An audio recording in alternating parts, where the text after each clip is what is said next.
And here we are, guys. Welcome to another round on the desk. Thanks everybody for joining me again. Falsify, Buzz Beast, I'm seeing you already. Yeah, you guys are on point. I'm taking a little bit extra. Yeah, I need to definitely get my timing a little bit better to really prepare, not the last 10 minutes. A little bit earlier, but it's always with dinner time. Still some leftover. Not managing it really good, but it's okay. We're gonna get there. Gonna get adjusted. Yes, hype, excited. Yeah, for this pretty cool guy, this sniper guy. Actually gonna have a look first and check the references.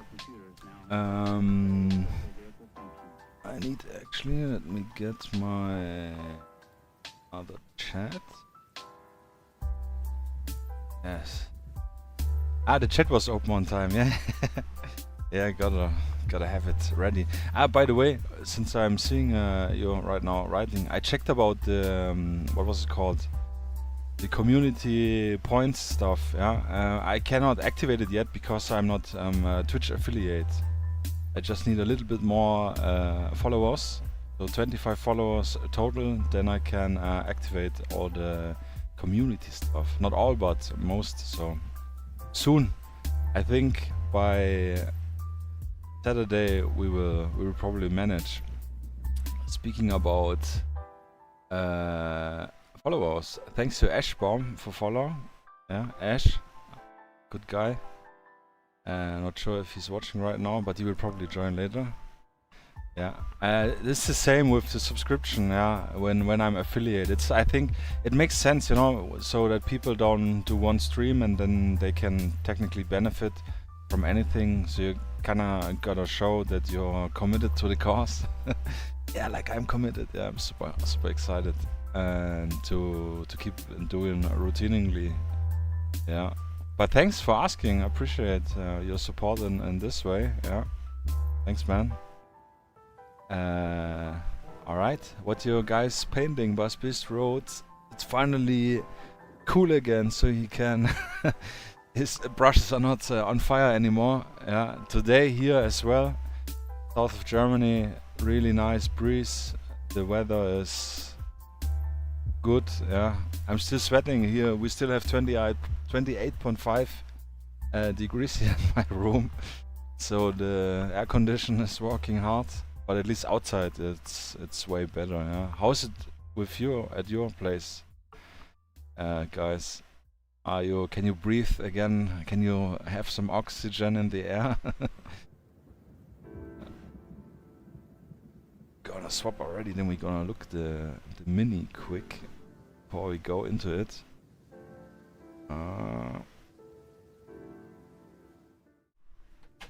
And here we are. So super excited. 1 minute though, so I'm very confident we're gonna manage the timing. Yeah. Still the mercenaries, Buzz Beast. Yeah, nice, good. Keep at it. Yeah, don't let them win. Yeah. Gaunt's Ghosts until my Modern Wargaming order arrives. I think I saw something there. Much appreciated. Thank you for the support. Getting on the store. I noticed your email was a familiar name. I appreciate it. Thank you very much. Yeah, super excited. They're currently being printed. So tomorrow I will finish them so I can bring them the next Saturday to the post. And then you can get at it as soon as possible, yeah. Maybe I pick something which you put in your basket to paint next week. Maybe we can paint along then, yeah.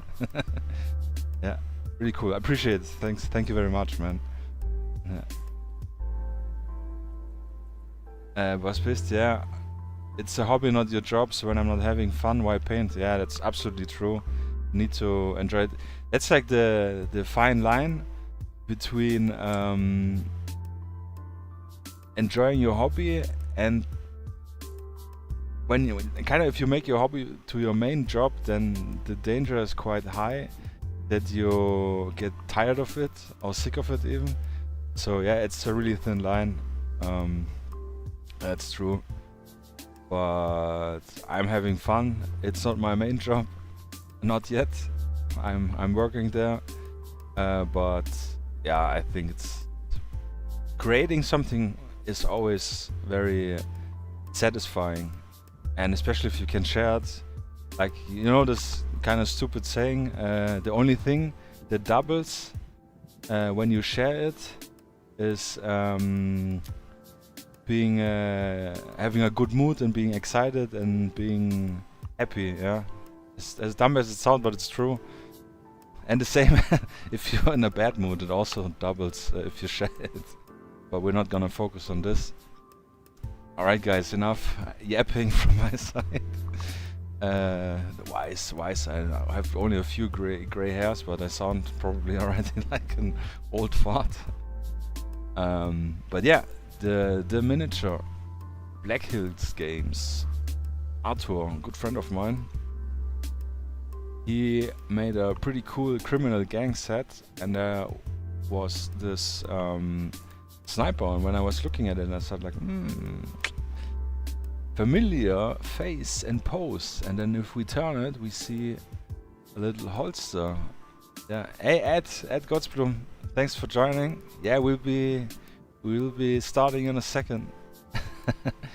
Yeah, so I saw the little holster and I thought like, there's only one, and the pants and the jacket, and then you see the collar. Yeah, very, very familiar. So very cool miniature. Really excited to get it painted, and we're gonna have a quick look for someone who is not aware how it looks. Actually, our reference. So let's check it out.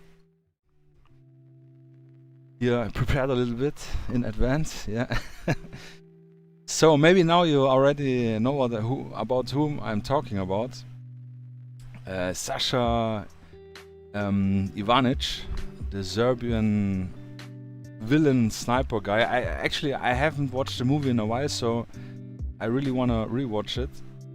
But it's just such an iconic look, this blue Adidas jacket, which in fact I did a little research. Also, if you look here, it's not an Adidas jacket, it's actually a jacket from Serbian Olympic Games. I forgot what year, 70 something maybe, not sure. Which has only 2 stripes. So we need to kinda decide if we're gonna be on lore and paint it with 2 stripes or with 3 stripes. Yeah. Ah yes, sorry, the title. Sierra, thanks man. Ah, you see, always missing something. Let me update it quick. Thanks man, 1 second. Villain sniper. Sasha Ivanovic, yeah. And not from Common Octopus, but from Black Hills Games. And thanks for joining again, Sarah. What you're doing today? Still hustling hard at the 40 operators and Alibaba. Alright.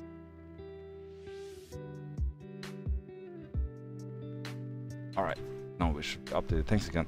Sorry for the little hold up. So yeah, we're gonna check it out, but pretty straightforward. No camouflage, so we should be fast. Let me get the picture a little bit bigger. It's a little bit tiny. But technically, yeah, here there are some. There's even a store, a commando store. They remade the jacket, so that's how I found out actually that it's not a real Adidas jacket. But yeah, like this one actually looking. We have dark grayish pants, simple blue jackets, white stripes, gray collar. On the miniature we don't see the shirt, so this will be easier. Brown hair, and the SVD we just make with wooden furniture. Yeah, try a little bit darker wood furniture, and then I think we will be golden. And with the basing, not sure yet what I wanna do. Maybe I will do some bigger rocks. So, you know, kind of like we see here. Yeah. So this will be cool. And I will put my little clock so that we don't miss on the news. Maybe you saw already here my tabs. I have something open so we can check out in a little break later. But get straight into it. So already feeling sweaty. So do I have a clock here? Yeah, we'll put it on 15 minutes and then another hour. Should help us get some good progress already. Alright. So I've prepared a little bit. Let me zoom a little bit out again. I prepared some paints. Let's start with the color. The color from his sweatshirt below. You can see it. Gray. So we have, if you have Vallejo model colors, London Grey would be pretty cool, good. Or Army Warpainters Uniform Grey. Pretty similar. I think it's a little bit darker, but I just wanted to give you some options if you want to know. From AK Interactive, I do not have such a dark grey. I have only pale grey, but it's pretty light. Jacket, we're gonna go flat blue. Simple and easy. Nothing special. Since we're gonna wash it later, it's going to get darker anyways. And we will put on the stripes after the wash, so that the stripes will not get blue tinted, because it's really hard to get between the lines. Brown black, classic. Alternatively, we have black gray for our gun parts. Maybe the shoes. Actually, a picture of his shoes. Oh, the details. The devil is in the details. I don't think so, but I think we will just go with some generic black shoes. Yeah, easy. Maybe we add some 3 stripes on the shoes. Yeah. And then for the wooden part, we wanna go with mahogany brown. Classic. Gives a really nice dark wood like mahogany or walnut. And then we're gonna try to add after the wash little very thin streaks to give it a little bit of wood grain. Yeah, it should be really cool. Smoke black for the pants, since it's a dark gray. I think this will be good. And yeah, and that's technically everything. For the hair, we will go maybe with a flat earth that we will check out in a moment. Actually, we can see that Arto from Black Hills Games, zoom in a little bit for you guys, he modeled some copyright infringement here. Yeah, some 3 stripes of freedom. Yeah, so we're gonna take advantage of this. Oh, actually, the harness, the holster is... it's also black leather, so yeah, we'll go with the same brown black. Easy peasy. So let's get straight up, and as usual with our skin tones, gonna start with the Cadian. Yeah, Sierra, you finished the weapon squad. Now it's more important to get some other stuff done. Got your other army here, yeah. How many other armies you have? Where you're already painting it. Wanna get some police officers game ready. Yeah, I remember you posted on the Discord some police cars. I remember the police officer, not really, to be honest, but yeah, really cool. Big fan of some cops and robbers style games. I mean, if I have the time and the terrain, that's the other thing, to do Heat, like the movie Heat, bank robbery would be amazing. Yeah, but I don't have any, urban western terrain yet, so sometime. Alright, get our little paint mixed up. Yeah, again with the palette camera, I started printing a little special arm which I can attach to the side of the desk. So next time I hope we can get a pretty good better angle. Yeah, not like this. Not that you watch here in the water, in the pond. Yeah, classic movie. Great scenes. Big fan of Heat. The shooting scene, the battle scene is amazing. The alone the sound of the guns and echoing in the street is just like getting extreme goosebumps just thinking about it. Yeah. Battle of Five Armies. Got Sierra, police, cartels, zombies, western military, eastern military. Yes, solid 5-way you can do. Yeah, that's cool. I have literally armies for modern. I have nothing. I have mostly like few guys, maybe squads. My attention span is too small. I get so interested fast in something new and different. Yeah, it's not that easy. Alright, are we in focus? I think yes. So let's get him. Slap the yellow out of his face. 10 at the beige actually. Oh, super straightforward. Brush a little put in it. So again, I start usually with the skin, as you guys already know. No need to repeat myself, but for the new guys, for Ed. Hey Ed, what are you painting today? You having something on your table?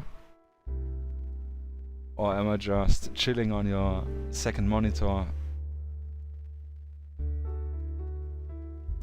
So usually with the skin, super easy, no worries about getting something messed up because it's so light. You can paint over it quite fast.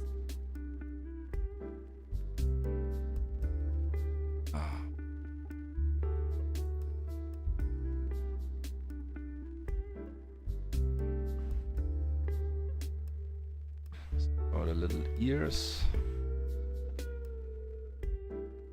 Behind the ears. You wash. You also need to go behind the ears. Oh, my Windows made something. Sure what it was. I think it was again the... no, it was my... Sorry guys. I think you heard it even, so yeah, this was me, not your PC.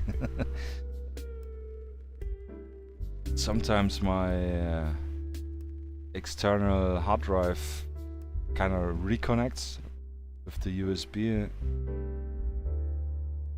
Oh, luckily nothing bad. So yeah, like washing behind the ears, we need also to paint behind the ears.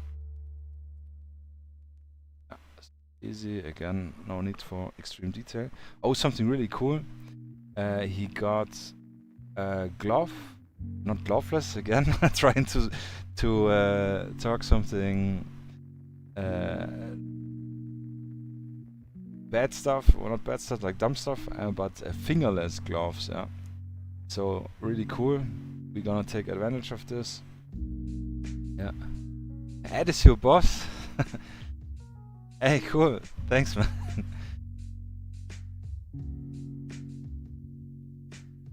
Maybe I can get Ed inspired to also paint some miniatures. Then in the lunch break you guys can paint or play. Oh, this would be amazing. This would be cool. Lunch break, having a quick snack. Then play a little short game.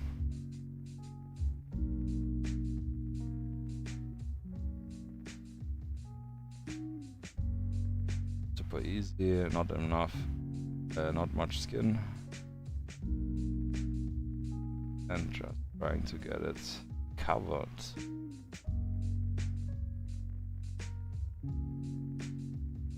Yeah, looking good. Oh, actually, you remember flipping the miniature? Yeah, I hope it's interesting so far. Yeah. I remember back in the, like I told the story earlier, when I saw, I could never imagine painting miniature would be so fun. It was like usually very nerdy hobby, I would say.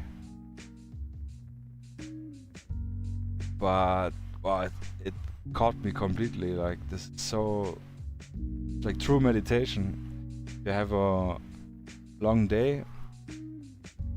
You just take one miniature, just like, I don't know, half an hour or something. You focus on this very small details. You can completely unwind your mind. This is like true meditation. And then you have the benefit, if your miniatures painted, you can play with them. That's cool, yeah? And then you paint more, and then you can play with more. Then you start painting some vehicles. Actually wanted to look at it, we will do it later. Paint some vehicles. Then you start painting some buildings. And then you need to rent a warehouse because it's getting really hard on storage. Yeah, that's really cool. I'm super excited for always, yeah. Okay, so now next week gonna start with the jacket. With the grey part actually, because then we can go along the contour line with, since this is higher, get in focus. Since the jacket is higher, we can go easier not into the grey. And other way around, if we would make the grey, it would be easier to get into the jacket, into the blue, and other way around it's more, should be easier. But now that I told it, I will probably jinx it. Yeah, so get those army painters shaked up. That's the only thing I really not so like about army paint. I really need to shake them up. But I used it earlier a little bit. I think we are good to go. Way too much, but it's okay. We're gonna use it maybe for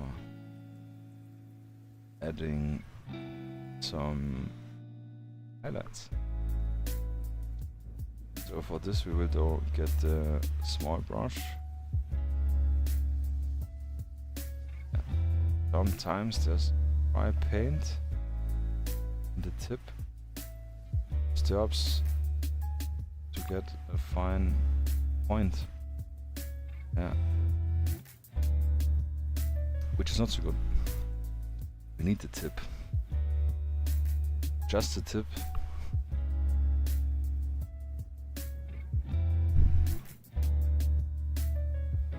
Armies is Sierra riding, yeah. It's just an infantry platoon. Each with some infantry fighting vehicle. I mean, yeah, it's good. One infantry platoon, 30 guys around.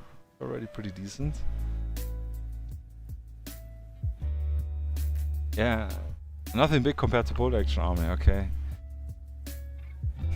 Still bigger than mine, yeah.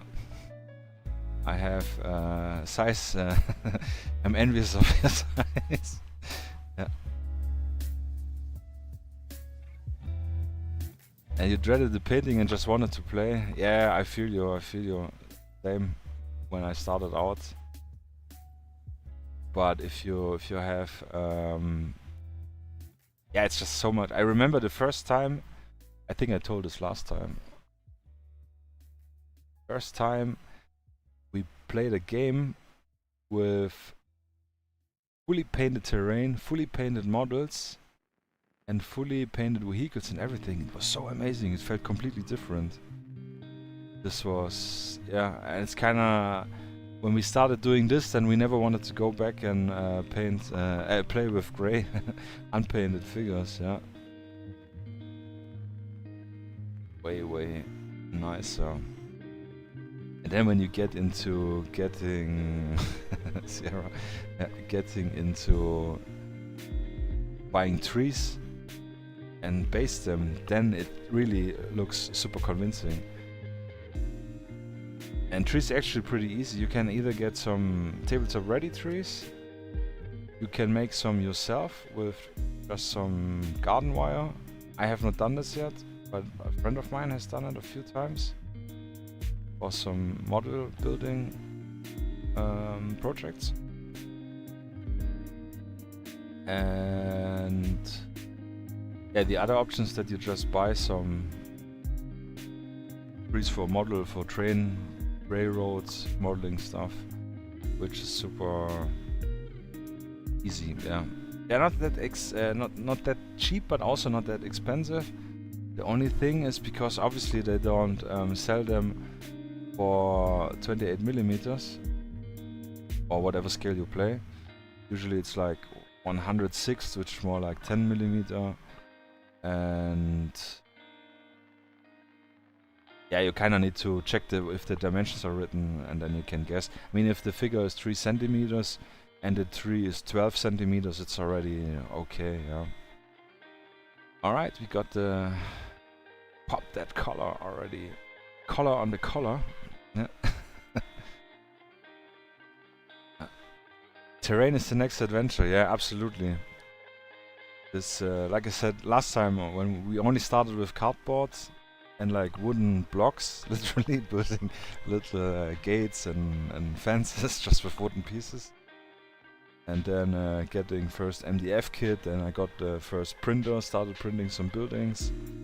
This was something completely different, yeah. But little sneak peek. Actually, tomorrow I decided, not tomorrow, on Saturday, gonna paint together the entrance of the current Combat Octopus campaign for this huge, it's called in English, panel building, Plattenbau in German. Yeah. So I will show in a moment or later, sneak peek how it can look, because I already painted one. And I just thought it would be interesting doing yeah, something like terrain, super easy. This will be quick and literally dirty, because we're gonna add a lot of washes and tufts and stuff, and I will show some alternatives for material which you can use, which you can make at home actually. So I think this will be pretty cool. Today I actually painted. This is just the entrance. Just the entrance from a huge building. So there's like more walls left to the right, which you can connect, but it would be too big to showcase. So I will just show the entrance of a building. Yeah, that's cool. Can you please stop showing it to me? Yeah, you gotta back it, man. Yeah. It is really cool, it is really huge, and I think you asked me on the Discord, right? Was it you or was it someone else? Not sure. But it's 8.7 kilograms if you print 5 floors and roof and everything, so yeah, it's quite a lot. But it's something I really wanted a long time, to get a huge... I will show a picture later in the news. Yeah, actually we already spent our time, so let's get our going. Show it later in the news. But yeah, 8.7 kilograms. I think the worst part is like it takes a long time just to print, like just the printing time. But it looks so friggin' amazing. Gonna try to show it on the other camera. But I'm really hyped for it.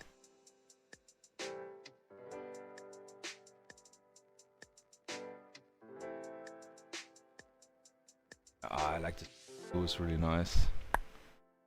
Popping. And with the wash later, gonna get a little bit darker. You can actually try to make the wash itself a little bit darker, mixing some washes together.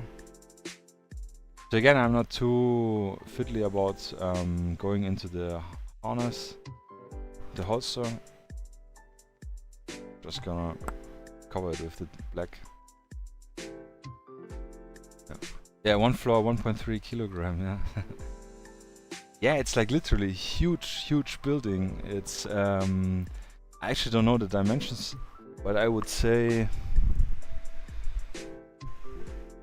like 70 centimeters by 30 in depth. Yeah, it's pretty big.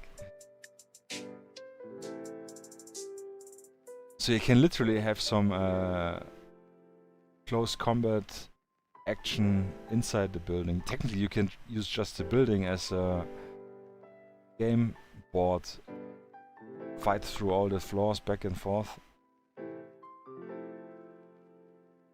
which I'm really excited for. I want to use it not mainly, but first for Zona Alpha, so Stalker style, which will be amazing, going through the building and then you have just some random mutants or anomalies popping up and finding some loot. Yeah. Yeah, it's Baspist. Yeah, it's not yet on my website. I will put it end of July because I need first to calculate, and since the full building would be just crazy to offer at once, so I will offer like the basement floor and then one single floor and then the roof, and people can decide themselves how many floors they want, because it will be yeah, quite heavy and quite expensive. I think it's a lot of material, a lot of time. So I want to make it as affordable as possible. Yeah. You can make the layout of the floors like you want. It's individual segments, which you can then put together. Yeah, that's really cool. Yeah, but I'm gonna put it up. This I'm like so excited just to play with myself. The Sierra, the vessel, the freighter, the ship from Ivan. Yeah, this is amazing. From Monster Fight minis or something. I remember the campaign on Kickstarter, but this is like, I don't know, 2 meters or something. Really crazy. Like again, you have to think about the storage problem. Just building and printing and getting the stuff, and then you have to put it on your dinner table. Then the wife, yeah, cargo ship, yeah. Then the wife will not be so happy. Or like generally, you need a proper.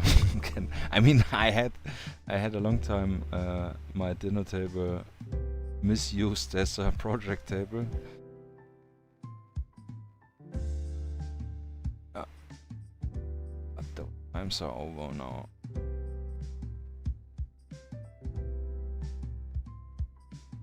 And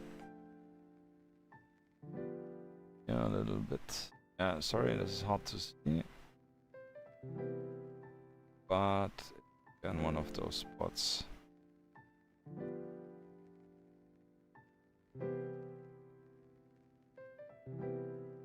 Right.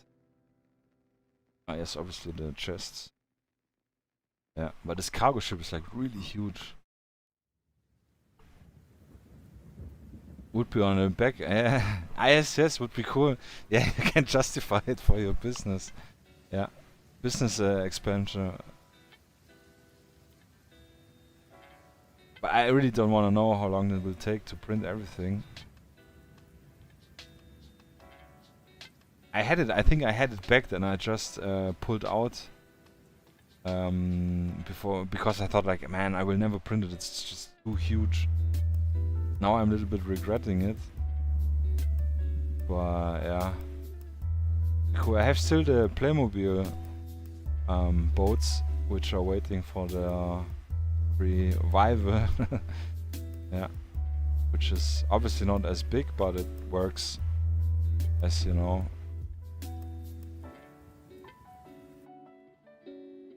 Yeah, so looking good. I'm getting the smaller Smaller brush. Hamburg guy. Yeah. Again, showing off the size thing, isn't it? Yeah. Yeah, multiple floors. Yeah, the original building he designed, Busbeast, has 5 floors. It's a panel building 1-to-1, and the original has 5 floors. Yeah, so I think he made the calculation. If you have 5 floors, it would the area you can play equals. What did he say? If I say some shit. 1 second.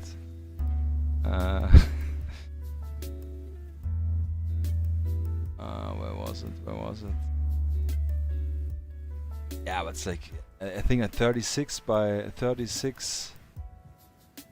Was it foot? No, it cannot be foot. Table. But I mean, if one floor is 80 by 30 something centimeters, you have 5 floors.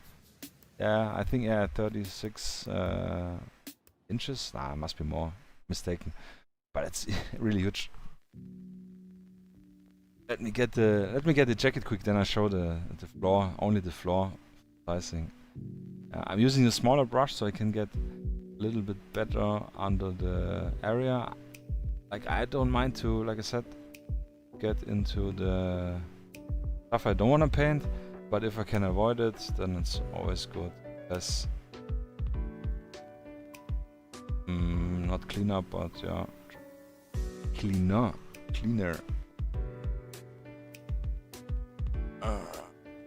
But yeah, this actually wants to. Let me have a little look. Here, again, turn it around.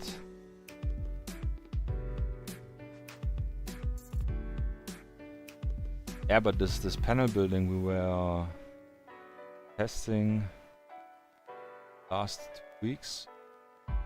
All works with the connection since it's modular. Actually, here inside we can get a little extra. And now you guys, if you're gonna back it, get the files, you get a little instruction sheet, which I didn't have to figure out myself. I mean, I could ask Stanislav, of course, Common Octopus. I could ask him about like how to assemble everything. But yeah, it was not so easy to like. I showed a picture of one piece, and then he had to figure out which piece is it. He did send me some screenshots from his from 3D software, so I could look at it assembled, which helped a lot. But yeah, with the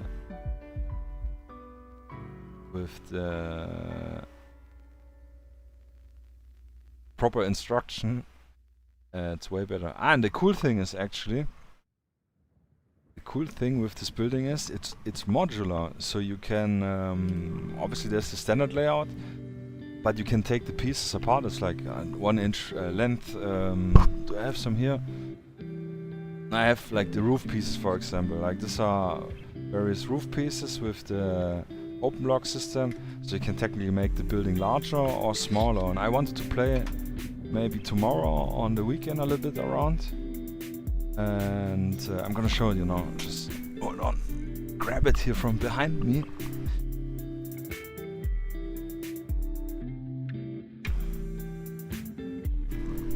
Actually, let me swap the camera. No, actually not, but I don't know if you can see it.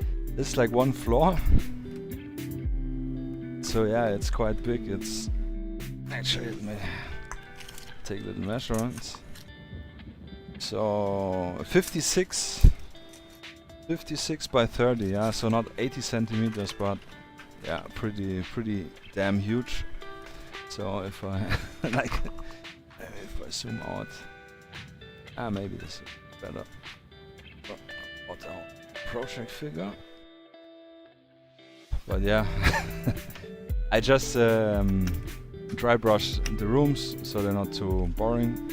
Did the staircase, and the elevator we have here. And yeah, and you can see the seams, like each room is one segment, and then you can just literally from the backside you can see it better, like this, the pieces which are clipped together, and yeah, make your own layouts. And I do want to try to make a smaller building, which could work like administrative building, you know, like from some cargo port, if we're talking logistics, or from some, I don't know, like a post office, police office, something. Change the room so we have maybe one bigger room. Yeah, but yeah, need some experimenting digitally, and then we can yeah. Yeah, shipping will be crazy. 8.7 kilograms.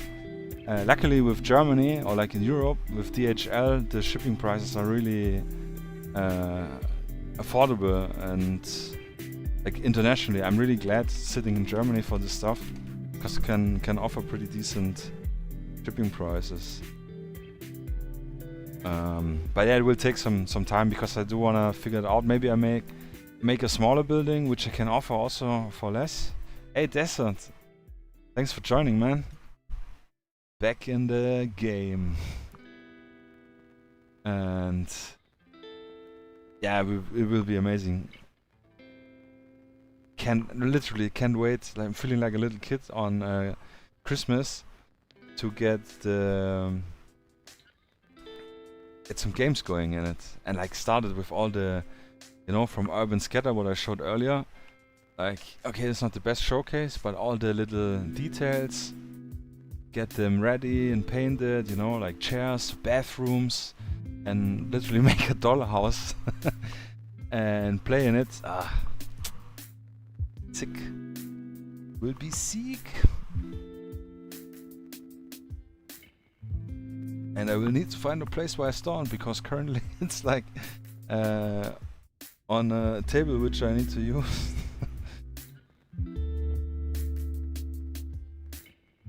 Yeah.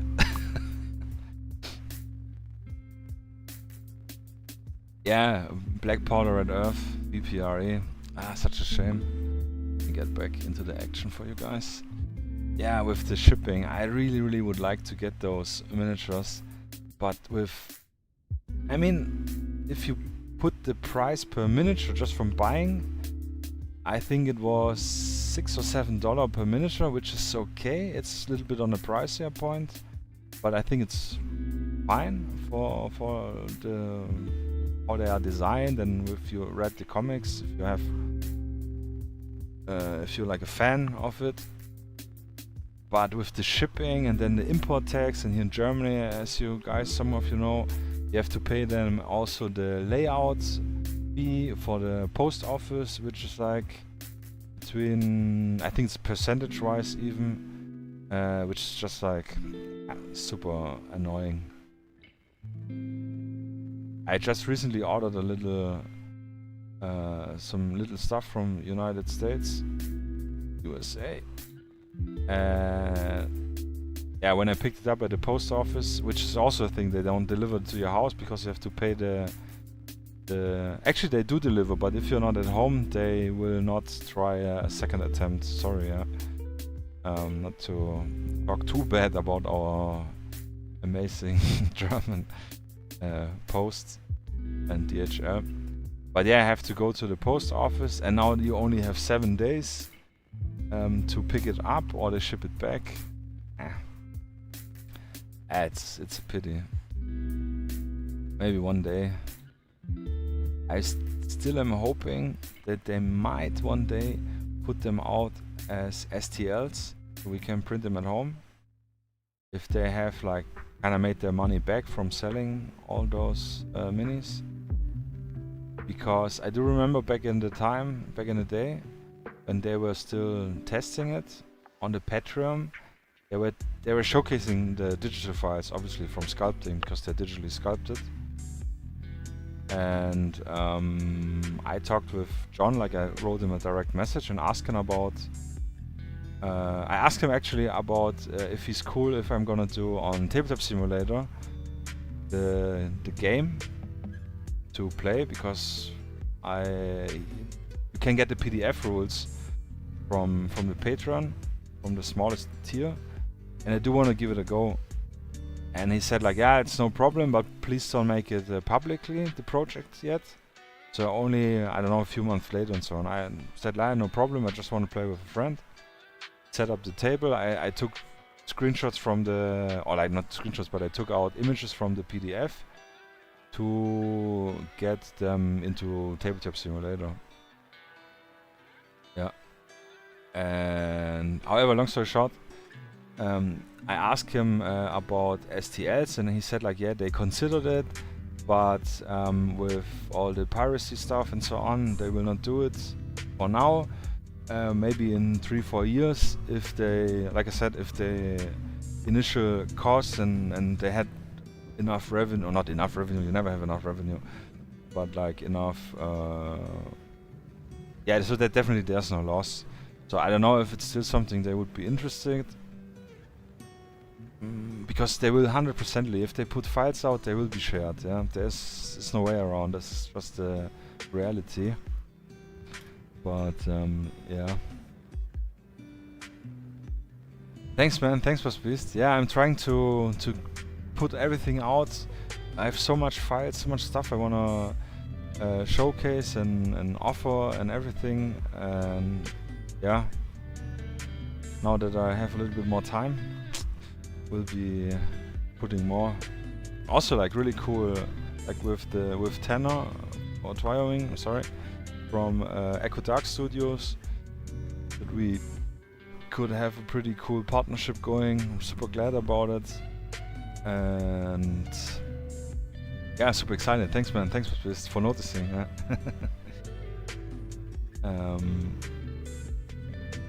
Yeah, the Black Powder Red Earth guys, they're doing Echelon, they're called Echelon. They're doing a new a new game which is a little bit more in the future, and with Max, I think it's a little bit Titanfall inspired. I'm not sure 100%, but I'm curious looking at how it will be, yeah, how the game will be. So enough talking, a little bit of focus from my side. I'm sorry. Let's take the same, like really nice, really dark one. It's the color we used for the tires, if you guys remember. We will use this also for the gloves. Black gloves. And yeah, with the Made in America stuff. Yeah, I can understand it absolutely. Like, I have also Made in Germany on my website, and it's like on-brand thing. So yeah, but if for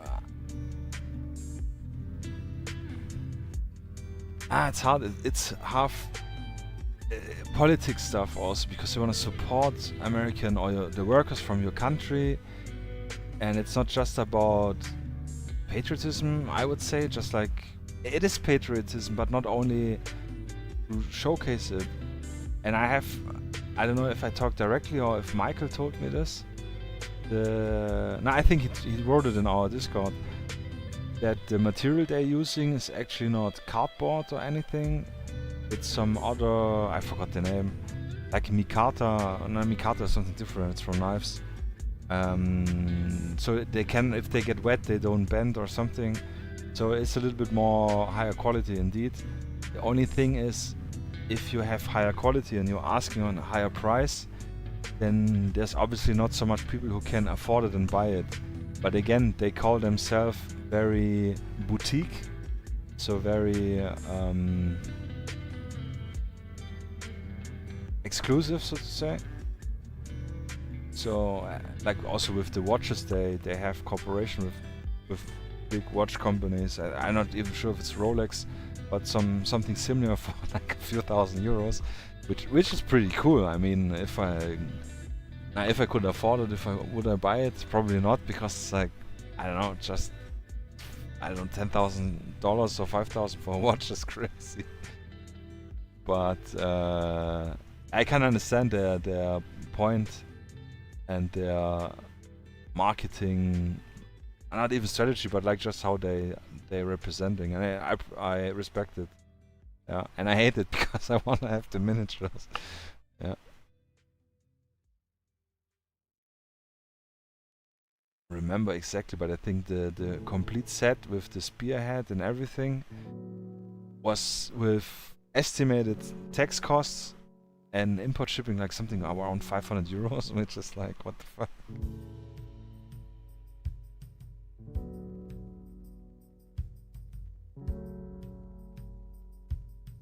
But luckily we have enough other cool miniatures which we can use in paint. And you can use for Black Powder Red Earth proxy miniatures. Like, that's what I did. I got the PDF from the Patreon, and then I bought the rulebook to support them at least a little bit. It was on Amazon, it's like 30 euros or something. The cool thing is it's printed by Amazon itself, so it's printed in Germany, fast shipping, no tax, no import stuff. This was great. And what I wanted to say, yeah, and then I just kit bashed some miniatures and printed out the cards, made some cards in Photoshop from the artwork and graphics from the rulebook, from the PDF, and made my bootleg version, which worked pretty good. Yeah, so actually I'm just gonna paint also the gun already. We're at it. Oh, we're really good in time, man. Too good. Can maybe paint 2 minutes. Nah, not really. I mean, I have enough primed. But, yeah. In Germany we say, wie war das nochmal? Lob den Abend nicht vor dem... Lob den Tag nicht vor dem Abend. Don't praise the day before it ended, sorta, yeah. Don't which is true, so shut up, Dan, don't talk too much. First paint, get it done, and then you can talk smack about it, yeah. But I can, next time maybe I can, I have to dig it out, I haven't touched in a long time those miniatures for Black Powder River. I had one friend with whom I wanted to play, and he didn't like the games. Yeah, kinda, yeah, 1-2 games and that's it. I think it's cool, I think it's nice. It definitely inspired me with my own rule set in terms of like short games. Not the one I talked about. I have another rule set which I'm working. I have many rule sets I'm working on, but the one I talked last time, the Skirmish one, is the nearest to completion, and I have one which I started for the 135 miniature scale, which will be super fast in playing, which will be my not Black Powder Red Earth, but like kinda what they did with fast, unforgiving gaming, which I think is great. Yes, oh sorry, I'm again. Focus.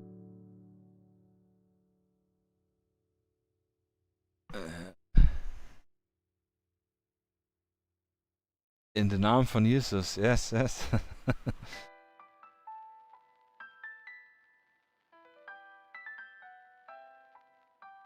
I need to brush up on my Dutch. Forgot so much. Panicoke, I know, yeah. Nah, I don't remember anything else. Yeah. Yeah, but I have to visit Amsterdam again. So long ago. Now, especially now, the time is really nice. Be cool actually for a biking holiday. Since everything is so flat, my big bones will have it easier on the bike. Since I still have a non-e-bike, yeah. Poor guy.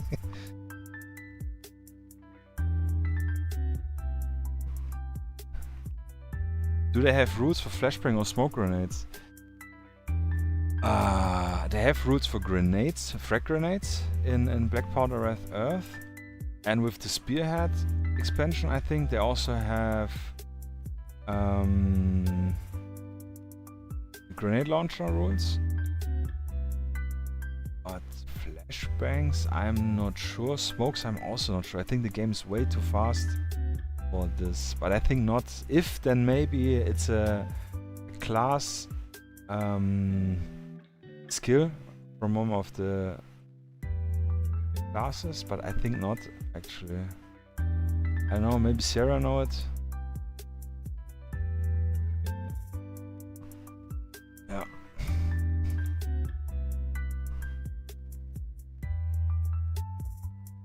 Yeah, it's already looking something progress, yeah. Easy progress. Alright, what's the next one we're gonna pick? We can do the boots with the brown black, which is the darker, the blacker black. Black Powder Red Earth Zero, the 28mm game. Not sure if I don't think you checked it out. Maybe, I don't know. Like, I mean, I cannot remember you writing in the Black Powder Red Earth Discord channel, but maybe I'm mistaken.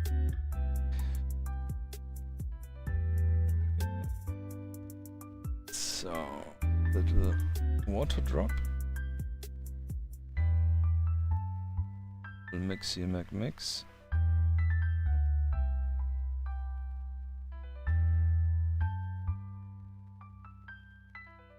And then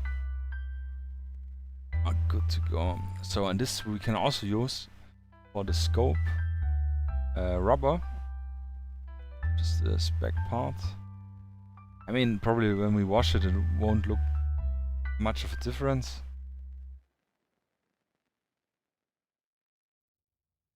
But we pretend it does, so we're gonna paint it.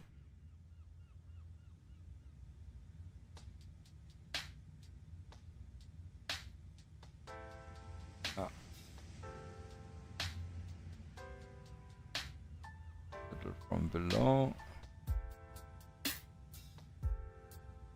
Flip it again around. It's really hard to reach, so it's again the question: do you want to go?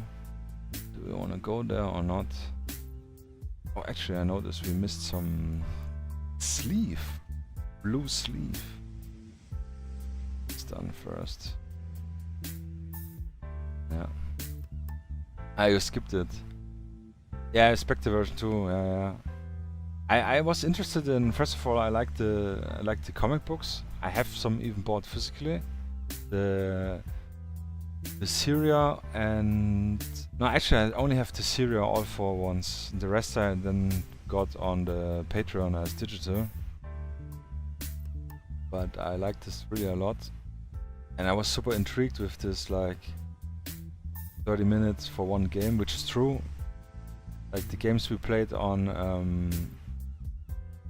Tabletop Simulator back then, it took like 20 minutes to set the game up.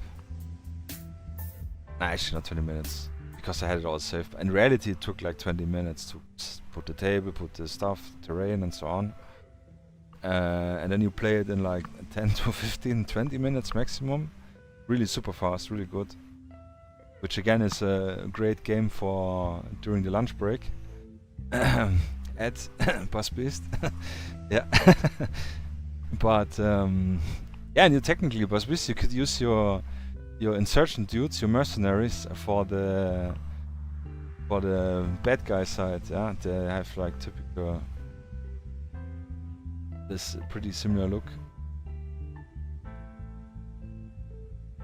Yeah, I forgot. I don't know if you guys can see it.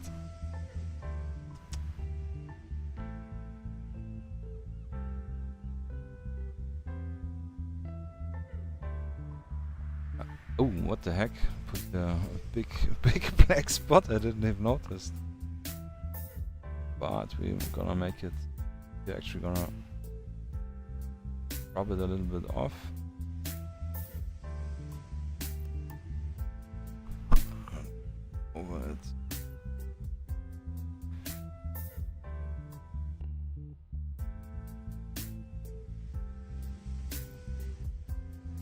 Oh, sorry. Right. Yeah, we need a little bit more.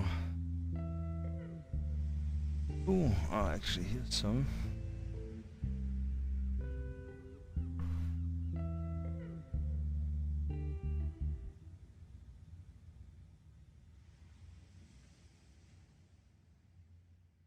And repaired.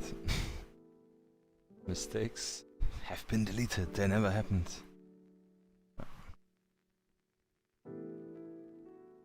Also, the Black Ops book. Yeah, I wanted to get this actually, and I think I bought it as a PDF and read into it, but I don't know. It didn't. They had some cool mechanics with the sneaking stuff, but I got then into. It was like the same period when Spectre version 2 came out, and this caught my attention because the rulebook really looked fantastic. A really nice looking book.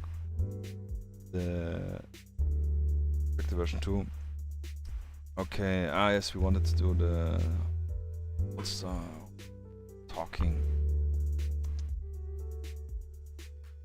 ping.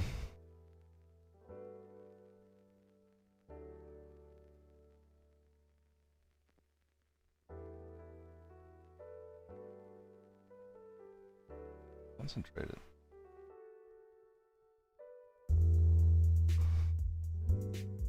Big emphasizing on trying.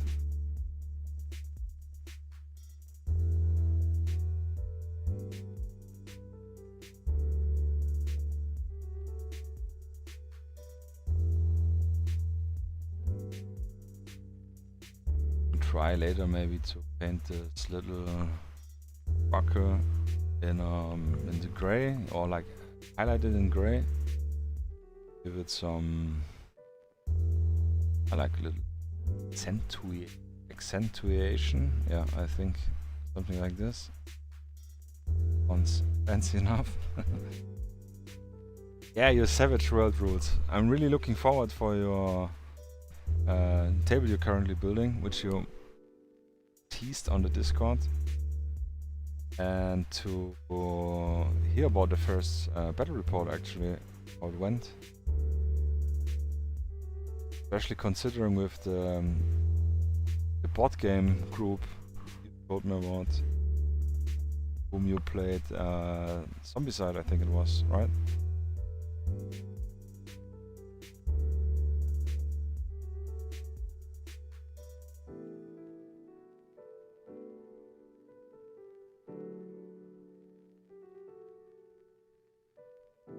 Breath.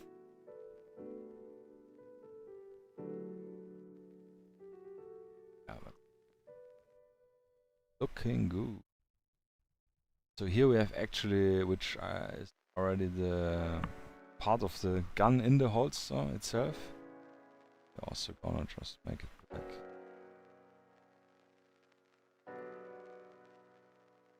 Paint it black. Then song from, was it Rolling Stones?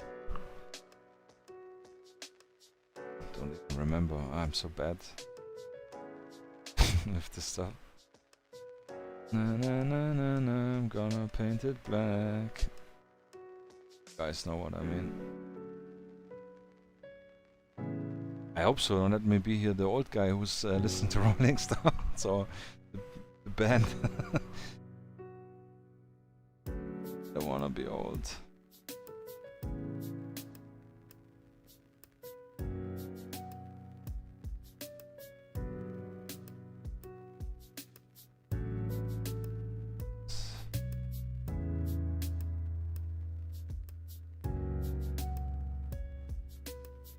Yeah, Vietnam era song. Yes. Yeah, I also forgot it.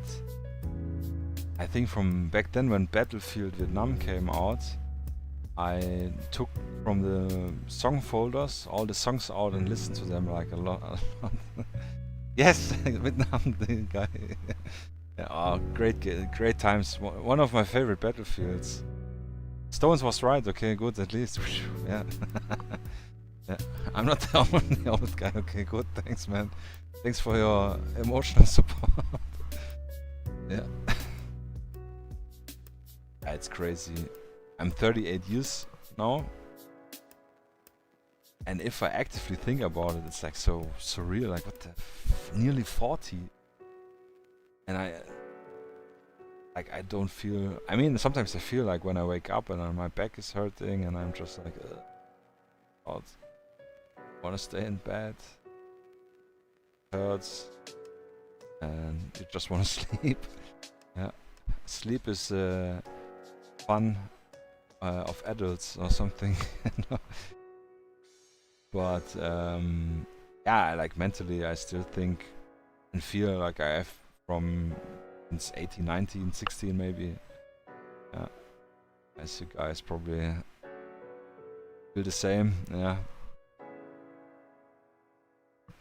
I think the only main difference is that from all the life experience, you know when you can talk shit and when you better shut up because it would have consequences. Yeah. That's the literal experience. Like when to behave and when not.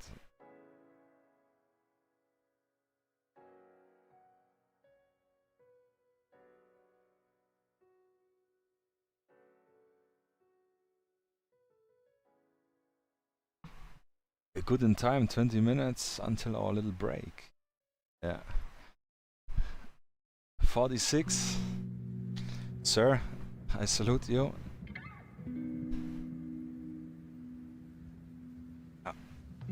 I would have imagined you would be younger, honestly, from your picture on Instagram. Or Facebook, I don't know. I think Instagram, yeah. But you see, age is just like a number. It doesn't matter, really. I mean, it matters if you're below 18 and you wanna drink or something. And yeah. You're 18 with 19 years of experience. Oh, I like this. This one is great. Yeah, Sierra. 18 with 19 years of experience. This one I will keep in mind. This is a good one. Yeah. Men are boys at heart. Yeah, that's true. Just wanna play and have fun times and adventures.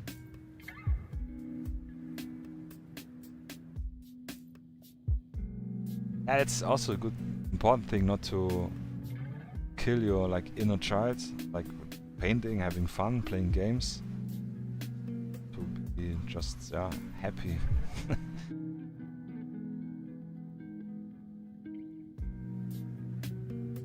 There are a lot of adults which like they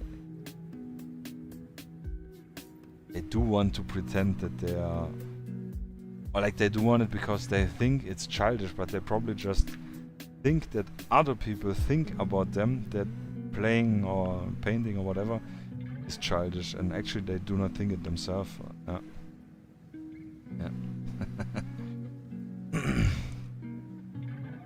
Yeah. Alright, so we got the leather stuff mainly painted. It's a little bit better.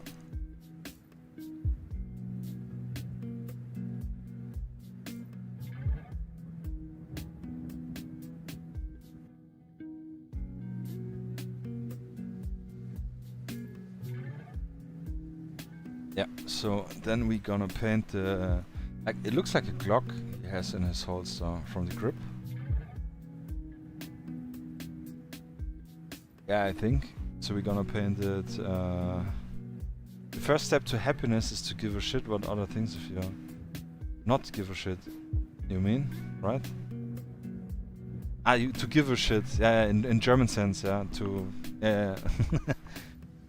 Yeah, it's true. It's true. Like... whatever other people think, who cares? Do what you do without harming others. Enjoy what you do. No matter big car, expensive holidays, iPhone, all this stuff doesn't matter.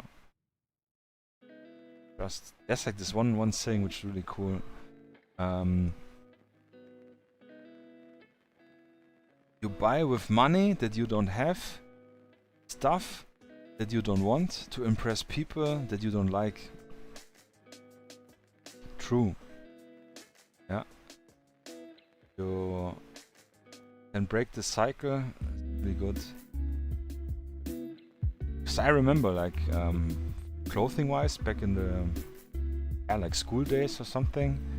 Like I always had, I wanted to buy not expensive clothes, but like branded clothes. To, I don't know, like it's more in the school at least was kind of social construct to not get picked on you like the poor guy or something. But the older I got, the more I realized that it really doesn't matter, and like, especially if you're with people you don't have direct contact with. Fuck it. Fuck it. Yeah. But bills don't feel like your age. You just don't ride your skateboard anymore. Yeah, I also not riding my skateboard anymore. Probably because it will crack when I step on it. Yeah, because it's so old, obviously, not for other reasons. Yeah. Oh yeah, but the skateboard days, they were really nice. Like this a lot. I could just do some minor, simple grinding stuff. Kickflip, I did not. What's called shove it, where you flip the board like this, not like kickflip is like this. Shove it.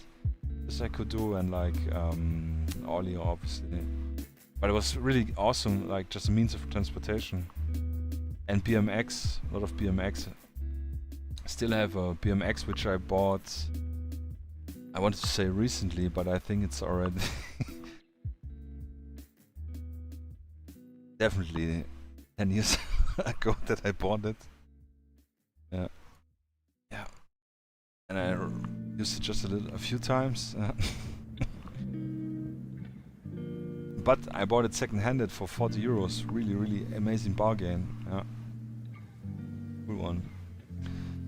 But yeah, I still do stupid things. Yeah. Also, often like this. Yeah. Yeah. Like Sarah's saying, are you having fun? Go for it. As long as it stays within the law. Yeah.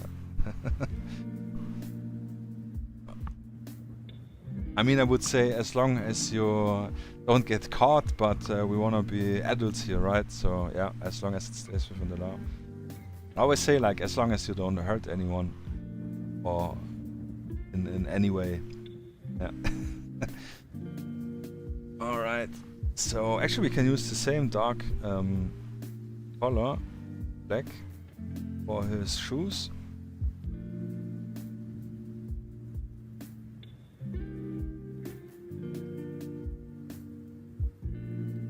Yeah, 10 minutes, 15 minutes, maybe we can get him started for a wash. Maybe we wash him quick before we go into the little show and tell news segment. Sponsored by ChargeBlock. Well, actually not sponsored, but provided. Yeah. Good friend of mine. Yeah, I really appreciate him. Michael Charge from ChargeBlock. He's actually the reason why I'm sitting here, why I'm painting this. Yeah. Because I'm pretty sure I found the website through his blog back in the days, Spectre website.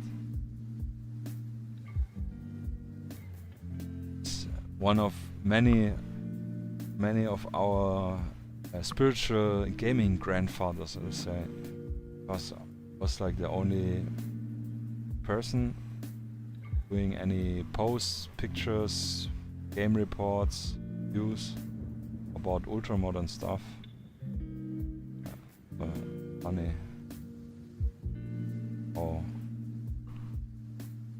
More or less all goes full circle now that he's part of our Discord. Yeah.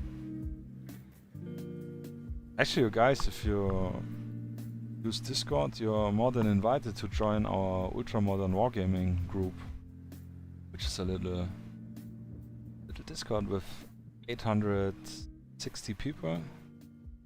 Yeah, which is really cool. Little project Ben and me did during COVID. There was nothing going on. I can post a link later in the chat. Really super amazing, chill community. Super happy that we did have like next to no disruptive people, no weird postings, talk. I mean, only this like here. Yeah, so really cool. Just hey, the M. Hey, cheers, man. You stole a lot of his camera recipes for your project, yeah. I think the was it the DCU, the Desert 3-color one? I think I do remember, maybe. Yeah, really good. Like, I would also not really blame him, but when like I bought my resin printer and I started resin printing miniatures, and I had a really bad experience because I had no experience. And like back in 2020 there was not much videos on YouTube or posts or anything about 3D printing. So I printed some files I found for free on Thingiverse, which is a really great platform, and printed some stuff, but I used like regular resin. And also I didn't have a specific device to cure the resin. I just put it in the sun because that's what I heard or read. And the stuff really got brittle due to it being overexposed to the sun. It kind of like dried out. And then you had like miniatures where you touch the barrel, like even with the brush, touch the barrel and it like snapped off. And this was so frustrating. And I had like one big vehicle for bolt action. This SD KFC Sonderkraftfahrzeug 222, ja, 222 oder 222 in Deutsch. And yeah, this was like really frustrating. And this vehicle fell on the floor, and it literally shattered like glass, like in Terminator 2, when the guy, you know, gets in 1,000 little pieces, with the difference that the vehicle didn't repaired itself, sadly. And this was so annoying because I spent a lot of time painting it and like generally, so I put the resin printing stuff to the side, and I didn't want it to do anything with it. Yeah. And only started printing most of it, like even vehicles, tanks, on the FDM, on the filament printer, which was well enough, was okay, quality is decent. And I still need some water here going on. And I saw from Mike Charge blog posts about some miniatures from Combat Octopus. And then I was checking them out, and Combat Octopus did, he started his Patreon with Bundeswehr guys. And then he started, he did some like simpler modular 2000 era Russian soldier, like Chechen War style. It's something I liked, still like, or again liking. And I bought, and he's had those miniatures printed and kind of swapped the heads around. There was like an extra set for like this Altin helmet, you know, like with the metal shield in front, and I really liked this, was really intrigued by it. And so this got me into backing his Patreon or buying the files and trying again out with the printing and investigating. And then I had like set my settings different, and I bought the curing machine. So thankfully again to Michael, if you're watching, thank you Michael, to get me back into the hobby from this side, from printing, and not just buying metal figures. Which, yeah, again leads us to here. Yeah, the M, yeah, the DCU one, it's pretty cool. I used this also for one of my first Spectre figures. Yeah, I need to repaint those. They look so ashamed of them actually.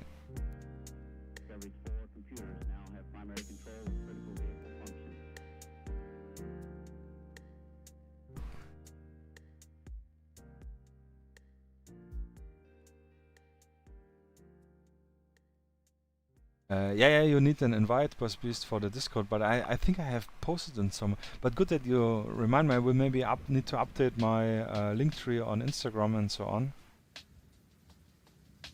But I think if you scroll down, since you're on YouTube, when you scroll down in the description, there should be the link posted to the Discord, maybe. But I will post it in a moment again in the chat for all you guys. Oh, let's get some mahogany brown inside the dock.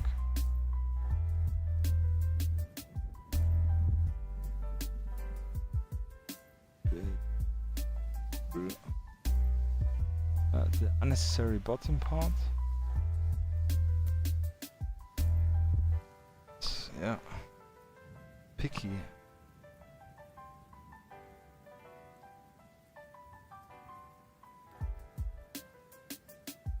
Spartan RT, yeah. They also have sometimes posts about it, yeah, from Airsoft, yeah. I remember also back from Airsoft. Good old times.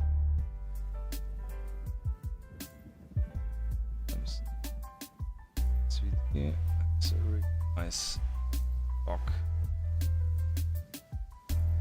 I was thinking earlier when I was picking out the colors, I wanna be cheesier and faster by painting it on black, like the newer version of the SVD. What means newer? Newer than the from the 70s, 80s. So hair in the mouth. But then I thought, nah, we cannot be so cheeky. The little wood on this guy. Also really with blue and red, nice contrast. And I really like this mahogany brown. When you wash it, then it gets like really dark. And then if you lighten it a little bit up, we can really make really nice wood grain on it. So actually we missed the... we painted the stuff. And later. Charging handle.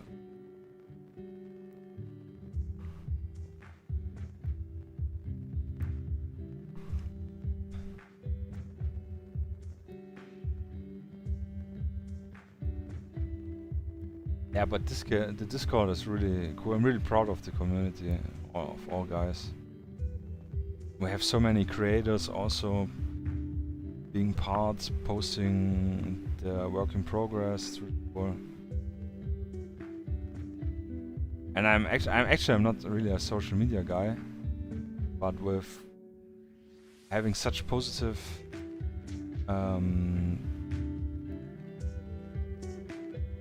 experience since COVID, or during COVID and since now, I really got more back into it. And it's really nice if you have so many like-minded people, not only from like the interest-wise, but also from like how you behave and talk and think and like being respectful to each other. This is something I really appreciate.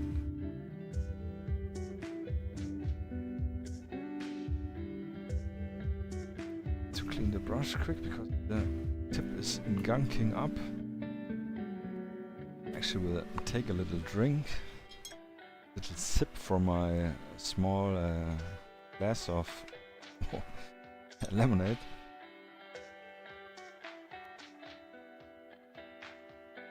Ah, yes. The back.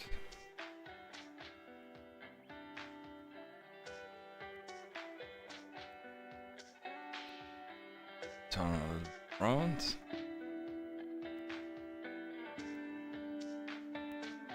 And again, like I told a few times already, from if you cannot see it, then it's not that important to paint.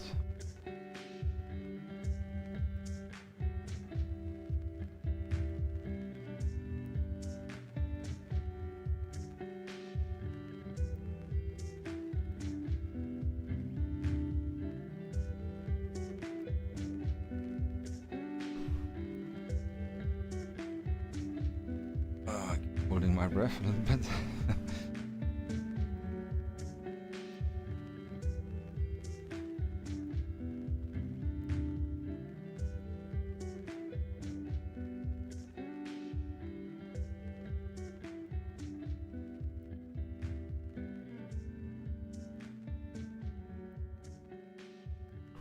just a little tiny dot from below.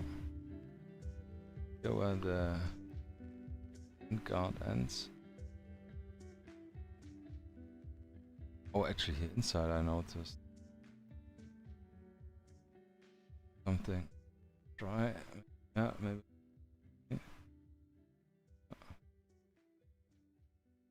That's it.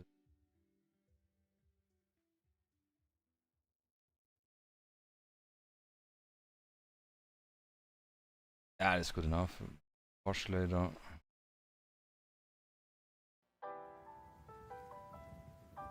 I'm still super excited for the 135 scale or 55mm figures to paint.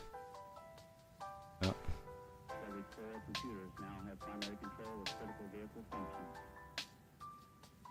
Yeah, the Spectre Discord is pretty dead. Yeah, it's true. This is a pity.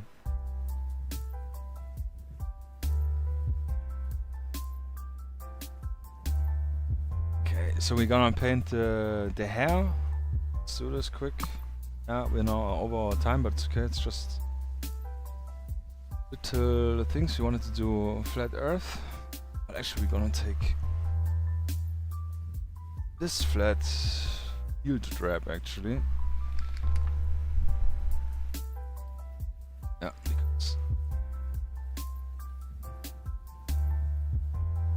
because it's dried up actually. What the hell? Was this also earlier? Okay.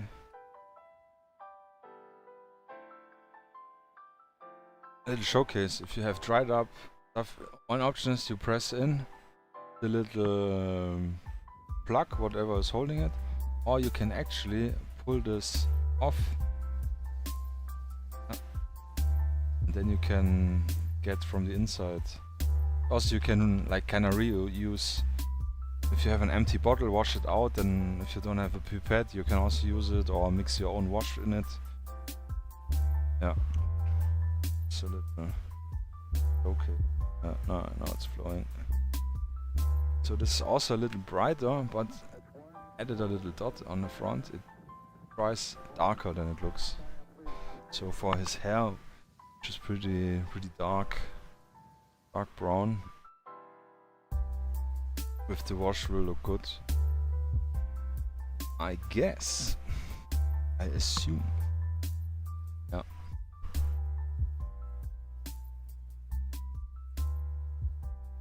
But you guys having plans for the weekend? Anything in particular? Now that the temperature is more humane to leave the house, at least here in my location. Maybe any games planned?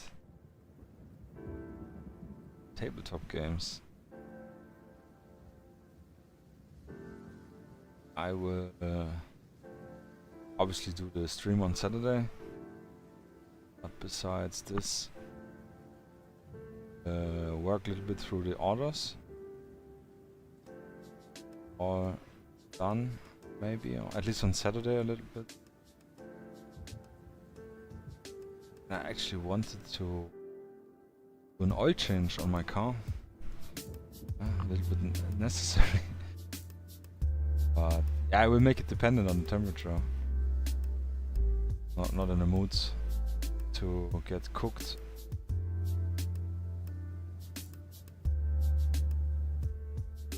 Games, yeah. Yeah, it's all about collecting. Painting is overrated even, yeah. Yeah, but I yearn for a game. Yes, actually I wanted, again, so much planned. I wanted to get the rule set, continue a little bit on the document.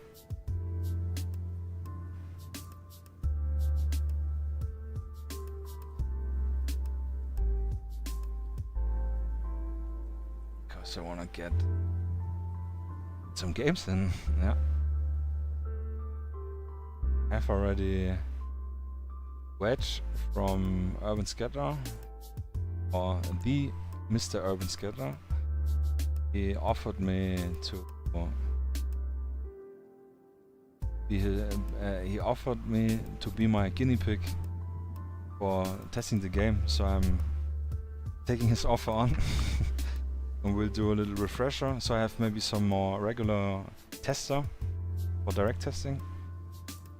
And when I have it set up on the Tabletop simulator, then it will be like literally just open it up and then we can test something. This will be speed things a lot faster. So open up his skin parts. Sloppy.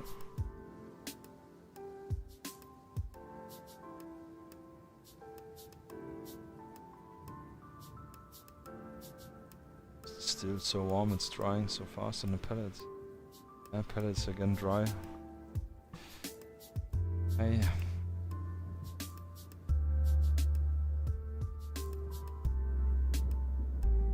Ja, below.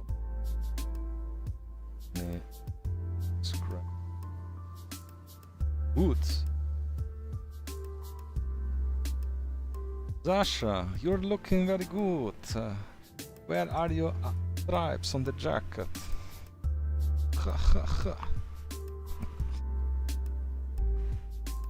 Yeah, really cool. Way better than I had it imagined. It's like the fun thing. It's always kind of like a little journey. So to speed things up,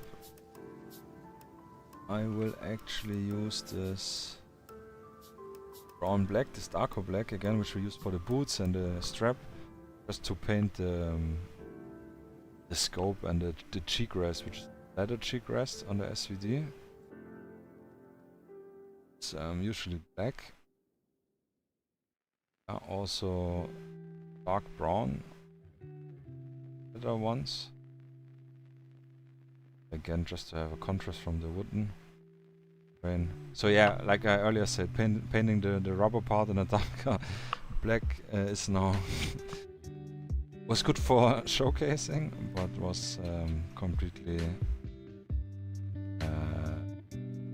yeah, for nothing. Not for nothing, because we painted this part already. Yeah. I have a little advantage. Done.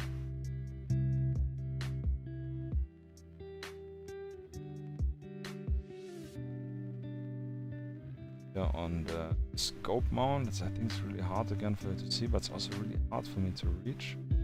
And it's something like, literally I can only see it from this angle, like from like this. So yeah, paint the miniature, don't even need to bother with it. Front iron sights. Not the iron side, but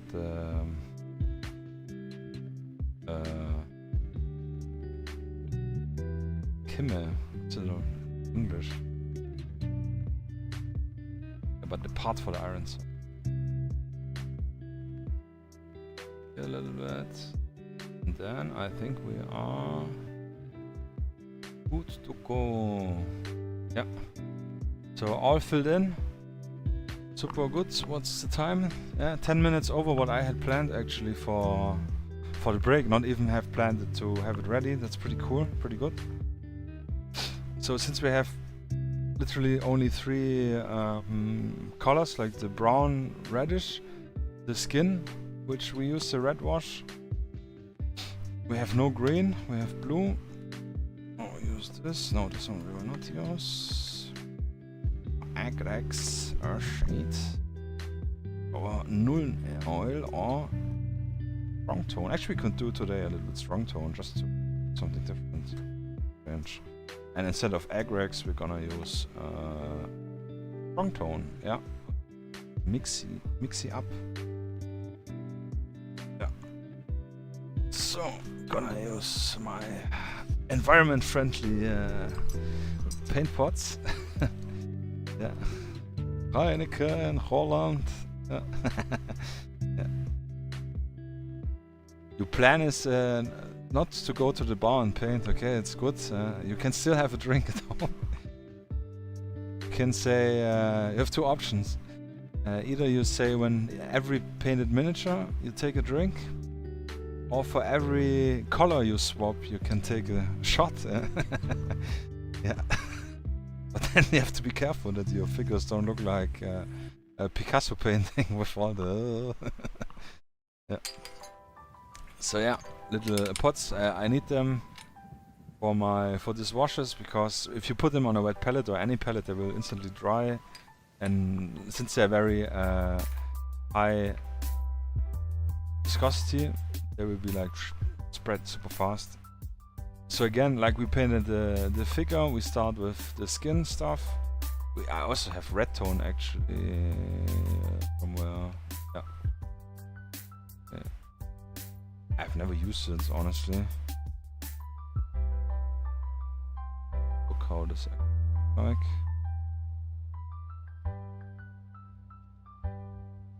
It looks really more red. Could work for skin, but it will maybe make them look a little pinkish. So for now we will not use this.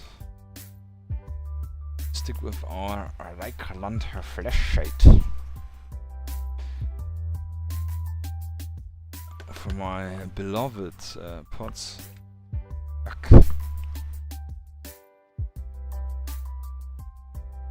We got shaky hands, so we go over to the building stuff. Yeah. Yeah, good. Ah, shaky hands. Sorry, now I got it. Yeah. I thought from drinking. Yeah.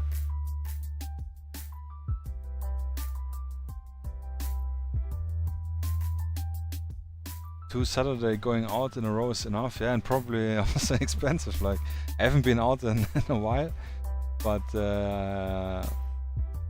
yeah, last time I remembered in the discotheque, I don't know, like €7 for a beer, like half liter beer, Bex or something. I don't remember, which is not one of my favorites. Sierra will probably hate on me a little bit. And like Jackie Cola, 12 or 15 euros. Super expensive. You imagine for like 15, or not 15, but I think 17 euros you can get a Jackie bottle. Yeah. And I have a lot of drinks.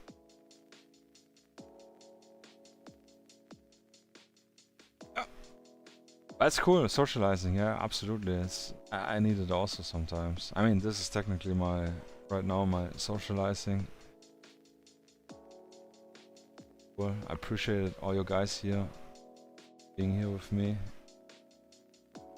Crushing the backlog, bit by bit.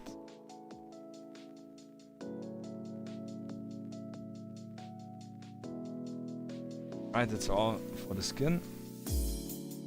Literally just the face and the hands. Reichland flesh shade has been. So our army painter ones. So we're gonna start again from the lightest to the darkest. I like it, so if it bleeds into the other one, we can get it out. Like cover it easier. Yeah, you needed to hydrate with these temperatures. Oh, your friend owns the bar or club, so you get free in and half the bill. Oh, that's like, now I know. I would probably also go more often. Yeah. So usually with the army paint, the quick shade stuff, I like to add a little bit of water so it flows a little bit better. But this will dilute it also and make it lighter. Since we want the jacket a little bit darker, I will still dilute it a little bit, but we will try to add in like half a drop of dark tone. Like really, it's even too much maybe, yeah, something like this. Like, yeah. Then we add some water, one drop. There's also like medium for washes which you can use, but quarters, okay. We add in of this. Hold, yeah. Back and mix it up to darken it up a tiny little bit.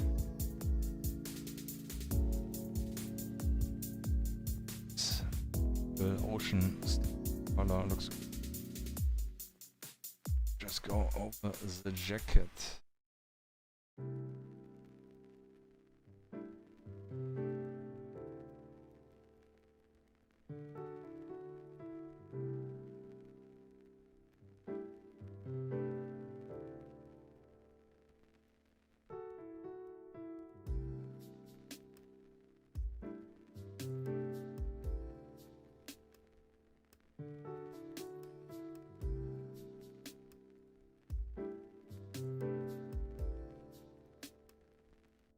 Arcan it really nice on. We have actually to paint the figure with jeans because this is something I really like with this army paint. What's called blue tone. That on jeans it gives a really nice effect.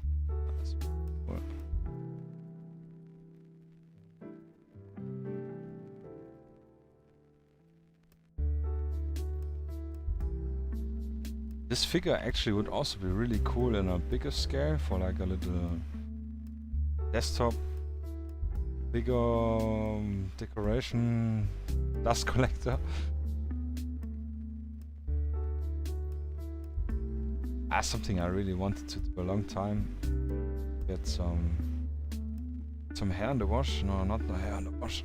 To get some figures in the like just for decoration painted the ones. I cannot get it. Oh, I have it.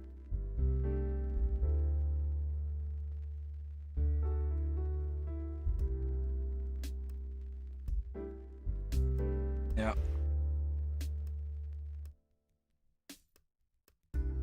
I could make a diorama display.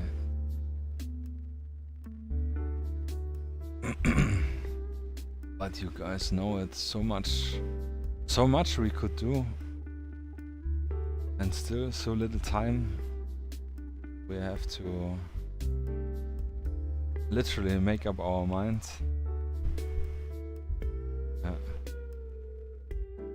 Yeah, we could. That's what I'm doing. I'm not going to the club, so I can buy more minis. More files, more resin. Addiction. Oh, actually, I'm noticing we forgot something. We actually can see the little shirt here.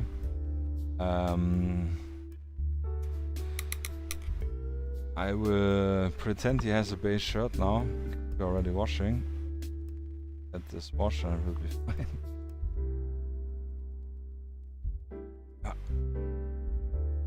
Again, there's always a solution. There are never problems, there are only solutions. Which is true.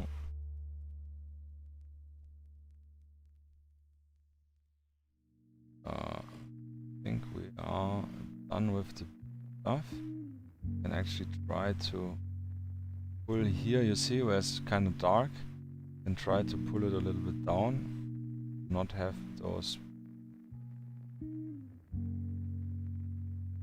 Or we can keep it to have a higher contrast, like up to your choice preference. Very good. Push it out. Next one. The strong tone. Strong tone is actually pretty cool. Yeah. Yeah, just add more wash in there, exactly. It will tint it enough. Yeah.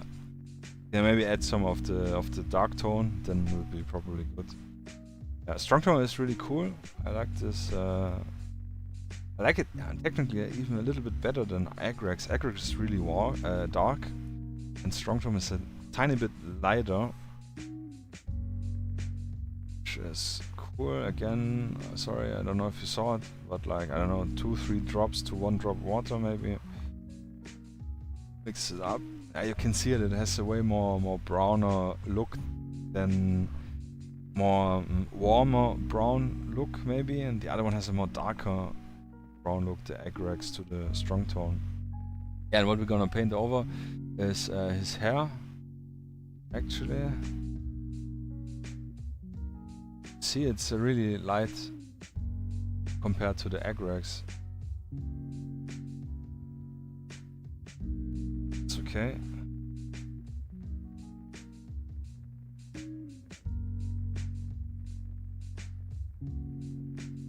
Let's add more wash. But I actually like this, like, more lighter hair, I have to be honest. It's a nice contrast. Yeah. But we can go over with the dark tone later. Let's have a look how it will turn out. Yeah, but I use this for the wooden parts.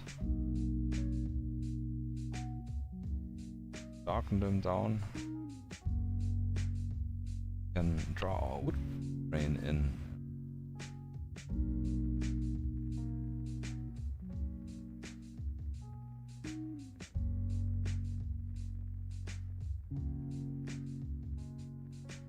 Wishy wash.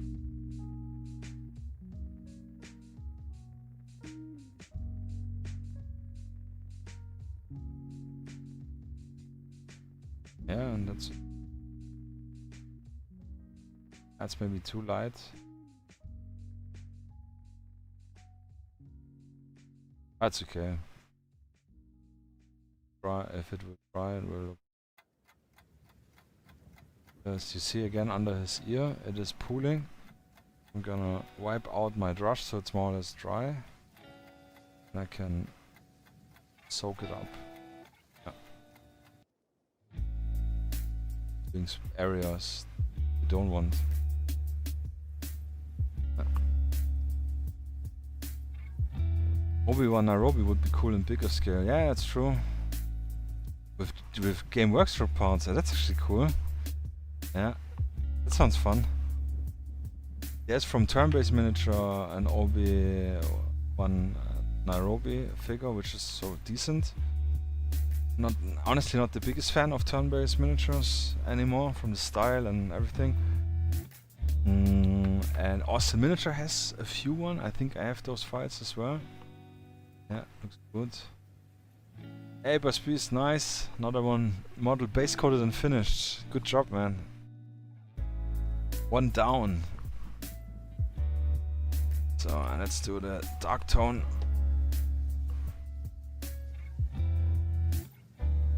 Again, that's a bit off screen, but yeah, just like 3, 4, 5 drops. Half a drop of, for me, half a drop of water. Depends how you want. I think it just flows a little bit nicer. Mixy mix. Let's go. See, it's like really dark.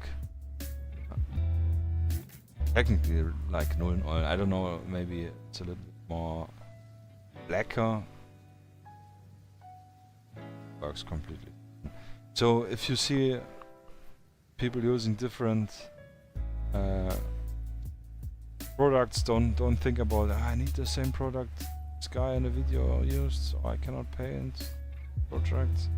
And there's always option alternatives. We can actually tomorrow, not tomorrow, on Saturday, we will do our own wash for the. Oh, I'm so off screen. I'm sorry. We will do our own wash with the for the buildings, because it will be quite expensive using all these little washes. I also have from Vallejo bigger pots washes, like reach it. For example, yeah, it doesn't matter.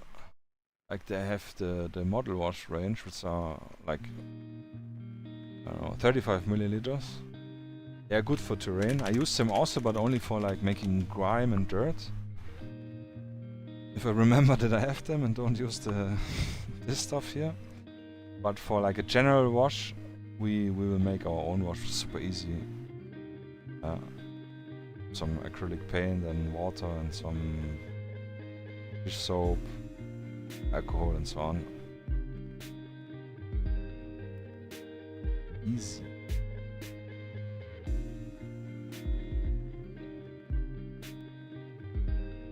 Maybe sometime, I don't know, we can try to do a bigger terrain building project from start to finish outside. So I don't know, I have to check out how I can stream with the phone. So yeah. And then you will be for once saved from my face and only see the project. Yeah. But I think this will be cool because I use a lot of spray cans, which saves time and also money. Oh, the gun stuff.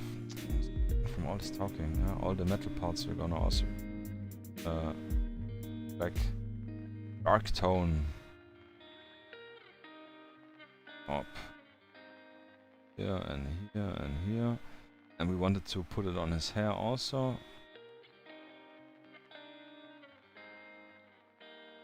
But terrain stuff is really fun. This is like same but different. And it's great if you're doing miniatures, then maybe you're tired of miniatures for a moment, then you go back to terrain, then you're tired of terrain but again motivated for miniatures, so it's really great to just bounce back and forth. Oh, the gloves were awesome actually. But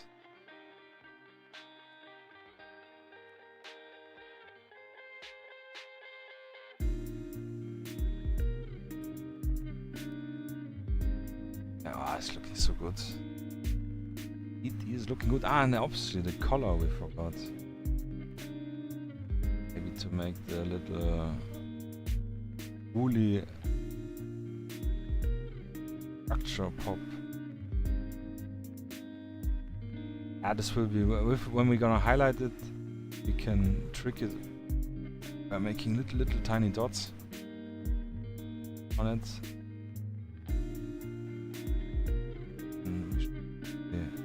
Able to give it a fluffy, flauschige appearance. Yeah, fluffy.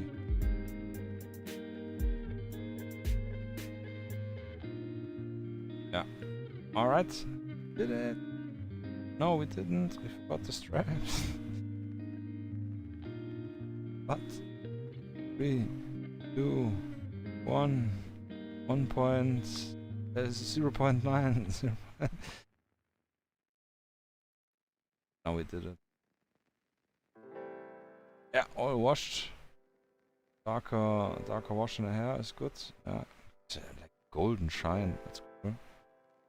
Out a little bit of the cooling area here,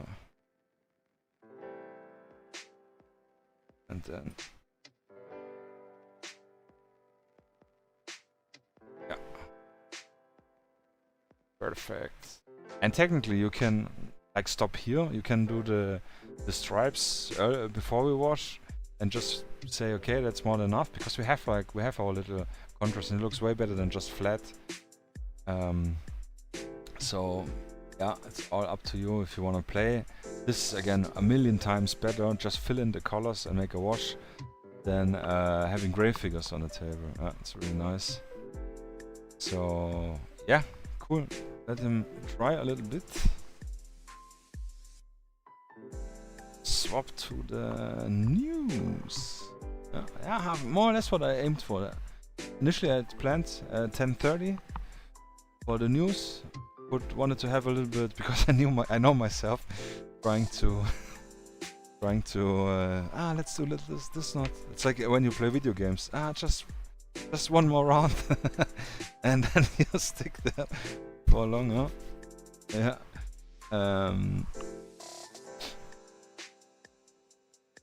Was based, yeah, it was the busy difficult model, right? In his hands, 2 on his back, and M4 style gun on his side with straps everywhere. Oh yeah, the straps are always shaky stuff, yeah. Easy method for the straps, maybe if you can help. And we have one really cool figure from Combat Octopus, also with a lot of straps. Again, like if you turn the model so that you have literally just an up and down motion, to make the straps, and then you turn the figure. This will be easy. I will show this with the Adidas stripes. It's technically the same.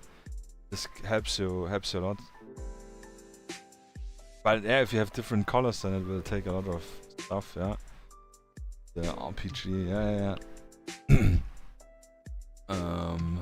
Yeah, I'm gonna take a tiny break, and then we're gonna check the news, and I'm gonna check all the message, because you guys are really chat active. Yeah, I'm loving it.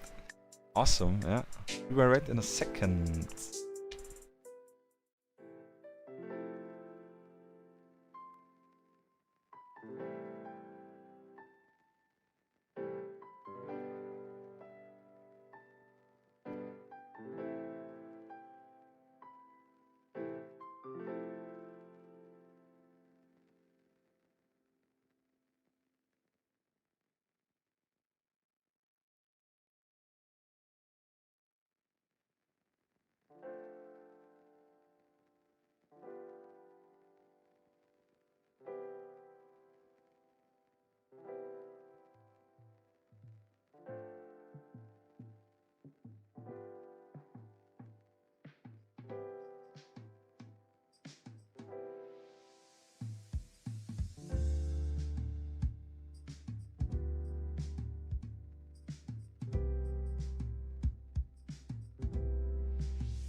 Alright guys, I'm back. I washed my hands. I need the clean hands. So let me grab the YouTube chat. Yeah. Check what you guys are writing.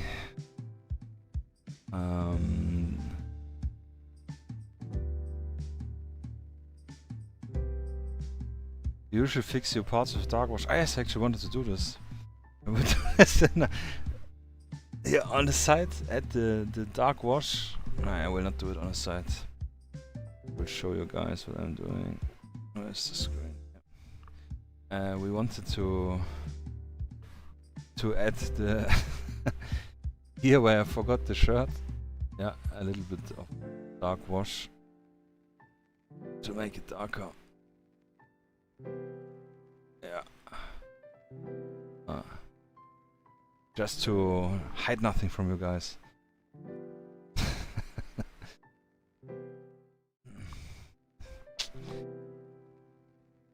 Yeah. Good. With the dog, yeah, the TBM one, Obi-Wan Nairobi with the dog, yeah, that's true. I said Games Workshop last month, but not buying from there anymore. Yeah, you wrote earlier the what was it called?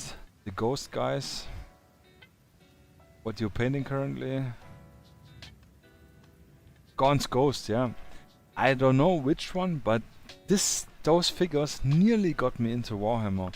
I think in 2022 they showcased a set from them where they had like really cool poses, like with the knife out on like tree stumps or something. This looks really good. It looked really ultra-modern to me.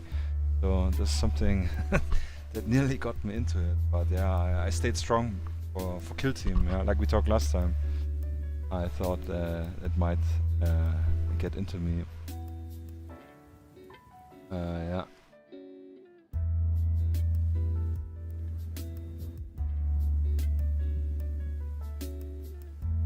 Oh, really? Back in the days, Games Workshop had guides to make your own washes. That's interesting. Yeah, I didn't know. That's cool. Yeah, the last you bought. Yeah. I don't even want to know how much they were. Yeah, I think I remember how much the set was. It was 7 figures for like 130 euros or something. Yeah, I think something I want. Yeah, but let's get into the news. Yeah. So, long story short, I thought we can set the clock actually before I talked endless. Do like more or less half an hour.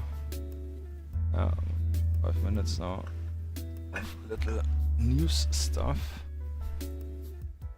Just to get myself updated because I don't always find time to check out Chargeblog or like all the Kickstarters and everything which is going on. Drinking a little bit. Actually bring the cup to the screen, not that you guys get any weird ideas what I'm doing. Alright. Yeah, Michael Charge. Some of you guys know him, maybe, probably. Great guy. He has always, every week actually, a newsstand. Yeah, I picked out the last 3, just because I also have them. I've like flew over them, read a little bit. But we're gonna check a little bit. Oh yeah, Broken Arrow, video game. I saw on YouTube. A little bit off topic, sorry, but I saw on YouTube gameplay. It's an air raid, and it was a raid on an airfield. It looked so amazing, like 1 hour gameplay. And I was really like, I need to get this game, but I know if I'm gonna get it, then I'm not painting anything probably. And yeah, and we all know in half a year it will be 50% off in some sales. So yeah, patience is the key. So really cool. Spectre. I don't know if it's really cool, but it's definitely cool what they're doing right now. Third time is the charm, they say. It's their 3rd attempt in doing a Patreon. So far successful. They had the first month was even for free. The Patreon, they're providing STLs for the miniatures, which will go into the store. So you kind of can have like first dibs if you back the Patreon. I think it's like 20 euros or something. And yeah, pretty cool. This month I also got it. No, actually last month, June, he did the Mina Militia. They're actually like redos from the older metal sets. I have a lot of the metal ones. And I like the really ruggy, hairy, yeah, like veteran or fanatic look. Really cool. Actually really excited for those. I think in the newer one we see all of them. Yeah, direct action tier patrons. And they're not cheap. Not Patreon. Spectre miniatures STLs are the same price as the actual figures if you get them. So the Patreon is a good thing if there's something you wanna have. And yeah, it's also dangerous because of the FOMO. Yeah. You always want to I can use it maybe someday. I have this scenario in my head which I could use it. Yeah, it's dangerous. The endless collection. I don't even want to know how much terabytes I have files. Awesome Miniatures, which we just talked earlier, who has also Obi-Wan Nairobi figure. They're doing a Prepare for the Death Kickstarter. We can actually check out the Kickstarter maybe here in a second. Really cool, yeah. Actually, they look really nice. It's like Soviet VDV, 80s style. Yeah, it's cool. Actually, they have a very like traditional poses, you know, like very wide arms and yeah. So they're not. I don't want to say they look bad because they absolutely look gorgeous. They look really nice. but they have like, you know, they're all shooting from the hip, like typical 80s movie. So, I went my chat actually. The chat disappeared. Ah, here it is. Write it over here. They look very 80s movie style, so I really like the guys who really get into the guns, or have more static poses. So this is something, it's just a personal taste, but I think they look great. And yeah, they look like painted up fantastic in the Bereska camouflage, Soviet style, really cool. Red Jungle, pretty interesting rules. Supernatural Vietnam War, so that's a cool thing, because there are a lot of interesting stories about demons in Vietnam. They had also this operation where the US, they put out speakers with like ghostly sounds and stuff, which to like psychological warfare on the Vietnamese. So also the story with the tests of the night vision, where they had like a red tinted phosphor, where people started seeing crazy stuff, crazy shit, like demons. So yeah, that's pretty cool. Deutschschießen from the hip. I never heard this actually. Deutschschießen, that's funny. I need to check this out later. Yeah, so they look actually really cool. Yeah, I don't have really a use for it, so that's why I'm gonna skip them with conscious. Yeah, but we're gonna check out the Patreon a bit. Bob Mac's new Patreon. I'm really excited for this one, especially for the Black Hawk. Yeah. Modern Miniature also brought his Black Hawk out this month on Patreon. Looks also really good, but I wanna have the Bob Mac one. Probably a little bit more details. Yeah, but the airland actually, is this the link to the Kickstarter? Should go live tomorrow actually, 4th of July, yeah. Excited for this one. ASTVL, I have no idea. LAV75, really cool.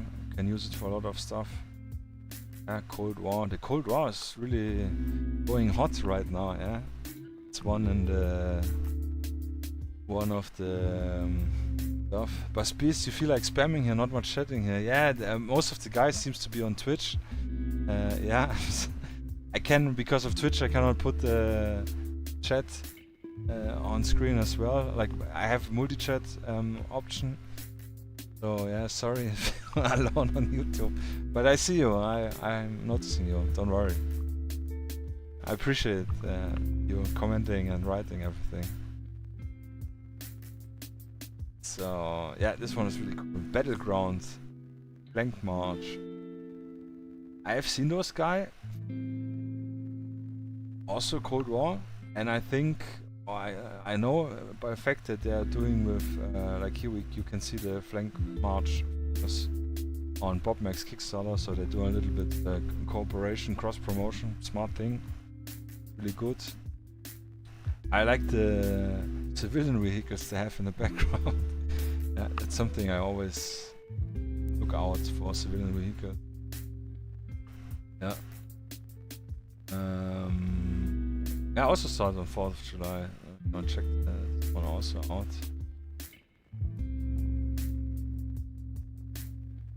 Small scale skirmish using Battleground HD. I think they showcased it. Yeah, he made a blog post. Okay. Out. Ah, that's their blog.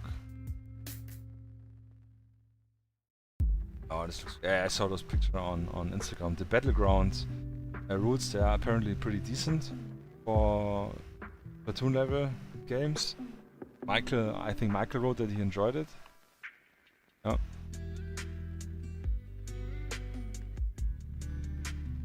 Deutschschießen used in a different context. Negative way. Dance with a STG for the. Yeah. I have never heard it. I have to check it out. Yeah, also here the teddy fur mat, really cool, and it also looks like they colored it in by themselves. Yeah, it's really awesome teddy fur for high grass.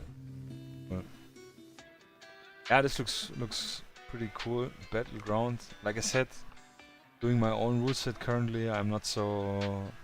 I'm interested in other rule set. Don't get me wrong, and I do like to read them to like kind of see, learn something new. But like in playing something, like I have to learn it and I have to teach someone, or also get someone interested. This is always the difficult part. It's like the main reason we played so much bolt action, because everyone with whom I was playing, they knew the rules, and we could like, yeah, it was easy to get a game going. And here, this Combat Octopus, huge thing, and we're gonna check out the campaign event. Yeah, this actually, yeah, it's a little bit older. It's the figure we painted last week. Covered over one. So, that's from above.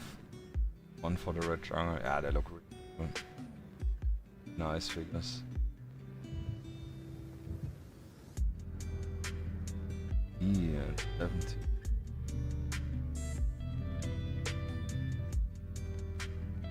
Oh, the BPM looks amazing.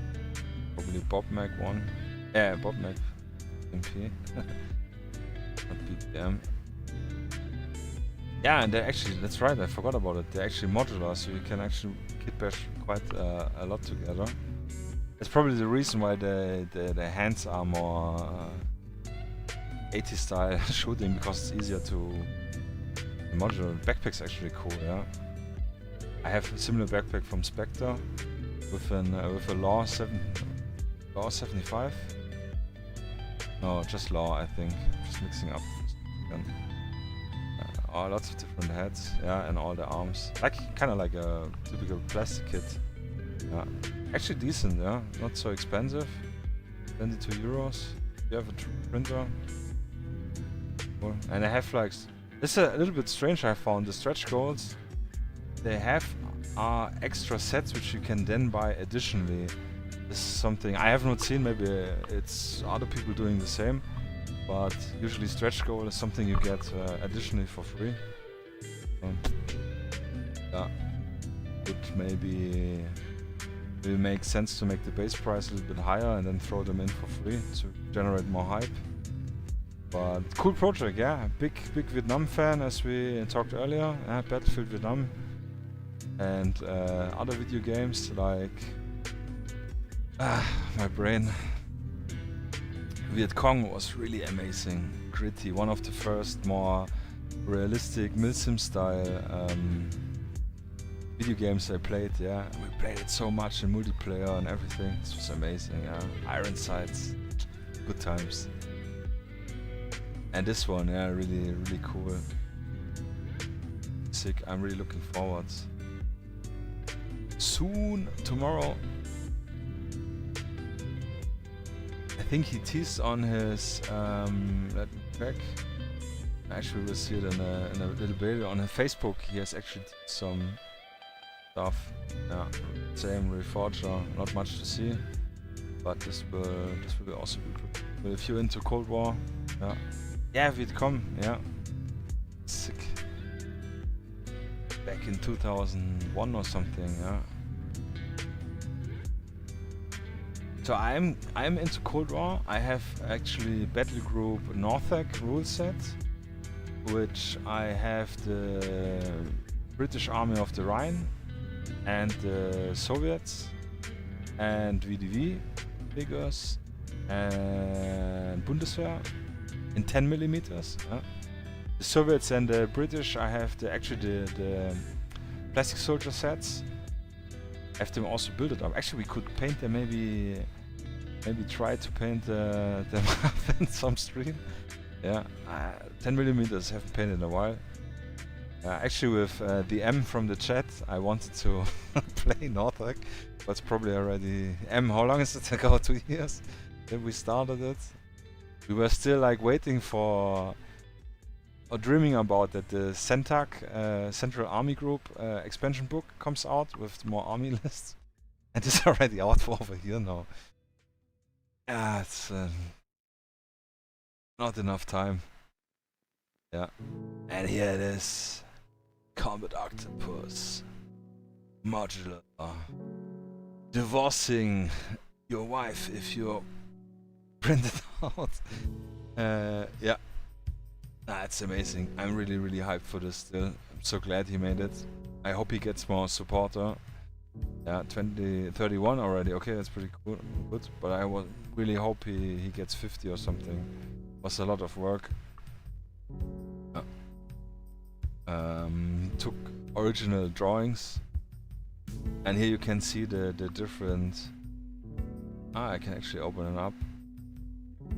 Yeah, you have like the two variants, like the clean one and the decayed one. Like I printed the decayed one to have a more dirty, grimy, gritty look. Yeah.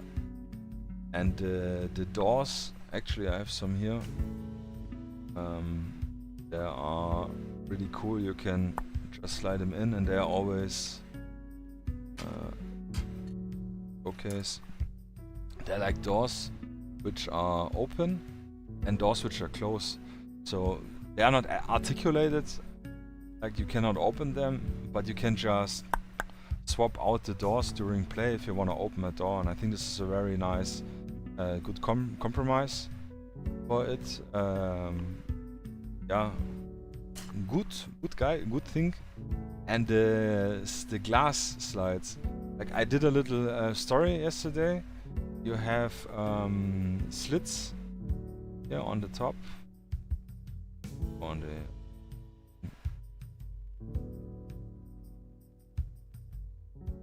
just quick.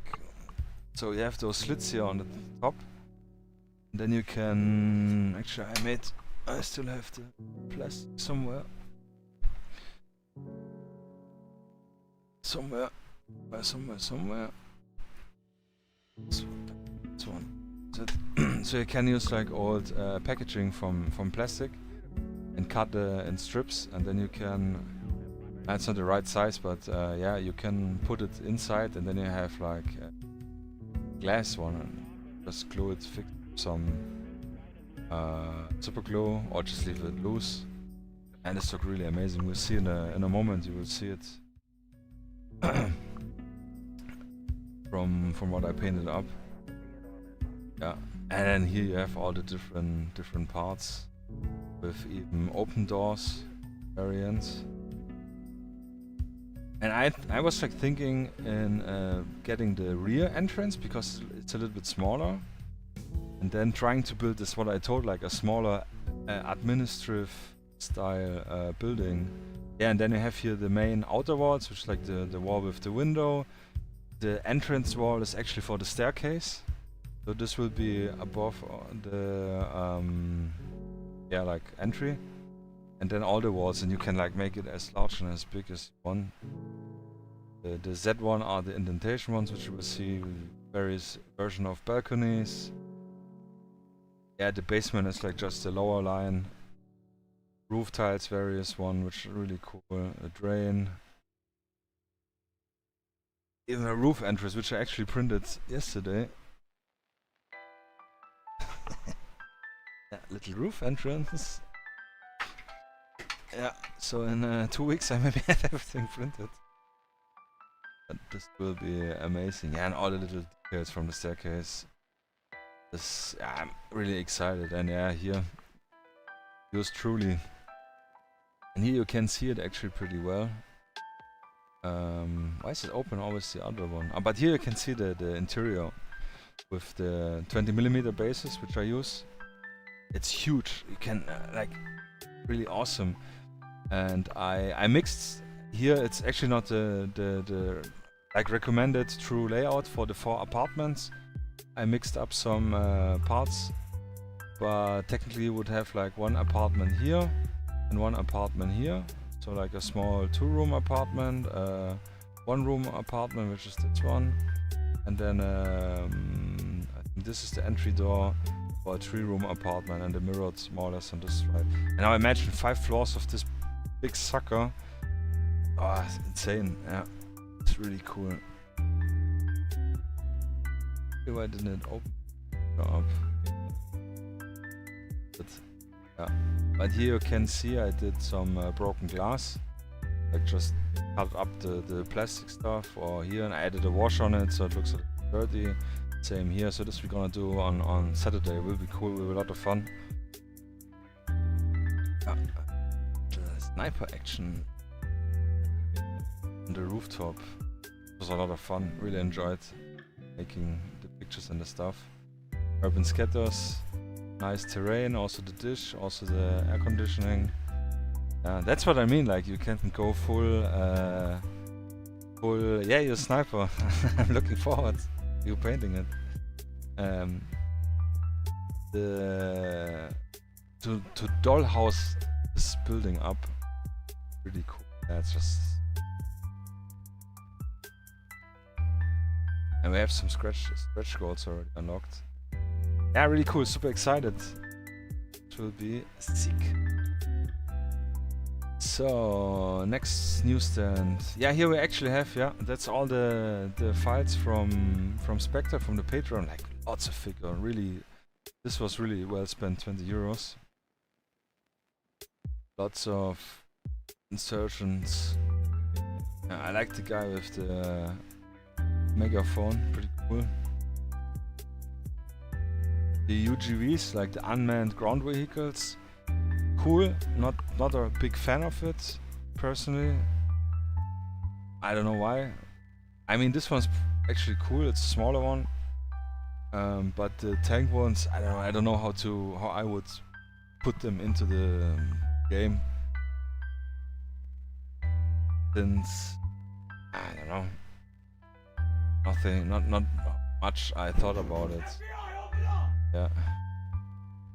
Oh damn, mediocre hobbies raiding me. What the hell? Thanks man, thanks for the raid. 25 viewers. Jesus Christ. Hey White Wolf, thanks for the follow. Guys, how you doing? Kabrinsky, thanks for the follow, man. And mediocre hobby. Damn guys, what you doing? Appreciate it. Yeah, welcome to the stream.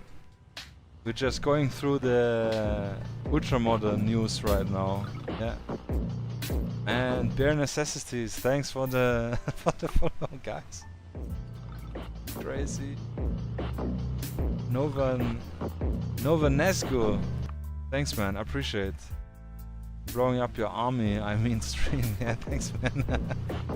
Appreciate it. Really cool. Thanks man, thanks guys. Yeah. We, like I said, just going through the news while the miniature is in the wash, is drying. Yeah, oh, I'm totally. It really got me speechless. Yeah, thanks guys, I appreciate it. Thank you very much. Yeah, we just watched. I painted the figure. Actually, I can show you guys, so you're not too bored. Just painted a really cool little dude here. Yeah, we just added the wash and it's nearly dry. Just going through the news and then we will finish painting it up in the next 10 minutes. Yeah, but thanks guys, yeah, for the raid, Tracy. Really cool. Thanks for the follows, man. Appreciate it. Yeah. Are you guys also into Ultramodern Wargaming? Miniature stuff? So yeah, Spectre, amazing. Patreon, really crazy. June was really successful. This we checked already. Yeah, another vehicle from the Bob Mac Kickstarter. The best attack vehicle. All your Battlefield 2 guys will probably remember this one. Pretty sick. Be awesome to paint. And Flank March, doing a lot of nice stuff. Yeah, if you're into Cold War, I think this is a really... July is a really crazy month to get some nice starters. Yeah, Echo Dark, Wyoming, my partner in crime, did a big STL discount. Yeah, Warfighter, formerly known as what's it called? Antalonica, yeah. Their seems to be closing down. Sad, yeah. Sad if someone from our small community is closing the business. But yeah, tough times. Really nice painted figures actually. But, sad news, but yeah. I think already, yeah. Closing 13th June. So already too late to get the last stuff from the miniatures. Urban Scatter, some polls. Oh yeah, Comet Octopus actually. This preview for July, doing the third part from the Russian SSO in Syria. Really excited for those. We still have the figures to paint, yeah, the SSO ones. Female operator which we had. Yeah, that's what I told like earlier. Modern Miniatures also put out the Blackhawk for this month Patreon. Really nice. Long time people were waiting for this. The only option you had for Blackhawk, not to intentionally misspell it, yeah, is to get the Italieri 148 model kit. But all the model kits are a little bit flimsy, so for actually playing war games, yeah, not so great. Yeah. But yeah, a lot of cool stuff. Turn-based. Yeah, that's what I said. Like, I really like turn-based, and he's also one of our guys. But he does like each miniature. Like we have here 2 rifle guys, then 2 grenade guys, and 1 LMG, and this is like nice for maybe 1 squad. But if you want to do bigger groups, then you would need to print duplicates, and this is something which I don't like, and a lot of people don't like. So more variety instead of maybe doing 2 sets would be cool, but yeah. I mean, a lot of people get his stuff and are big fans of him, so don't take my opinion or words as the right opinion. But yeah, and yours truly, the APCs which we painted up last week. Actually, we need to check this out. We'll actually do this in a moment. Just to round up the latest news from 2 days ago. First pictures from Steve from the Spectre Mina guys. Looking fantastic. Also, Steve is really talented with making the setting the scenes for pictures. I mean, that's what got me into the whole hobby. It's like seeing the pictures on their web store. Like, if you see this, and if you even know that they come in unpainted, but it still kind of tickles you. Yeah, really great. Really looking forward. We definitely need to paint those one up. Yeah, probably not all on stream because it will take 80 hours. Yeah, but nice. Lots of character. I like this a lot. If the figures have character. Some teasing for the next one. Another teaser for the Bob Mac. Reforger. Anvil Digital. Yeah, actually they do also a pretty cool one. Those looks really nice. Spike, I don't know if you're watching, but those could be cool for the Division project. Yeah. Those had strong Division vibes. Anvil is pretty cool, and I like that they got with the guns, that the sizes of the guns got a little bit less heroic. So this might be something I need to get for myself. Maybe. And again, what we looked at.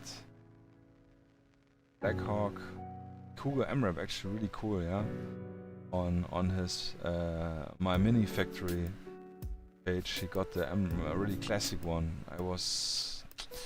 I'm not sure if I need it. I want it for sure, but I don't need it. I have here behind me 3 tablets full of unpainted vehicles. So probably not.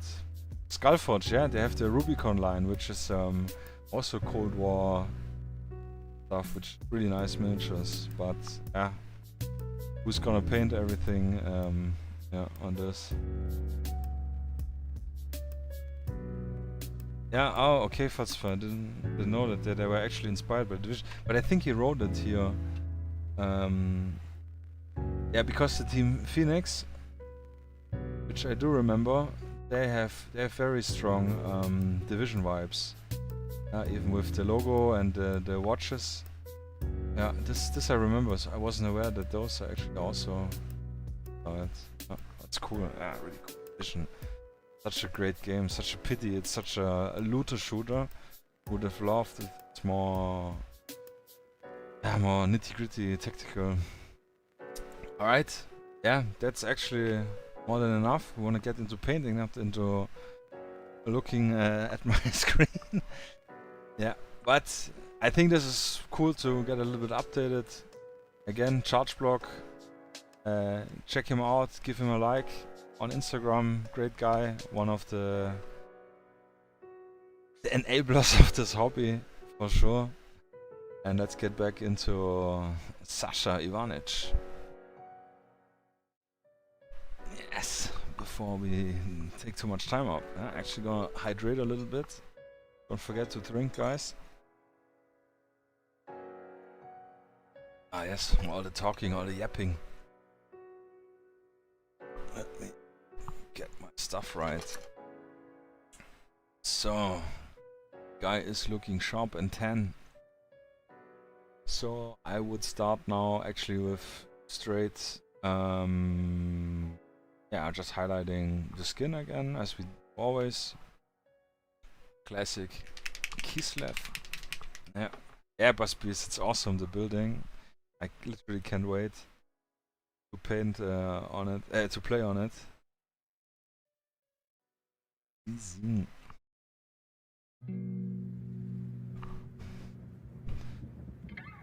So, drop, mix. One little, take the correct brush. Actually, this one I need to give a little wash later. Little zoomy makes zoom. Guys. So as usual, highlighting. Escape behind my shoulder. Highlighting. As it goes. A stripe on the nose, so he looks like went to Aspen or a little bit snowboarding.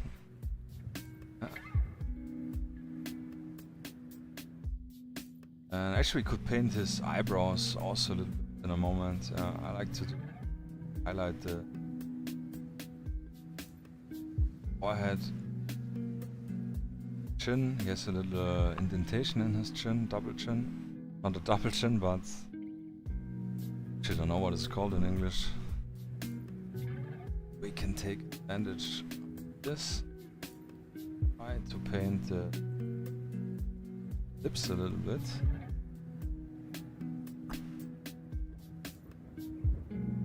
Two. Kissing mouth. And below the eye, here are the bone cheeks, which are always highlighted on both sides.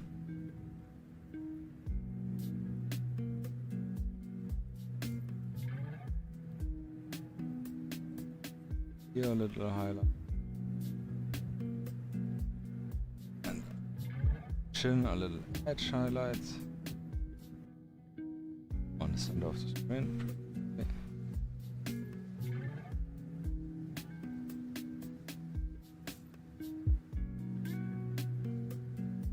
Touch the brush up.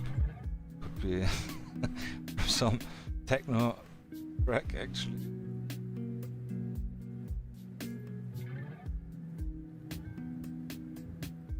Yeah, actually more or less. Don't want to over highlight it. It's already pretty decent. Back fonts. And then the finger, my favorite. Makes the finger pops. Especially here with those fingerless gloves. I got it right.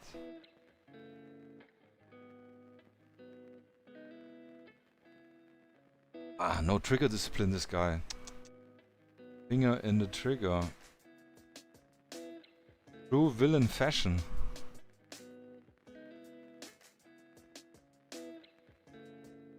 Where do we go to shoot? We don't need the rules of the ATF.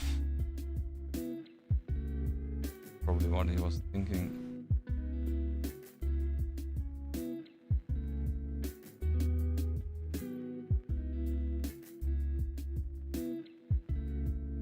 It's good, now we got the thumb.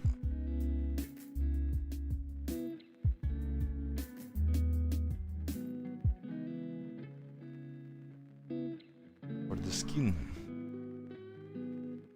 And this time we're gonna paint some eyes, yeah? Will try my best.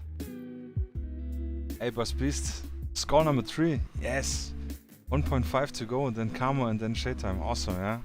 Nice, 3 guys. Pretty good, faster than me with just 1 guy.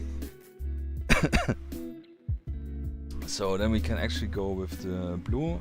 We will again mix it up ourselves, like we did it before.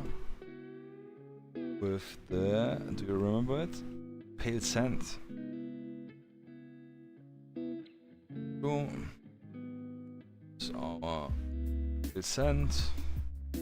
Or fancy it. This pale sand. Or fancy it. This not pale sand. But it's pretty similar. Skeleton bone. Yeah, it's, I think they have a pale sand army painter, but I don't have it. Or you can use white. But I think pale sand is pretty. Put it on the side. And grab a little bit with the butt. And really just a bit. And then we can mix it in our base color. I think see it. Oh, I get brushes in the way. Yeah, I really need to get this camera set up. I mean, for my controller, I have just like 1/4 of my screen. The stream running for myself to check all is good. So it's probably better to see in the screen. But I need to upgrade it. Hey Sarah, welcome back. Gonna ask your board game group which card they wanna write in a zombie apocalypse. Lancer Evo. Nice. Do you have some gasoline mechanic? Because those things are, I think, pretty thirsty. So you need to yeah, make them pay for the decision. So just gonna rub off or highlight color, and then the usual gain. Just gonna go around the literal hide spots.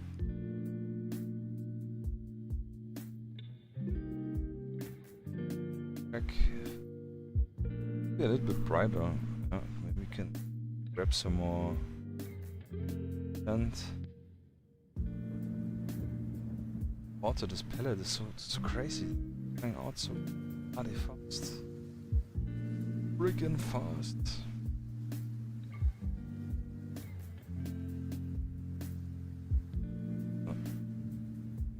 Pump up the yeah,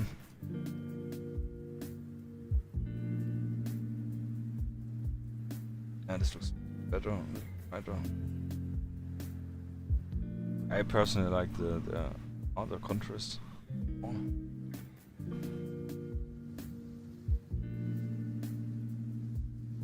Would be cool doing 2 highlight colors, get more build up, but yeah, more time. This I don't have. For all figures, not.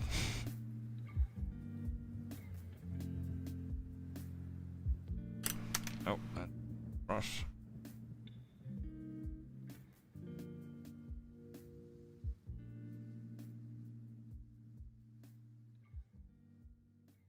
Rim.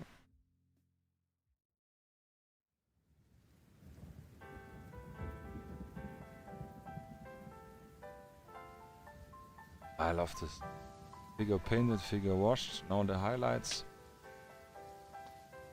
Posing. Finish line. Yeah. Yeah, it's a little bit lighter than I wanted, but it's go. Oh.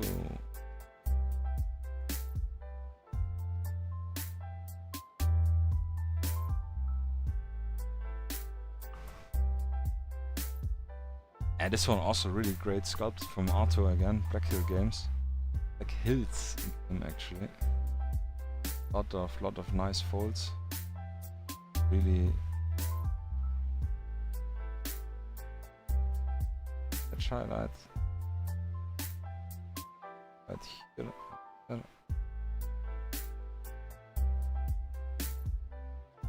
Yeah, this would be really cool. Rating, guys, what you painting, what you doing? Tell us a little bit.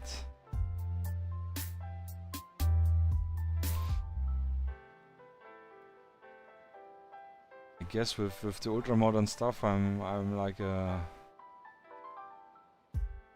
sore, not a sore eye, but like definitely out of the norm, which is my intention. Fancy. I already like this. Can't wait to put the stripes on it. Stripes. So here we're gonna fake it again a little bit, not so much. Yeah.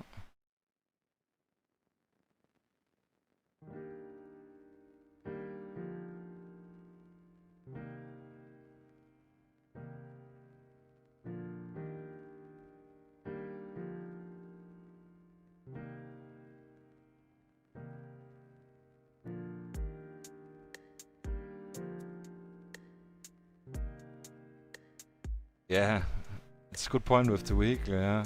And yeah, with a van, I would have probably picked a 40-ton truck to have much storage, or at least a pickup or something.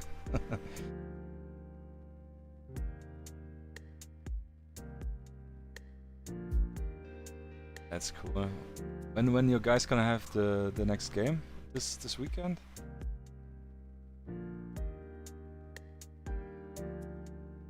For your zombie savage world.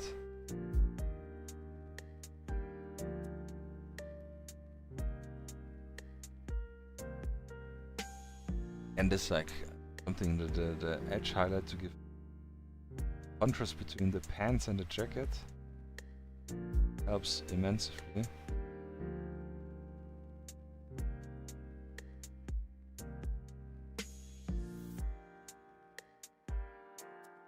But I think now with the closer zooming, it's probably decent to look. Hope not. Let me know. Dodge Ram, yeah. Ah, was your commission actually? Ah, funny. That's cool. I think I have one here printed out, just also waiting in the endless line to be painted. Ah man, the vehicles. You know what the worst part is? Before I started the stream, zoom out. I primed this guy just to add one more. Yeah, this one I want maybe to paint next week Saturday. Not sure. This is a BTR 60, but the R975 model, which is the air traffic controller or radio one. With this little, not like a turret, but like a dome. It's the air traffic controller, and without the dome, it's the plain radio vehicle. But I think it's really cool. I saw a really nice picture of one, which got me motivated. It's also awesome for scenario, like something for your sneaky guys to take out. Let's keep the scenarios in mind.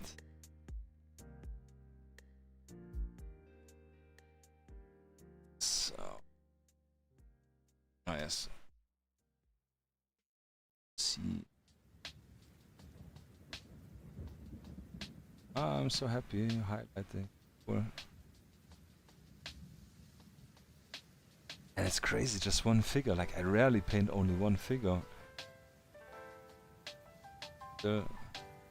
Not...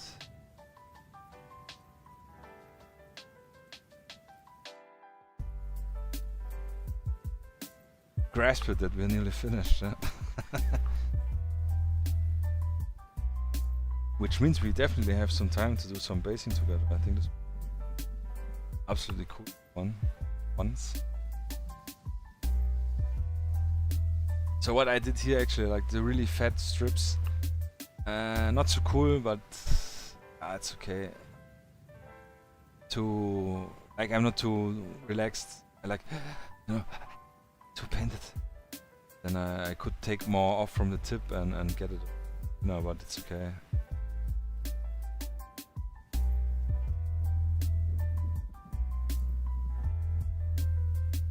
No, it's like with the... when you go on the toilet and someone is watching, then you cannot pee, you know? Nah, not the same, but... similar.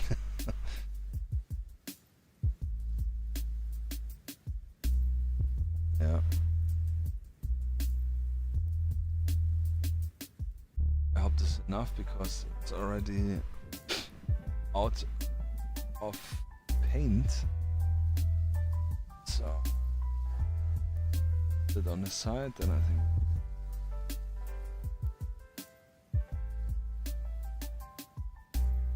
check the color. Second. Looks a little bit rough now on the arms as well, but when we're gonna put up the stripes over it, this will bring it.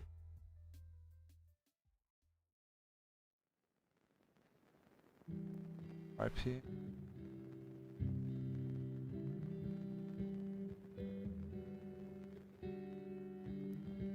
Yeah. Cool. And the back. This fat stripe's not so good, but it's okay. We're only gonna look him in the eyes, mainly. Yeah.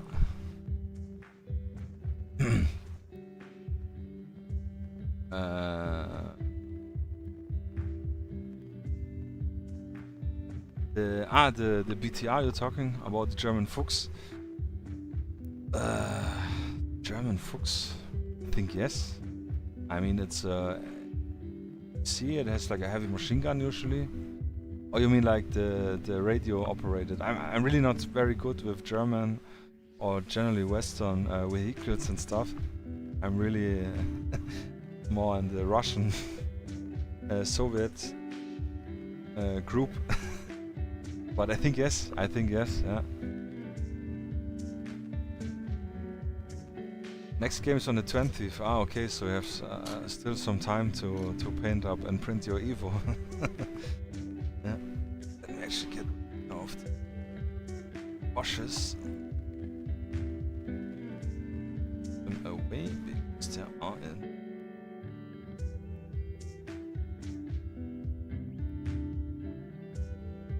So next one we're gonna do is the color. And here we will actually use, which is a good idea, we'll actually use the lighter pale grey, because I don't have to... Fuchs transport tank. I have no idea, sorry man. I have to... Let me Google it quick. Fuchs transport.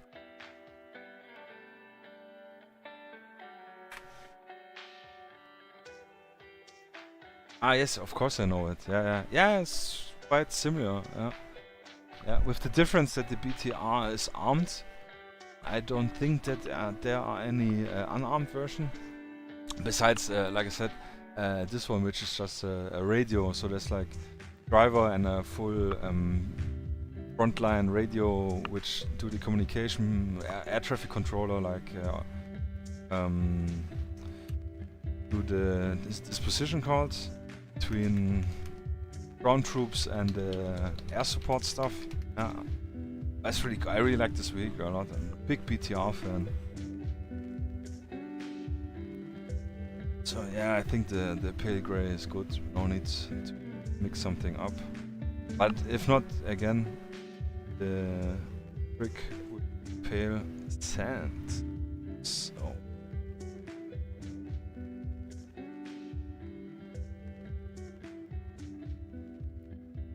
on set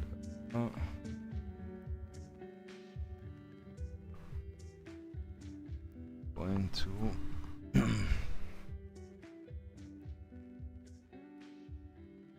try to get a little as possible on the brush and just like make super tiny stipply dots.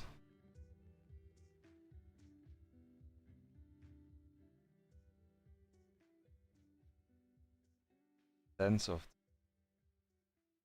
stuff, you know. Ah, you see something like this.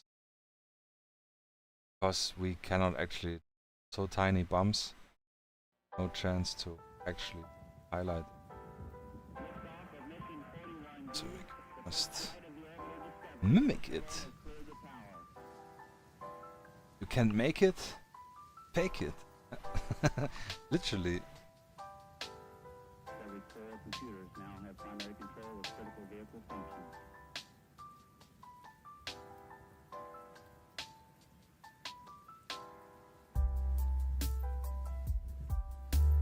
Yeah, man, that's super hyped. Hyped. And I need to watch the movie again. Maybe this could be a really cool scenario for a really big table. Maybe like a table where you have to cross 3 table worths of distance. And the other one needs to hunt the other guy down. But maybe you could use something instead of the escaping player is using literal figure, uses like, I don't know, 3 or 4 tokens which you always move, but only one of the tokens is the real character. So you have a little hide and seek type situation.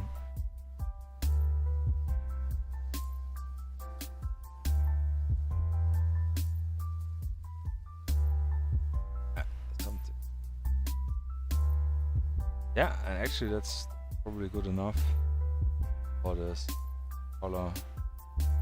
Polar. Yeah, mouth moving spelling right. Yeah.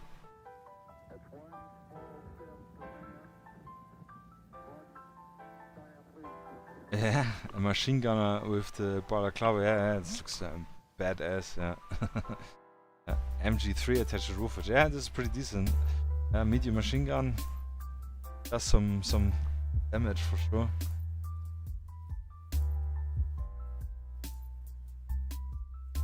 So next step for our little snipey guy will be a lot of black stuff. So we're gonna go. Actually, I want.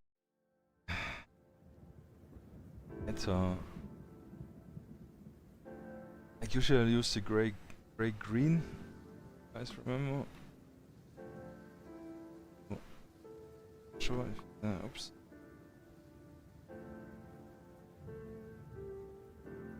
German gray is probably dark, just to give it not too bright, like on her. No, but actually looks pretty. I'm gonna never change the running system. Stick to what we know.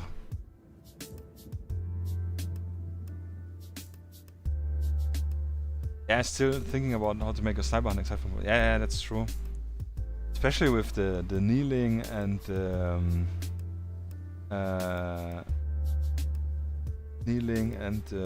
what's called lying figures. Yeah, they're for normal gameplay. They're not so fancy to use or fun to use, at least for me not.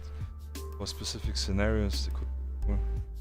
Yeah, hey, but please, nice. You found the Discord channel. Yeah, yeah. There's a cooldown timer, 10 minutes. It's because we have a lot of people who just like are bots or spam stuff. So we have this cooldown timer, and only then you can see the channel. And you see a lot of people, they join and then they leave again, which is like a little filter. Yeah, yeah, exactly. I accept the rules in the Discord.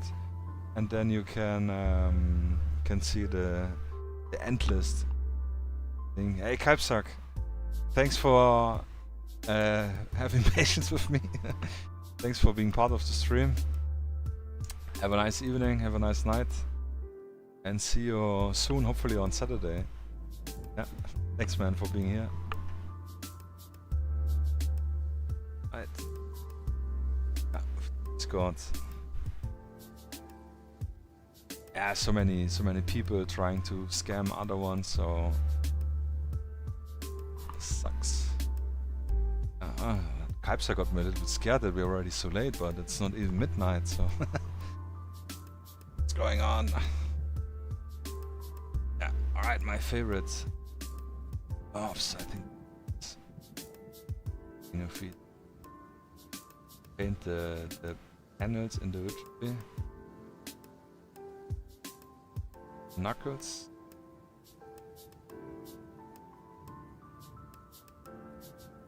Actually the right color here. Yeah.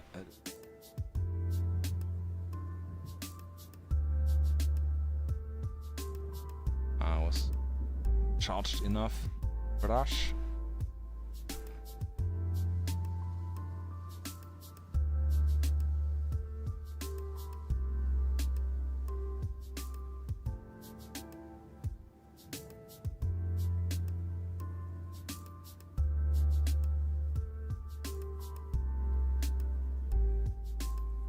Good. Yeah. Paint and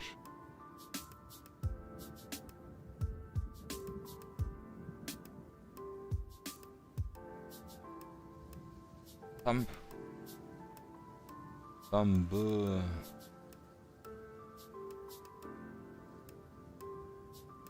Actually can use the same to highlight the clock a little. Brush is dry again.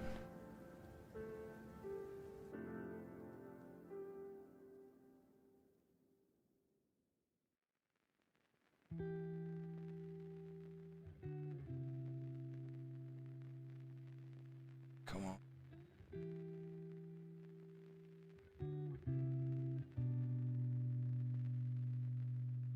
Yeah, a little. And more or less the inside of the pistol grip. Yeah. Yeah, just so we have like this shading difference. Paint the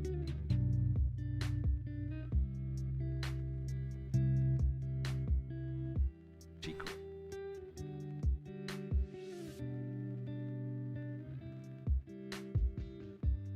The metal parts we do a little later, because this time we're gonna use a little bit of metal to make it a little bit more worn down. We'll make the militia villain type vibe stronger.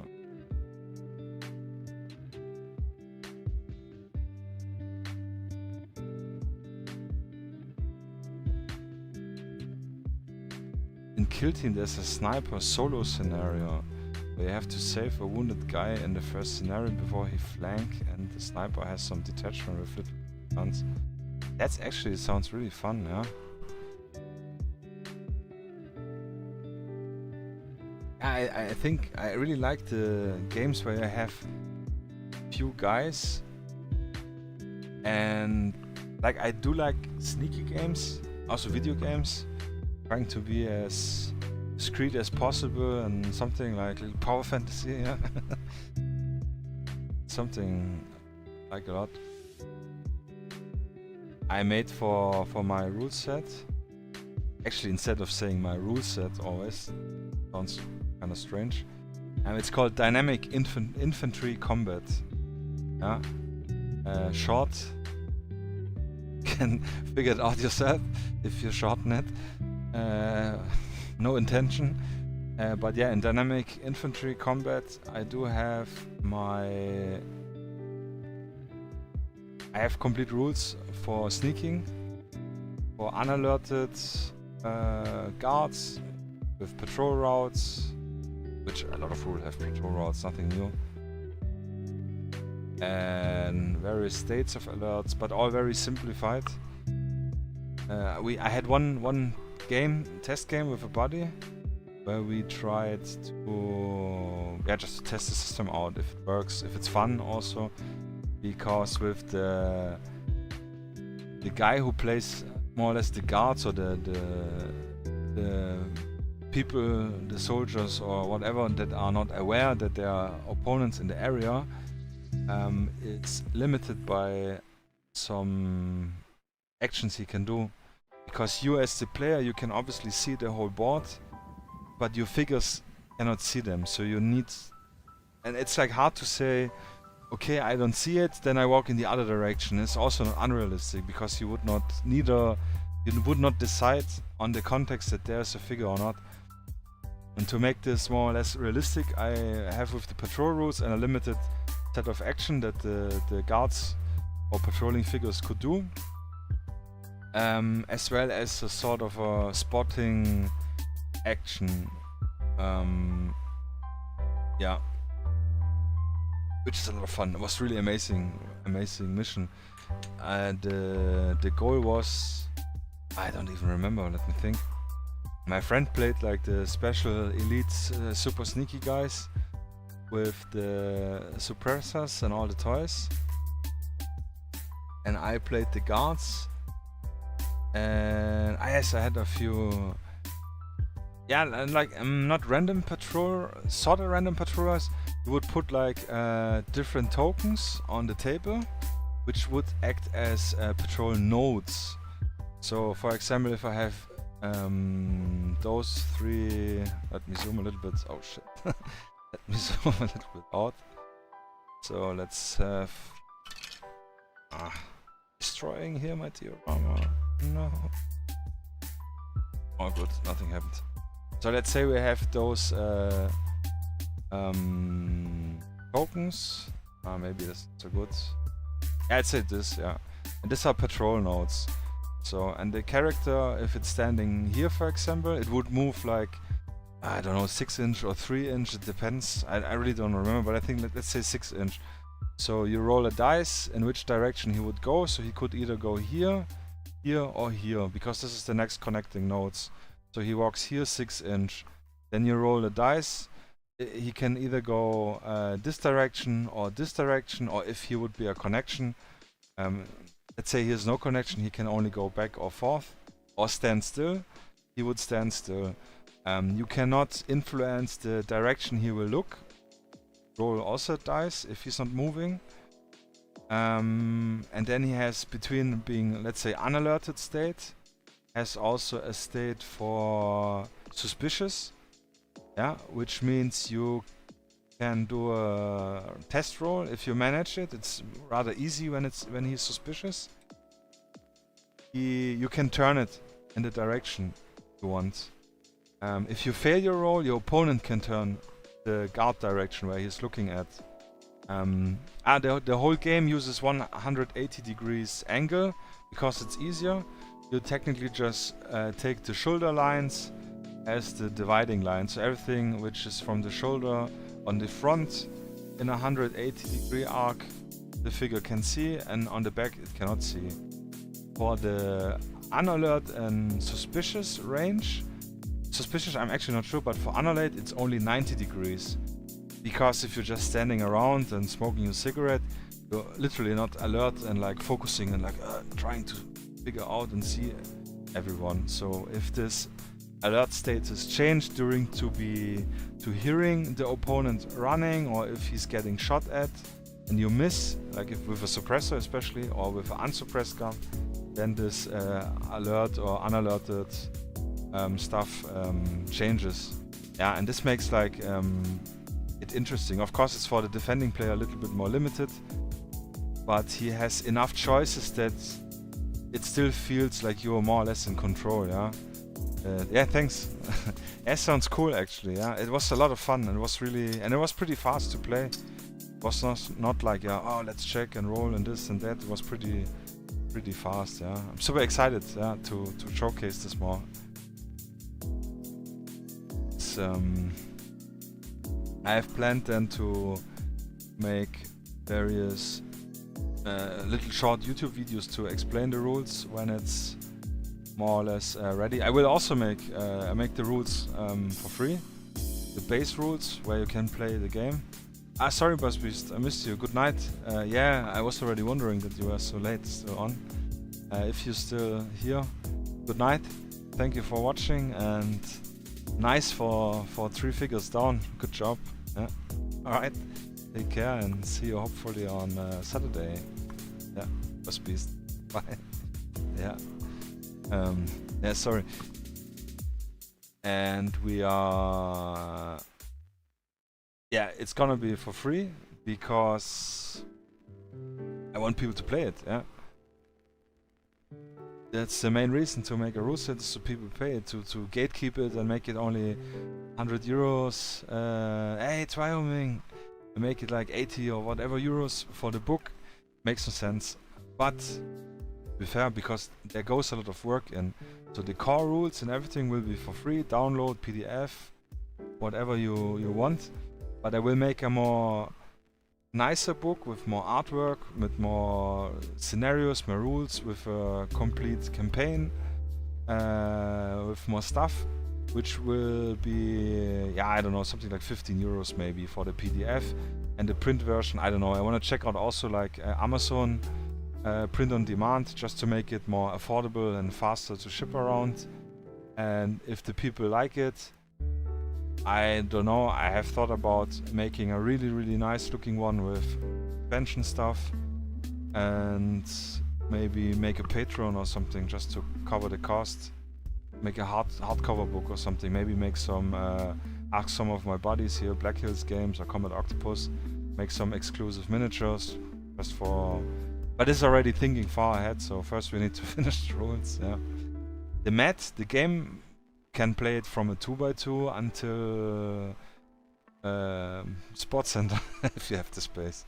Yeah, recommended is 3x3 or 4x4, but it doesn't matter because you don't have the distance problems. So, kinda depends on the scenario. Tokens, yeah, there will be some tokens. I try to minimize it as much as possible, but some stuff is just harder to track if you need to write it down on a paper. So, oh, I'm absolutely not in focus. Ping again. Scale agnostic, base agnostic, doesn't matter. 28mm, I would play it and make the picture and all. So 28mm 4x4 would be probably the most.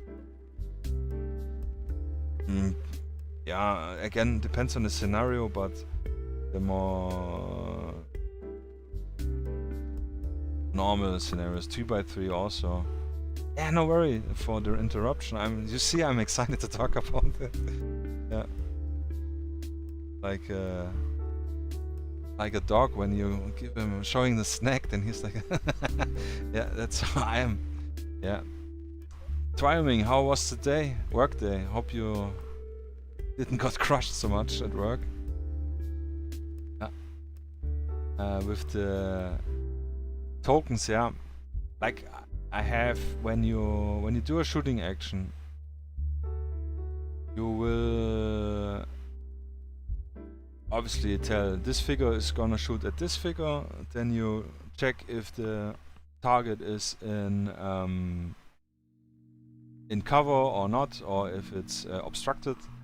And then you have your target to roll your dice, which I'm not gonna reveal yet because it will be... I think nobody did this, and I think this will be very unique. And I'm really proud of this mechanic, but I will reveal it when I have it written down. I'm gonna talk about it on stream. Yeah, just to get a little bit higher. However, long story short, then you roll for your target. If you manage your target, then it's a hit. If you don't manage, it's not a hit. It's a hit in terms of the enemy gets suppressed or pinned, but the enemy does then a so-called reflex roll, I think it's called. Already forgot it. Which then determines if he's killed or not. But a pin, if you manage to shoot, it doesn't matter. It will always be a pin. because it's a sort of a suppression. But if the shooting person rolls in the, let's say, negative bracket, depending on the type of training the figure has, like if it's an elite soldier, veteran soldier, law enforcement, trained civilian, untrained civilian, something like this, then it will be that he, I don't know, didn't have proper control with his shooting, and the gun is empty. And then this is where you have the tokens, for example, to show if the primary or the secondary gun is empty, which would you need to spend an action to reload it. But this is like rare. Like for example, if you have a D10, you would need to roll, I don't know, because I'm not using D10s, you would need to roll a 6 or a 7 or 8 or 9 or 10 to make a hit. If you roll below a 6, then it's still a hit, but the opponent has an easier way to counter your roll. And if you, for example, roll a 1 or a 2, then it would be like the gun would be empty. So something like this. Yeah. So it happens rarely, but it can happen. It's like this rare, in a, like those game-changing, unforeseeable situation where you, I don't know, you manage to get the opponent cornered and cannot take him out, and right then you fumble your roll and you're out of ammo, and then he can shoot back, and then he also fumbles the roll and cannot shoot back and need to reload. You know, this is stuff which makes rules interesting if you have a little unexpected situations. Yeah. And you don't need to track like ammunition or something, because either the gun is out or not, and with the dice roll, it's like sort of like the discipline how good you can pull the trigger, because with 30 shots in a magazine, if you're well trained, then you can like unrealistically one-shot every opponent with your really good dice rolls. You would not, in a full game, probably not need to reload this guy. But if you're doing fumble the rolls because you don't have to control or whatever, you would need to reload more often. Yeah, something like this. Gun range today, Wyoming. Nice. Ah, envious. I haven't been to the gun range in ages. Probably 2019 last time. Jesus Christ. Yeah. This shoot times. Yeah, it could be a gun malfunction, for example. Or the gun is empty, but you need to spend one action point to be able to use the main or the secondary. Like, it's a token which you can flip. One side has the main weapon, the back side has the secondary weapon, so that you don't have too much tokens, but you can use the same token for different occasions. Same like my activation token, which you put down next to the figure when you activated it. You used all 2 action points. You turn it around. It's like Overwatch. I forgot what it's called in my rule. Yeah, so you have 6 tokens, which has 2 sides. Yeah. What is NSAK? NSAK?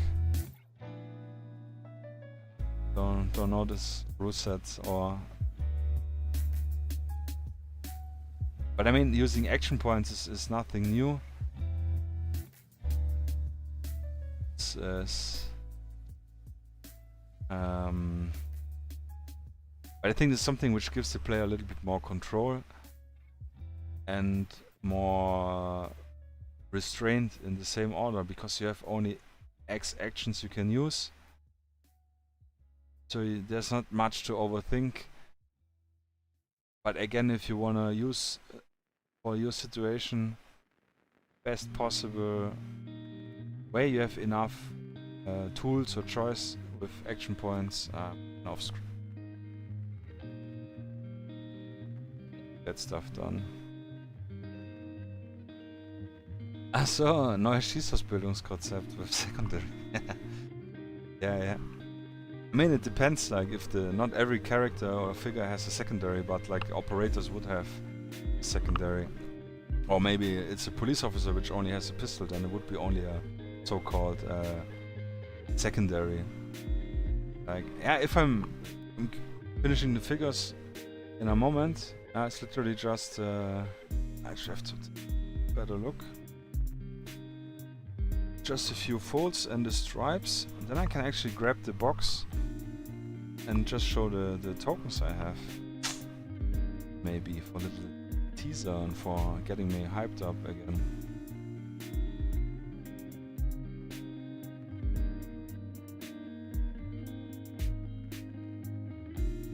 So.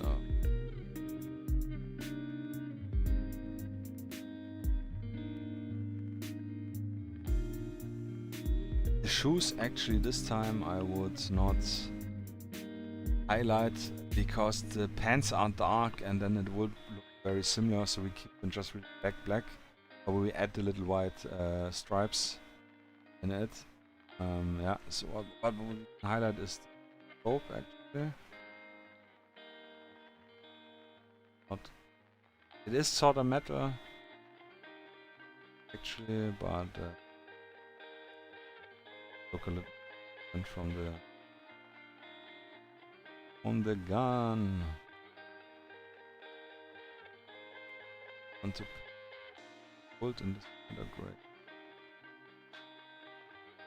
Look a little.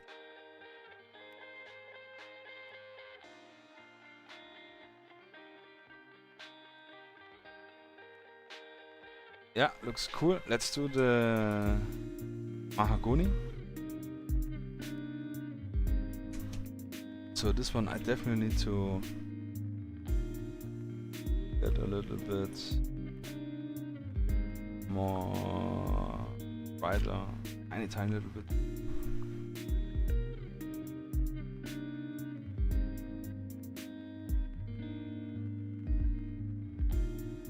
And here.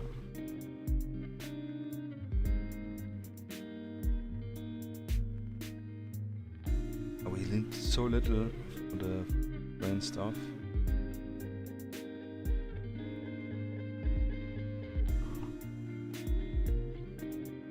What you're doing, Wargaming? What's on the table? Are you building, continuing on your layout, which looked really amazing? I saw it earlier on the Urban Scatter channel. I looked at it actually right before the stream started, so I have to look at it a bit more.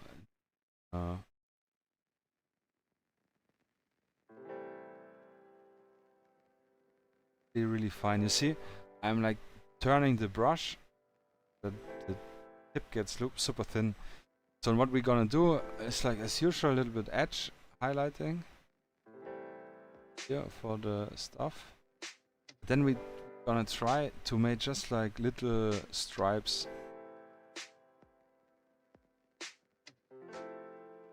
to fake the wood grain.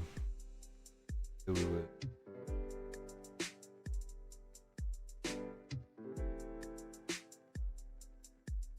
Tip is not so good. I really need to work.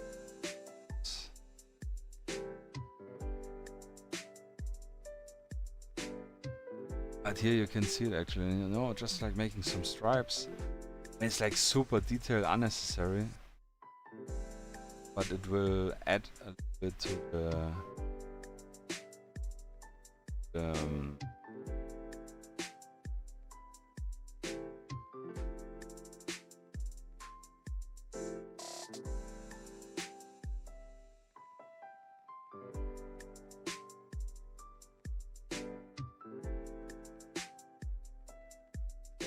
yeah, see, and wipe it off.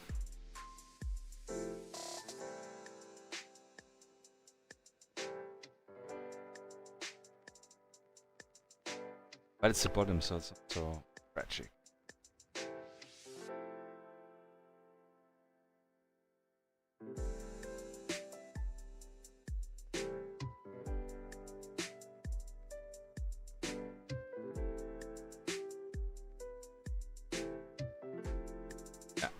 So see it. Action. That's the only thing, yeah, with the like what we talked earlier with the new Citadel paints. That's actually true. The army painter, they are more shiny than. You can see this. It's like a lot of reflection. That's why we need the good old AK Ultramodern. But by the way, I don't know if the M is still in the chat, but I guess he is. He told me yesterday. Was it yesterday? I think yes. That Vallejo has a new polyurethane in English. Yeah, I think. Matte varnish, which is he says is really good, really same as the Ultramatte, but since it's polyurethane, gives a better protection. And he says can easily spray out of the airbrush. So I have this in my Amazon basket. I'm gonna give it a try. For terrain, I wanted to try it, and for vehicles. For airbrush action. Oh, actually I noticed this right ass cheek is highlighted.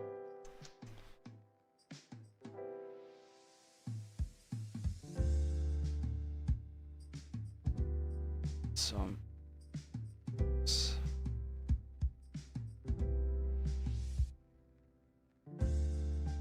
yeah, but got that ass covered.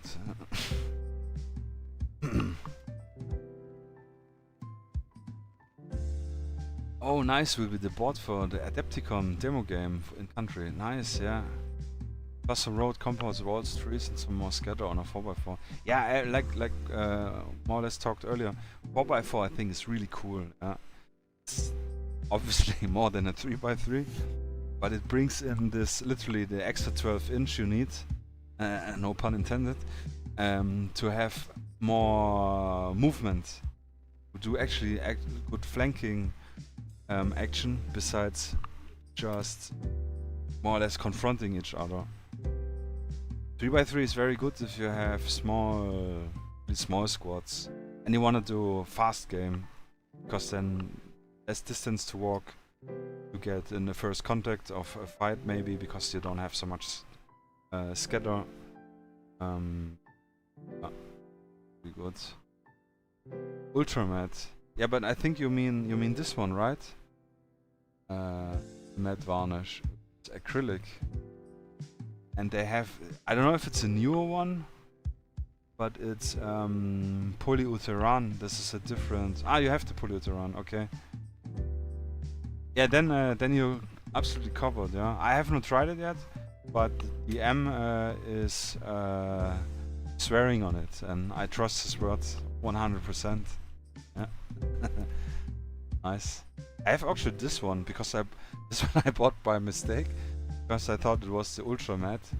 Yeah, but obviously it doesn't have the Ultra. So, but I don't have used it actually. But yeah, but whatever. This is definitely cool. And one you have. And he also told me that because like with all the oil washing stuff, I'm pretty new with it. And I was like asking him about be okay to varnish the vehicles with oil wash when it's dry, because I don't know how it will react since it's like oily and newish. Yeah? And he said it's like no problem, so I will definitely try to varnish the vehicle, so to bring all from the shine all figures and everything together, and probably also the terrain to give it a varnish so it looks all the same. Yes, alright, I have added gunmetal, lead belcher, I don't know what else, all more or less the same. This is my go-to. I use this a lot. I use this very much on here. You can actually see it. This guy, custom kit bash with green stuff. Wehrmacht sniper dude. I used it on the metal parts give it a little used, shiny look. But damn it, I should have done this before I washed. I forgot it's the right way. That's okay. We can wash it still. Because this brings the silver a little bit down. This makes more sense if you have blued gun. Like it's not painted, it's a chemically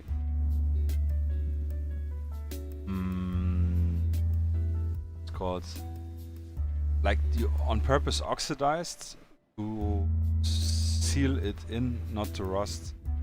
And if you paint it, like everything paint you can remove, and then it will rust where the paint is. So, but bluing, in my opinion, has more like if it rubs a lot on one location, if it's a lot of use, it gets more shinier. So that's why I like to use silver stuff. Oh, but we're gonna tiny little details, also more or less like high areas.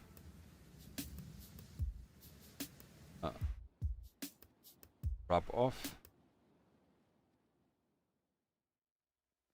Charging handle.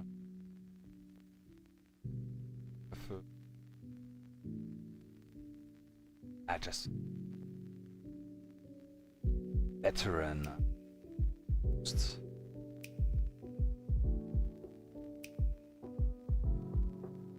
Same on the other side.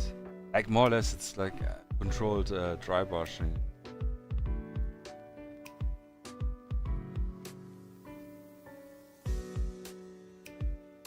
Actually, from the inside, I'm not even bothered because, like, you literally cannot see it. But this time, yeah. So yeah, you see, it's a little bit extremely shiny. So until Nullen oil intervention, tiny bit. The one brush worth for it. Make it, my opinion, dulls the shine a little bit down.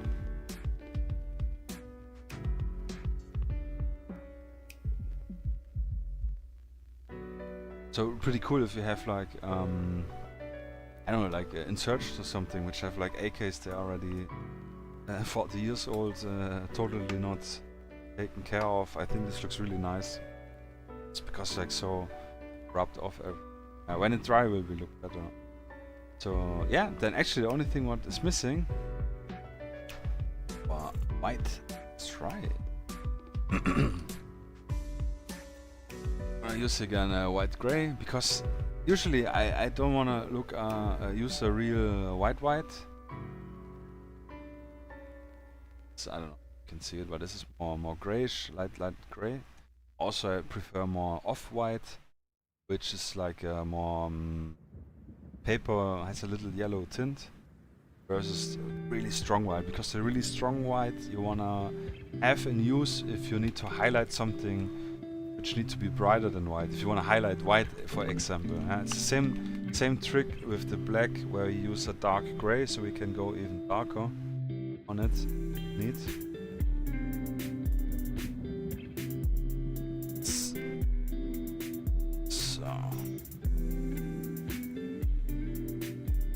But as we said, we're gonna be more accurate. Gonna give him just 2 stripes. Bracket.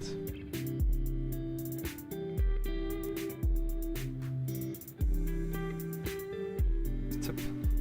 And here we have no stripes on it, so no guiding lines. But usually it's like the center of the shoulder is where the first stripe starts, and then you have left and right. Just go shoulder. And again, you see I'm pulling downwards. Here, stripe. Continue the line and just do like little bit line by line. Here we have the first. We're actually doing 2 lines, so it doesn't work, but it's okay. gonna go on the more backside. So then we just on the figure. Our finger is sauber before we touch the sauber. Clean, I mean. Before we touch the finger. And the brush right up. As is tradition.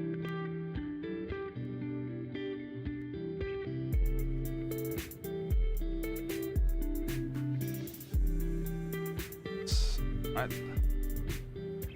On the figure and just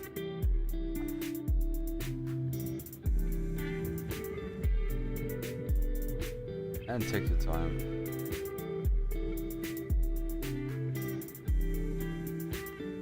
Now we have one nice clean line, and that's actually all the magic behind making lines just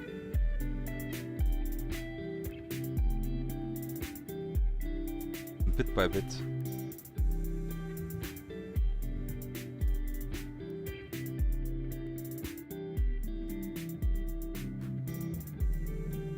And make them after you highlighted and after you washed and everything.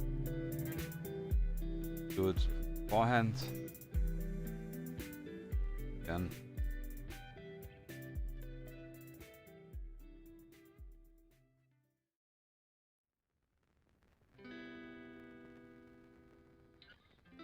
And you see, like, literally with 2 stripes we can up value the look immensely.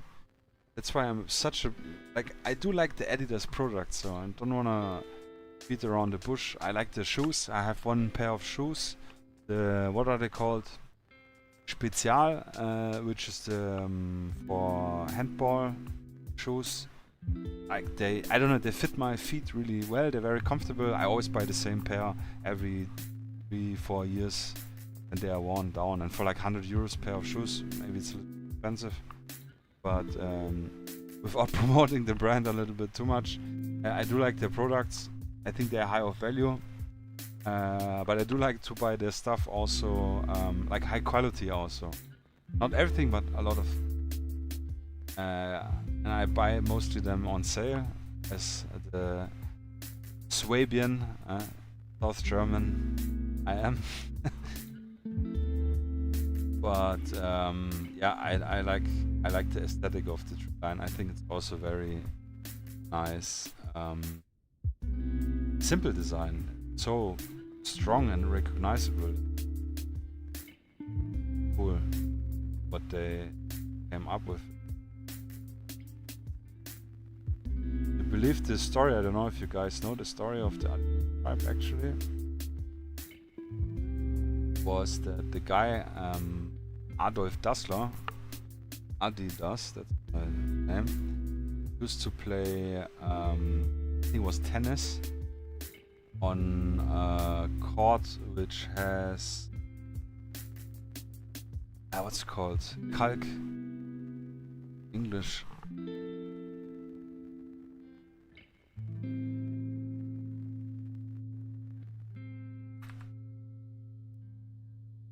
Calcite, I think. Check.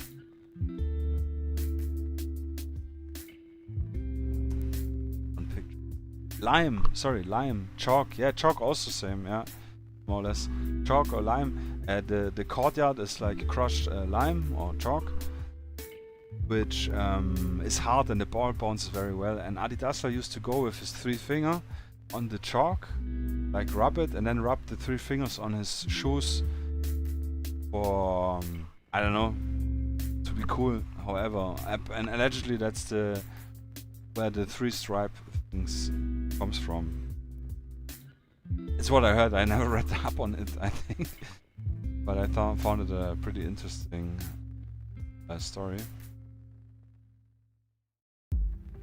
Go to 2nd stripe.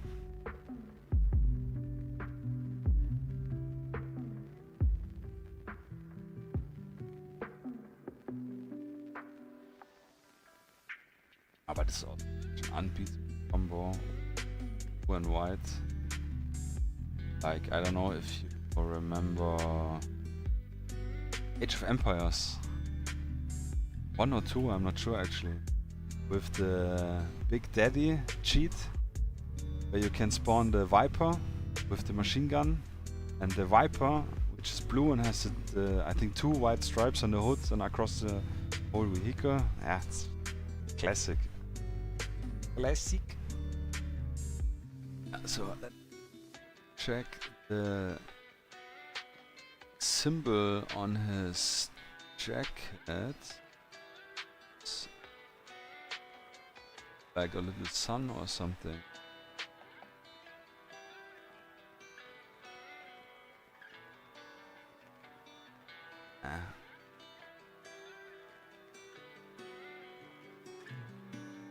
No. Yeah, Kalk, yeah, sorry. I think it's Kalk, isn't it, in German? The courtyards for tennis? I don't play tennis, so I'm not even sure. But I think... Yeah, okay, so I found it. So it's a circle which has 2 spikes going out, and then below some white text. So this is pretty easy, and this we can actually do pretty recognizable. This is the... I don't know, Strelac Sarajevo 84. So Strelac is, I think, star or something. Strela. My Serbian is not so good. Yeah, I think this will be pretty cool. And we can actually see the area here. So let me guess the spot. So it's more or less in the center of here. Or let's try to make a circle.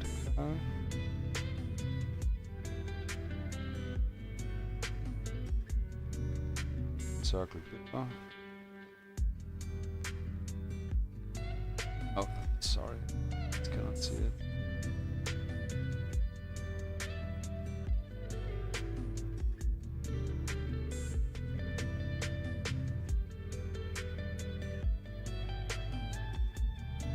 I wish to make some dots. Yeah, good enough, I would say. Too big actually a little bit, but it's okay. You can see that there's... Yeah, it's shiny, I think, for the camera.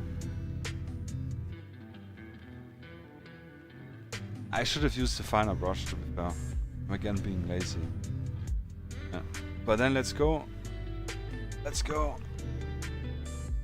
Endspurt, how we say in German. Final sprint. Yeah. The little stripes on the boots, which are very nicely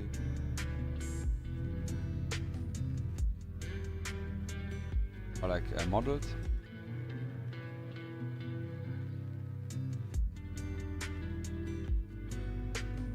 See it?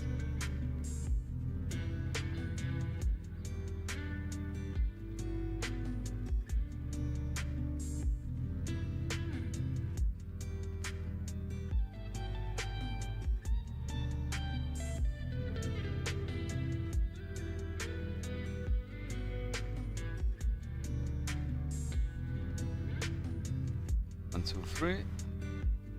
Inside is also a little tricky.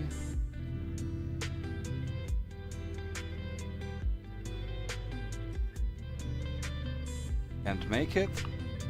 Make it. Faking it. Not perfect, but again, that's pretty cool. Again, this high contrast stuff, like I said. Like it. So last stripes, stars and stripes.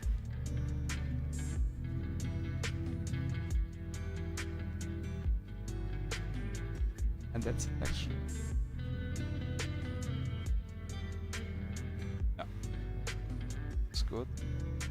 And now you see here, maybe a little light, because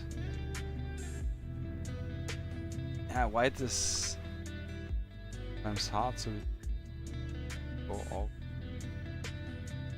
spots. Make the less than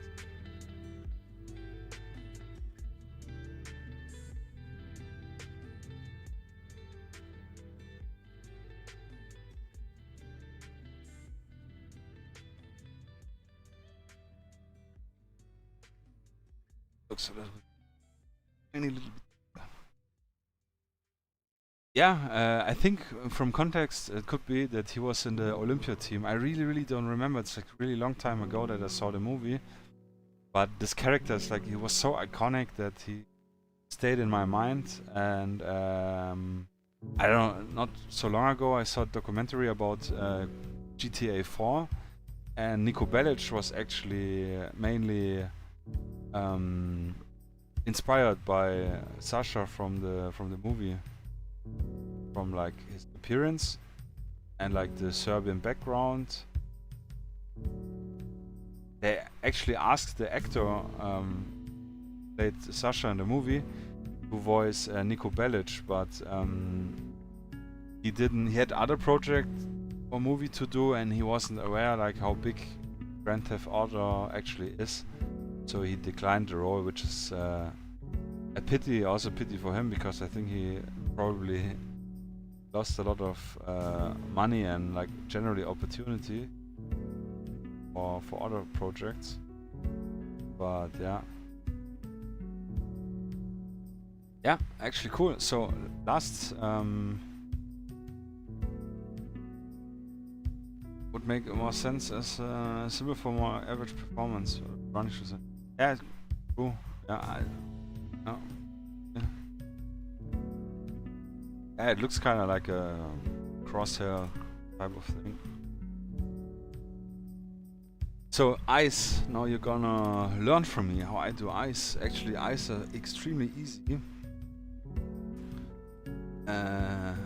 Easy set. Now I'm gonna fuck it. No, I'm not gonna fuck it up. We need white, and we need either a black or like a dark gray. Gonna use our classic brown black. You could use the blue or whatever you, if you want to have different iris colors. Personally, on this scale, I think just to have again the contrast, to have the white and black eyes. It's easy. They will not.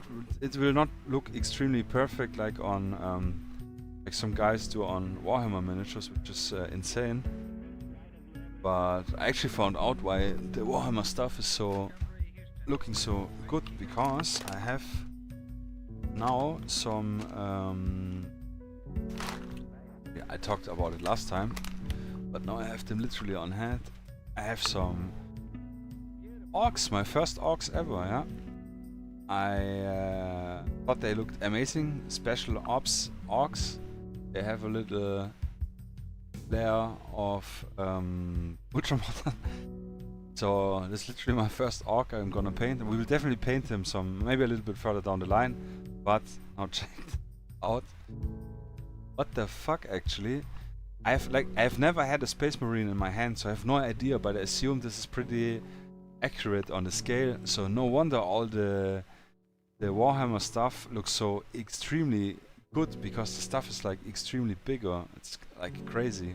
Yeah, I don't know. Like I have actually to get some Space Marine or something or somewhere second hand for $5 or something to have it. It's like crazy.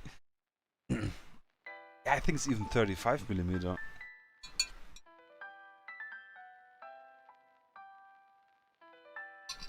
Oh, thirsty boy. Okay. So, where's the brush? It's up. We're gonna use dark gray and light gray or white. I like to use my O brush. Sometimes even the double O. I think we're gonna use double O later.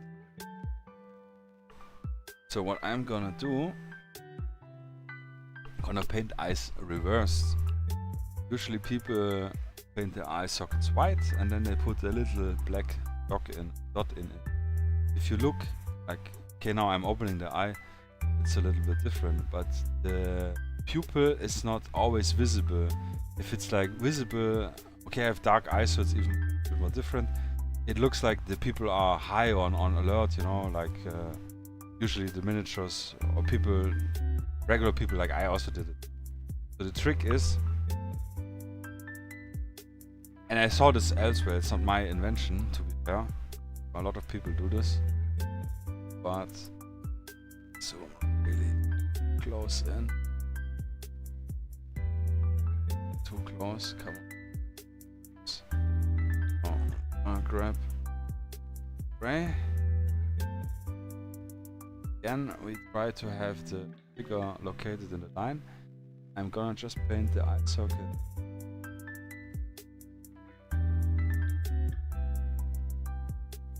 Dark. This.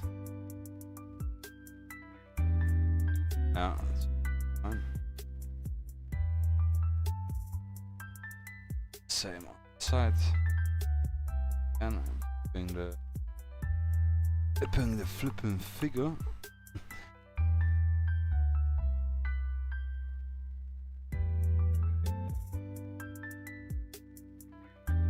Yeah. Okay, or did I mess it up? No, it's okay. Yeah, so we have dark eye sockets.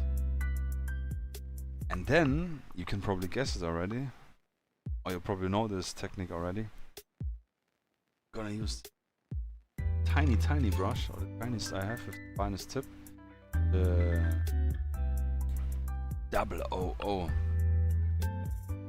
007. No, not really. But 000 brush, really, I like really. So, and this one, this is the hardest, because you don't want to pick up too much white, not too less. We have to be fast because it's gonna dry. And then what we're gonna do, put a little hot light. You see, already dried. It's really.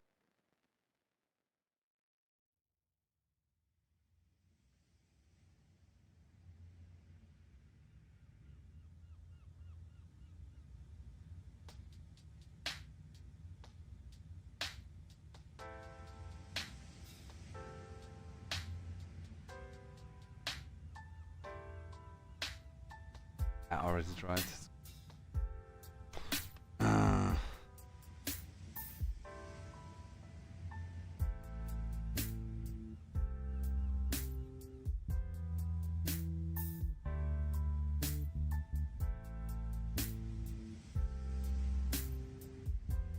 Yeah, worked. You see, one dot left, one dot right, and it looks like a proper eye.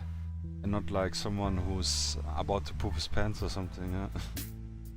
Super. I mean, it's a little bit more technical. I mean, this figure also has a more realistic eye socket, makes it even harder. And the trick is also to go this direction. So don't turn it upside down, because then you will, as the brush is elongated, you will make a bigger dot as you want. So this makes it even harder. And if you go over it, it will be under and over the eye, which you can easily clean with base skin color.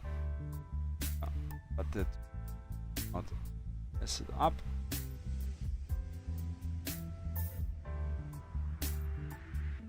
Try up.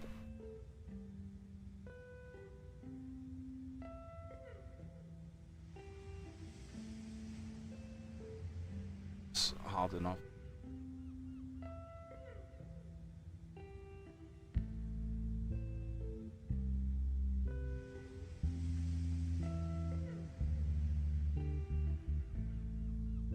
Yeah, so have it.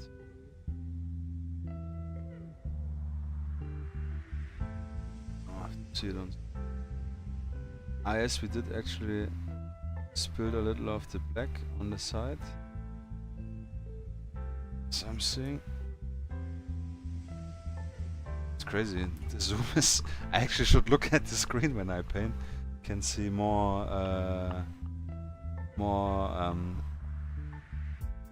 Than I can in reality. Yeah. But it's okay. We'll know. Perfect showcase. Skin color. So we have we have the highlight. So our highlight color That's it.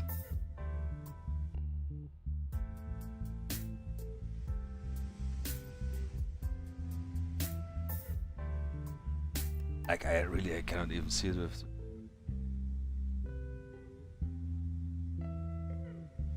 Over. Okay, this is actually really crazy. I think these are maybe the best eyes I painted so far. But they're really small, yeah. So comparison. Our these guys, which have been a little bit more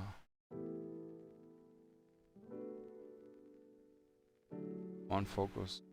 Yeah, you see the eyes are a little bit bigger. I've been a little bit more lazy, but it's the same technique.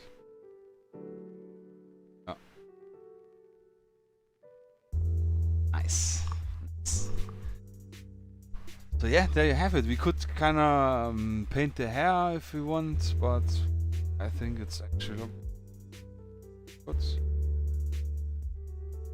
I would not add much more to it. Oh, we forgot the most important.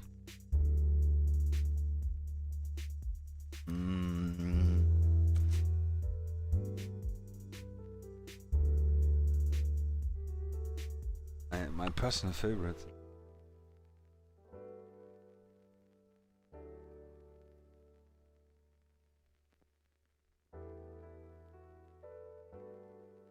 Can guess maybe. A little Vermilion, very bright red. Added in scope. Absolute unrealistic. I don't know, it just make it look meaner and better. You could use an orange.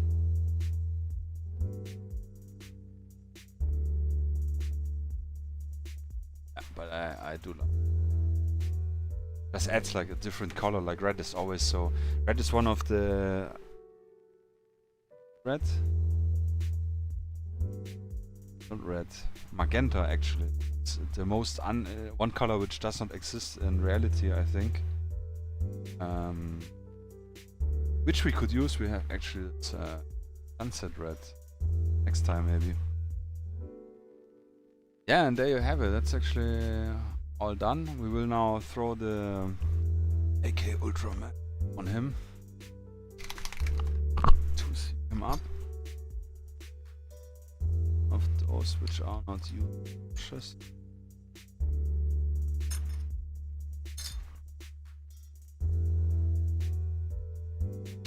It's fine.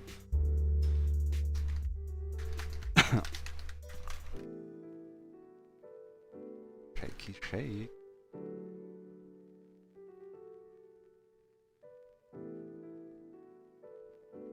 I'm saying okay for basings maybe, but I would. I don't know. Maybe we can do some basing. Some easy basing. The varnish is right. It's like I always first add the varnish, because if you by basing mess it up, it's easier to rub off, and you will not destroy your painted layers, which would be a shame. So we take Frizzy McFrizz brush, soak it up, goose top to bottom, some of the GGG magic, if you know what I'm talking.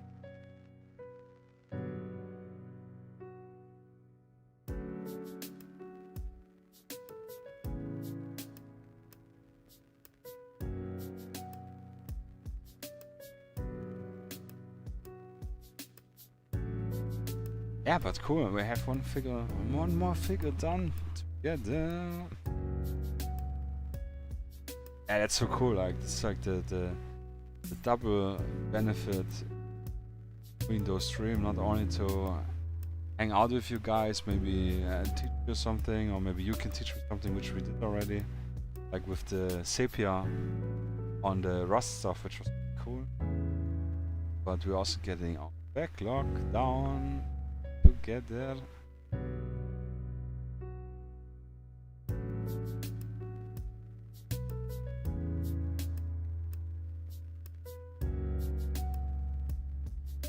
covered. And by the way, notice that my varnish brush has tape, or my varnish brushes, so that I never mistaken them for something else. Not that it probably matters any much, but yeah, I think they get some paint will not be so nice. Varnish stain. Okay, so let's let them dry a little bit. I'm pretty confident we'll be quite fast. Then we can actually do a little. Yeah, we can do half an hour. It's okay.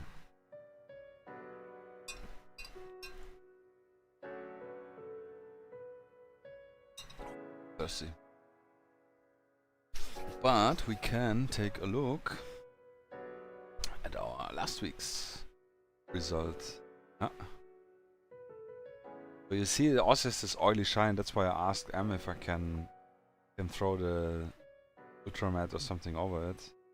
Also feels, I don't know, but it doesn't smell anymore, and that's my indicator that the oil wash is dry, that it doesn't smell anymore.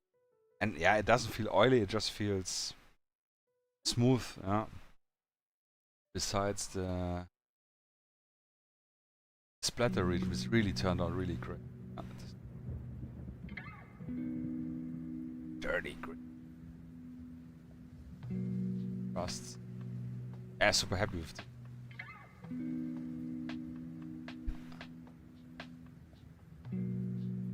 Potan actually, which today is sadly not here, he got motivated and painted his one as well. Also inspired with the same camouflage, but he did something extra cool. He added on the outside of the black strips like a brown on side. This looked really nice, yeah, I like this a lot. Yeah, but really cool, I'm super happy. Can't wait to get the... oh, you saw that one from Potan? Cool, yeah. I really can't wait to get the SSO and Russians done to accompany one, maybe. But it's again 4 figures. So I guess, like generally with the 4 figures, I think I will paint 3 off stream. We'll cheat a little bit in advance how to paint them. And then we do 1 on stream, then we have a little bit more time. Or what means more time, but we have a better time frame. So what else can I show? Ah yes, actually I wanted to show you guys the entrance, how it should. Wargaming, you should have your, no, you will have your done soon. Nice, yeah. Looking forward. Should, yeah, cool. Really excited for seeing your guys painted ones. Let me get the entrance quick, then we continue.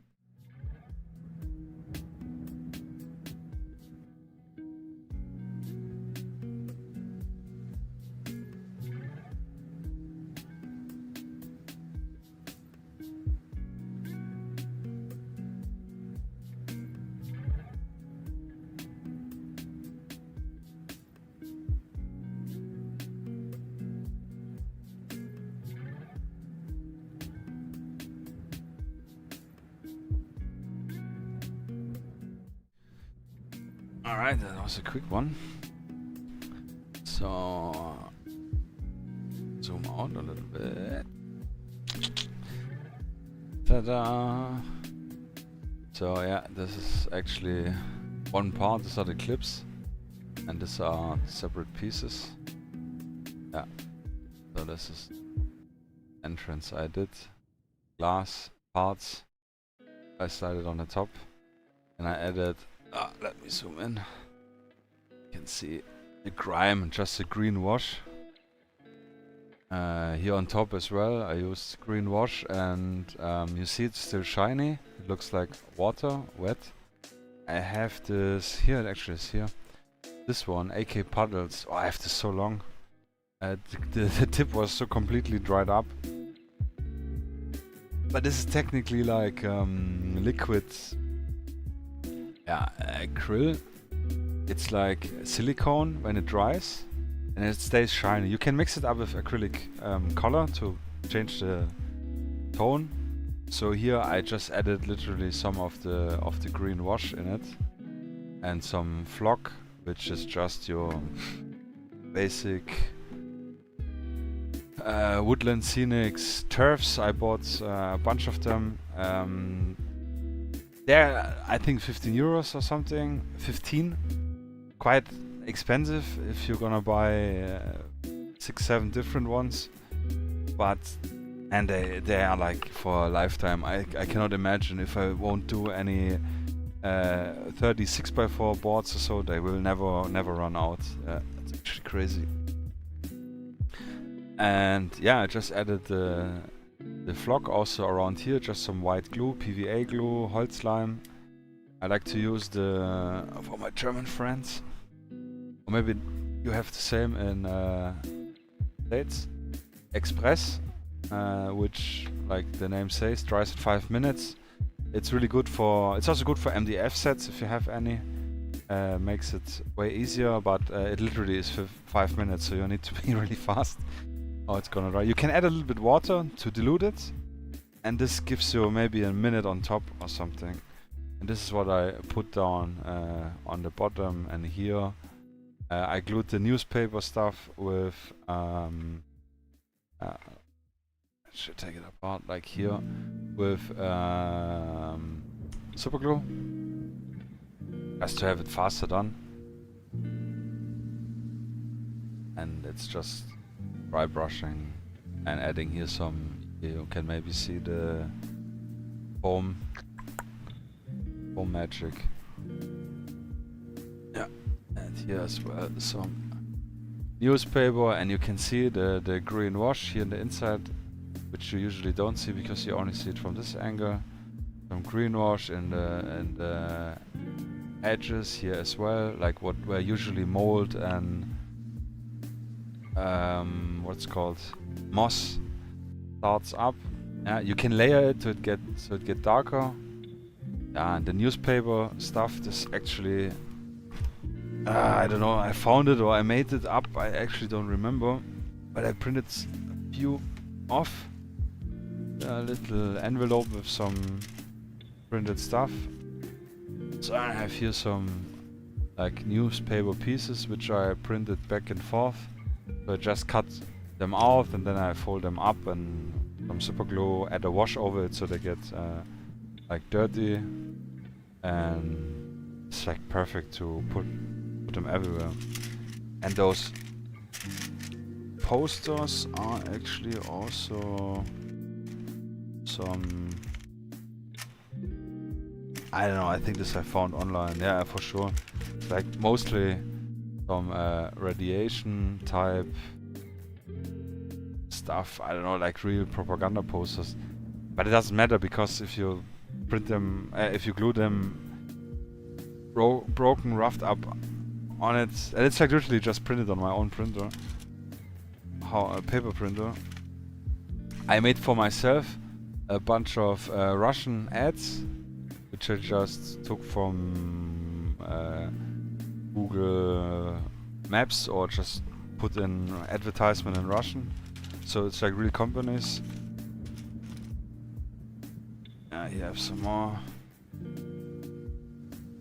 which are pretty cool to put on, yeah, just your terrain stuff. Yeah, but long story short, yes, here actually I have one full strip of those radioactive posters, and then I just cut off what I need. So this is really handy. We have on the Discord a channel which is called Paper Printable Resources, and there are those and a lot from other people. Martin, Solo Wargamer, he made a lot of Middle Eastern type. He should sponsor me. Yeah. He has made a lot of Middle Eastern type advertisement which are all in the channel, which everyone can just download and print on. But yeah, I'm pretty excited to paint this one up, just to show some super easy techniques which you can use for anything else. I think it will be super fast. Maybe I find some other terrain pieces we can paint up to have a little bit on topic. Actually, I have another terrain piece which I painted today in secret up, which I actually wanted to record to have a separate standalone video, but I was so in under time pressure that I like setting up the camera and where to save it and all. So give me 1 second and I'm gonna grab it.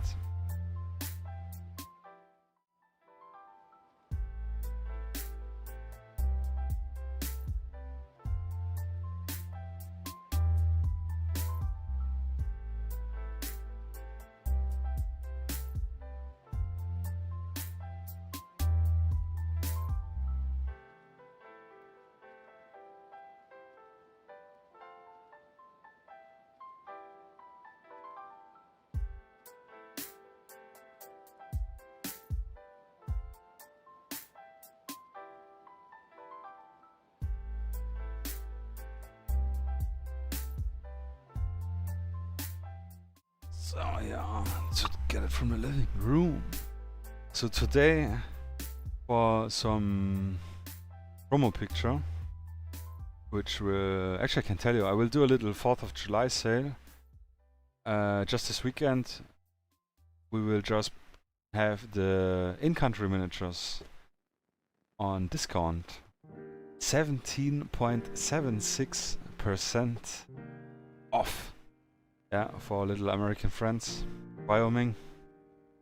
Thought it was really spontaneous and I needed a picture for the Wagner. Actually, I should have taken them. I finished them, I based them, but you will see the picture. I will post it on thing. Yeah, a little sneaky one. So I needed a little bit of terrain. So I painted this urban scatter. I forgot what it's called. Ruin, I think it's just called. A little bit up to fit this African theme. So same premise. Primed it in this dark gray replican. I used the 10, dry brushed everything, and then I kind of thought, okay, what I'm gonna do next. So I started picking out the details, like here a little gray, here a little black. This one I paint this full red, this like reddish brown. Same with the water pipe and the inside, and then I thought, okay, African style. So African often very more colorful. So I painted the windows in yellow, and then I thought, okay, it could be a checkpoint, could be a store or something, and then I just added a little, like I googled in Swahili what means cold beverage, which was I forgot already, Vinhada Brady or something, I don't know, and I wrote it here on, but like cut the writing off so it fits with the added a little ice cubes for cold drink, your iconic American beverage, sugar beverage. Some simple graffiti stuff. Here you see again the posters. Here Urban Scatter. I had this one lying around. Oh, there's a big moth coming in. Bro, I'm still streaming. Wait. Yeah, ganked this one up. Also just like some washes, some brown, some orange, which goes on the rust. Here's one of the advertisements I had. Ripped it a little bit off. Yeah, on the inside also some, but I was lazy. Yeah. So yeah, this was really fun. This was really fast. I think a little bit over half an hour, literally. Like from primed point. Yeah, but it's amazing. This is like an excellent play piece to have. Fits quite a lot of figures. But yeah, you can see. As you cannot see, Yeah, but you can fit like 4 or 6 guys in it. So it's a pretty cool piece. Yeah, I like this a lot. And yeah, that's it. Not to spoil too much. And this was like really on the fly, like, okay, shit, I need something for this picture. And I'm gonna show the picture on the screen in a moment. Is this guy dry already? Not 100% really. But yeah, actually, let's come. I'll show you the picture. Really proud of this one. Second.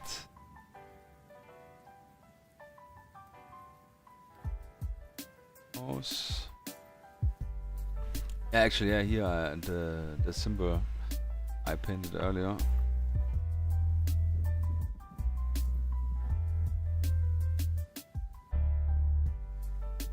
Sure.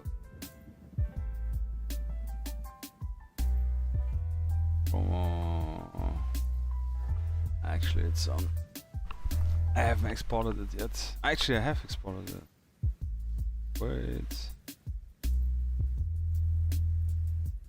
Doesn't matter, I'm gonna screenshot.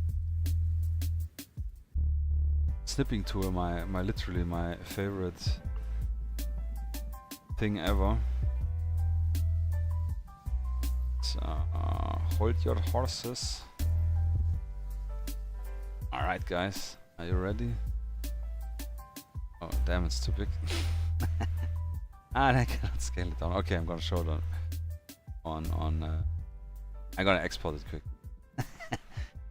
Tension rising. Spot. One guy.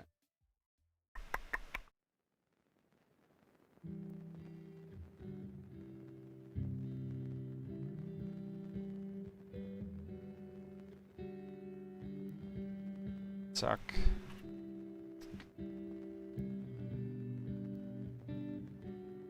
Zack.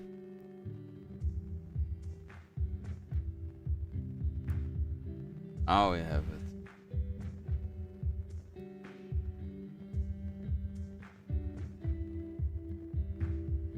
Yeah.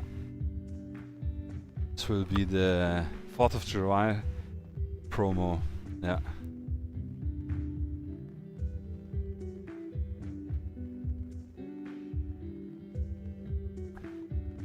Pull it a little bit in. Yeah, really sick, really. I mean, 4th of July, America, I wanted actually, yesterday I had the shower thought, doing the little sale. I wanted to get some American guys painted up and not Russians, especially not Wagner mercs. But it's the only one from the in-country range I have painted. So I thought I will make a little picture. And yeah, really, I mean, the whole African settings, yeah, I like this because it's like this jungle stuff, but it's not Vietnam and it's not South America. I don't know, it's very interesting, I think. And yeah, the figures just really definitely one of my favorite figures. And here we have the little building. Yeah, I painted the little bike up from Urban Scatter as well. Yeah. Cool, a lot of fun, and our ugly orc mobile. I'm actually gonna give you a little sneak peek behind the curtain of production. Just get the picture. I haven't sent the picture yet. I always do behind the scene picture.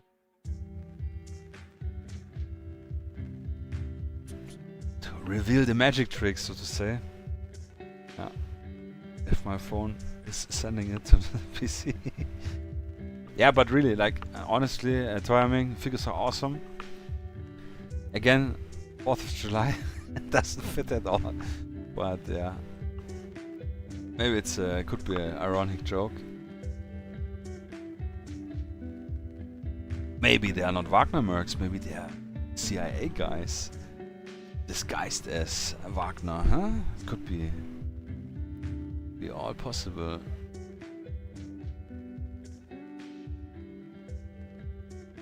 More safe. Should be able actually. No, it doesn't let me. Of course not. But yeah, you have your little behind the scenes. Yeah.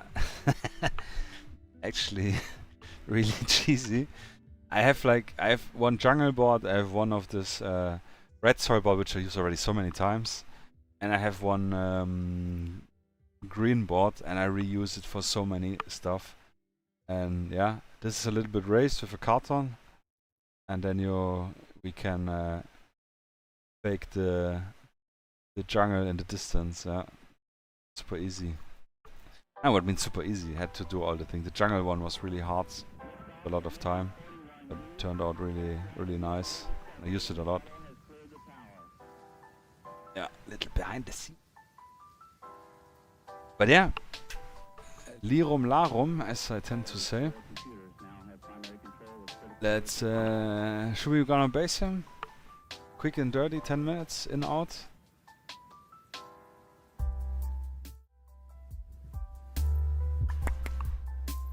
Oh, he looks dry. It's really nice. Yeah, a little bit wet in the corners, but it's okay, we don't have to touch this all. Oh, amazing, this Ultramodern is just perfect. So, long story short, jungle, not jungle, we will make him in normal woodland style. So what I use is chocolate brown again, favorite. Cheeky chocolate brown.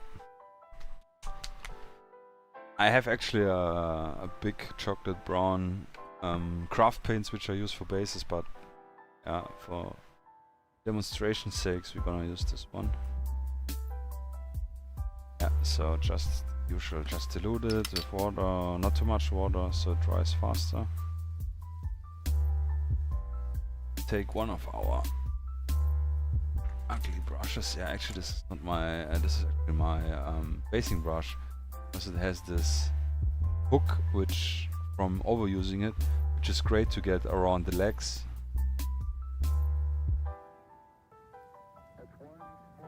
So I'm just gonna paint the base brown. Try not to get into the shoes so much. I mean, if we get into the shoes, it doesn't matter, because could be dirt. Sasha for the 4th of July, yeah. Yeah. The next one we can do.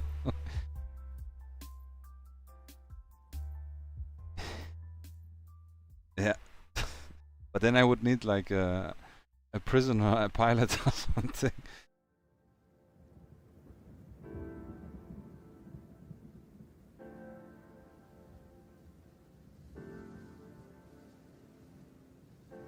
So we just put it brown.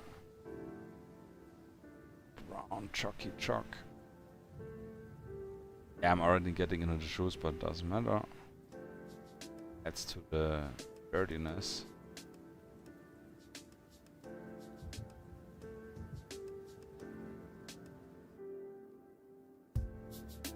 He will look really cool with the deniables and mud actually.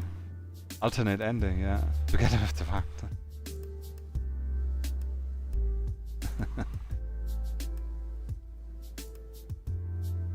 Yeah, actually we need to wait a little bit for it to dry. It's the only downside of all the basing. Then I can do a little dry brush with the silhouette. Actually it's okay. With like a lighter brown. It's the blend earth. Flat earth. Actually let me hold it into the stream of the air condition. Maybe it dries faster. Yeah. And then usually I can add some flock, which we can do because I have some leftover from this little terrain project. Or we can actually do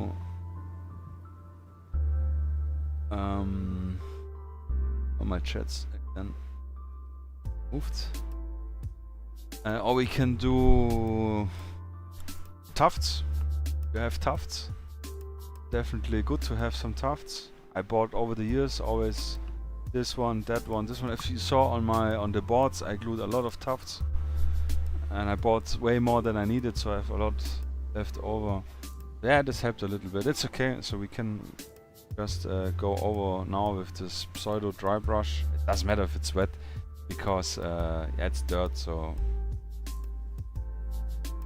giving the higher areas a little different stuff. And the ground, you're wondering, what is this with ground? How does it look like this?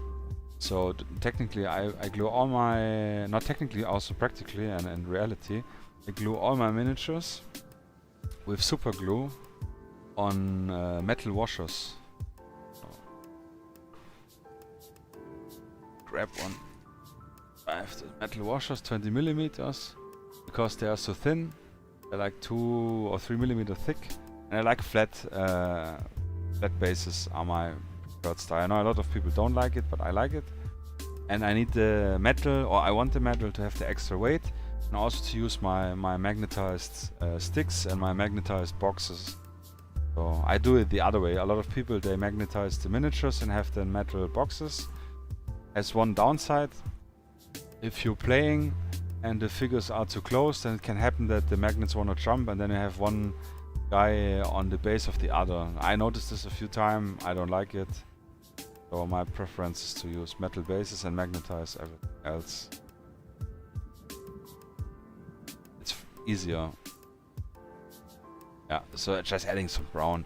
And yes, sorry, and I use super glue, and what I use on the super glue is my little magic powder from Colombia, and no, actually not. It's just baking soda, Kaiser Natron, or soda. Soda, baking soda or soda with, it's 20 millimeter. 20 millimeter. 20. Yeah. It's like Spectre made me do it. And I have so many based on 20 millimeters. And I like it because inside buildings it's easier to, you can have more movement. So it's my preferred stuff. But I do have 25 millimeter ones like this sniper, for example, which we could paint next time up. I decided to put on a 25 to give a little bit more brush and bush stuff, and it will definitely not go inside a building, so this is good enough. And for my rule set, dynamic infantry combat, base size doesn't matter. You can play 25 millimeter with 20 millimeter, with round bases, with square bases, whatever, in one squad, in 5 squads, opponent, doesn't matter. And why? Because we measure always from the center of the base. That's something that annoyed me, because I like my 20 millimeter bases. Most of the people I know, they like the 25 millimeter bases. So what's the solution to this? To have a game which works? Yeah, it's to go just from the center on the base. And this is also less discussion, because like they had this on the left, they had this on the right, so just always measure from the center from the base. Yeah, but what was I saying? Yes, and I use baking soda and super glue, gives a chemical reaction. It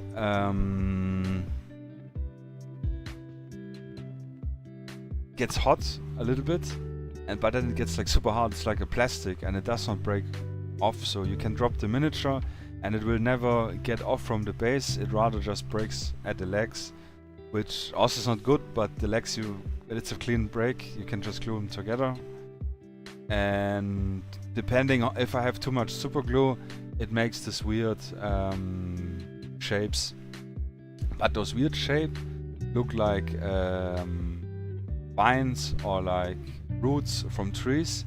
So like for forest stuff, if you want, pick them out in a different color, it looks like a jungle or like a forest ground. So this is really funny side effect, which I did not intend it, but it turned out. I can also not control it, just if I add a lot of super glue, this will happen in random shapes, so that's really cool.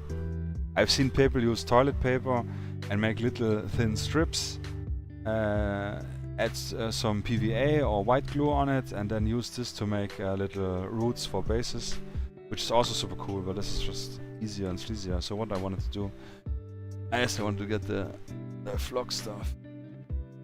Just need to move some stuff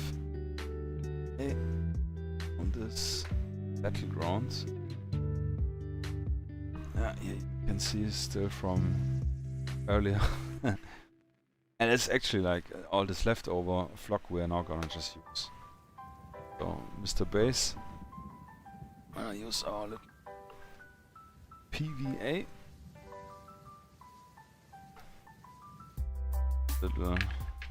Just gonna use this old one, doesn't matter. It's a red primer in it. I just need literally a little spritz. Make sure the tip of the bottle is clean, so it doesn't dry up. There you go. Then we add. No, actually, we don't need one of those busted up brushes like this ugly bitch here. Brush, I mean. Make it a little wet, make it a little dry. Up. Brush. Then we're just gonna add random areas. Wanna have a little free spots.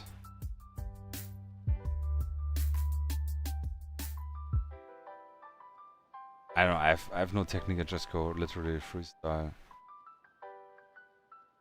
And if you wanna use tufts, we're gonna use one tuft maybe just to break things a little bit up. Leave a bigger area. Oh.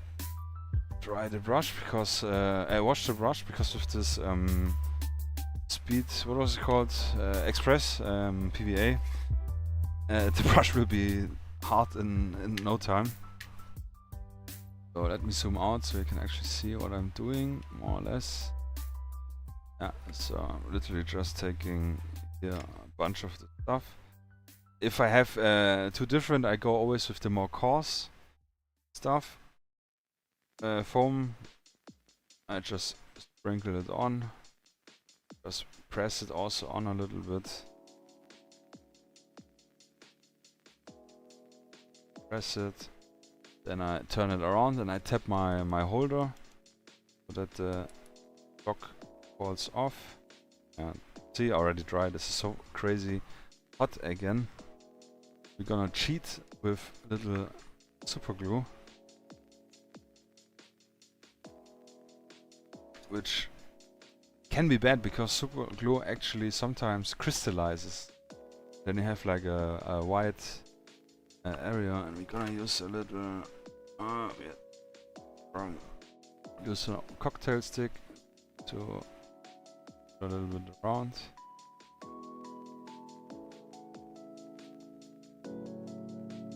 Sprinkle it on.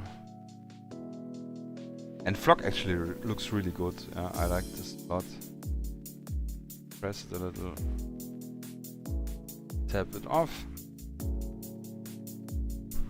Keep it up low. Zoom off.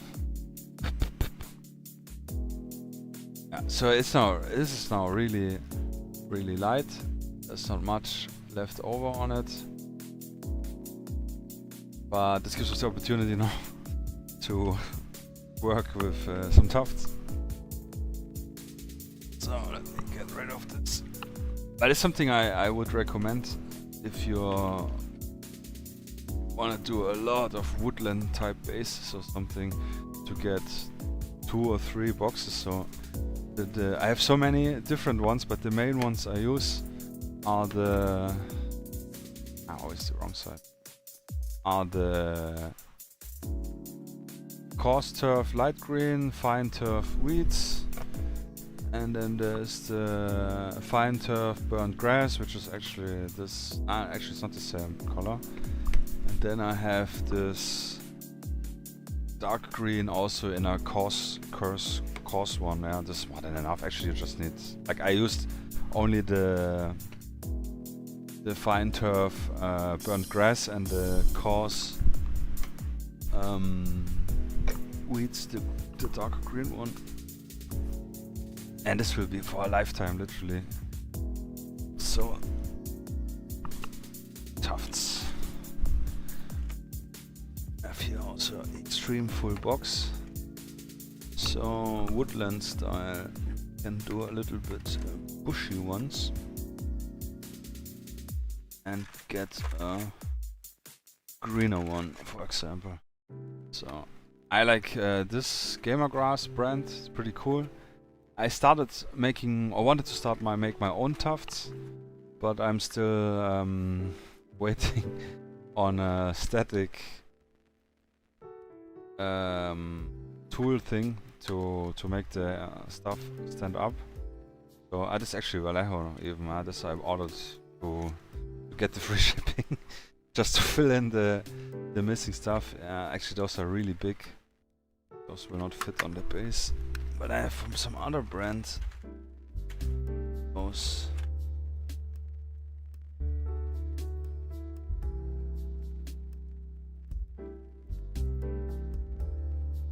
Those are also big. Damn it. Too big. That's okay, we'll take this one. They usually adhere or has self-adhesive, but sometimes they don't work so good. So I picked them up with my tweezers, pincette there. If they stick, I just put them down. Yeah, this one is actually sticking. What change? What? I just press a little bit down on it, moved it. Yeah. I'm not too much bothered that it goes outside base, just adds a little bit to the wilder look. Yeah. If it wouldn't stick really well, also just use a little bit of super glue. I mean, you probably have used tufts already. Super good. Yeah, Gamer Grass, they're pretty affordable. I think it's about €4, about €5 per set. And imagine we used now one per miniature, so you can, yeah, make quite a lot. And here we can use some of this one. These are a little bit irregular shapes. This one, for example, has a little dry top. Bit more different one, and this one we're gonna actually put here. And this one is not sticking. Yeah, good example. Rusty, cheap super glue. Just make sure there's no air bubble. Air bubble. Oh no. Also an air bubble. Now we have just some little bit, let it hold, that it doesn't pull a string. Close it up or it will harden immediately. Oh, I can call it tough boy. Put him in. Gently press down, not too hard, so it squeezes out and goes on your tweezer, and then the tuft will stick to your tweezers. And yeah. The rest you can imagine. And also, like here you can see it's a little bit in the center. You can try to pull more on the edges. So spread it a little bit out. Some hairs. Or like, yeah, fibers away. Yeah, and there you have it. Some super simple forest type basing. We could go more elaborated with like some dried leaves or something, which we will do another time maybe. Don't want to overextend it now that we managed to be on time. But I have actually, I don't know where it is. But I have, let's say one thing you can do in autumn, go out and pick up a bunch of dried leaves. I don't know. Collect a bunch of dried leaves and just like crumble them up with your hands that you have like a lot of tiny pieces. And those pieces can also just sprinkle on your bases and they will look like tiny leaves more or less. This is super cool. Oh, here's one tuft left over.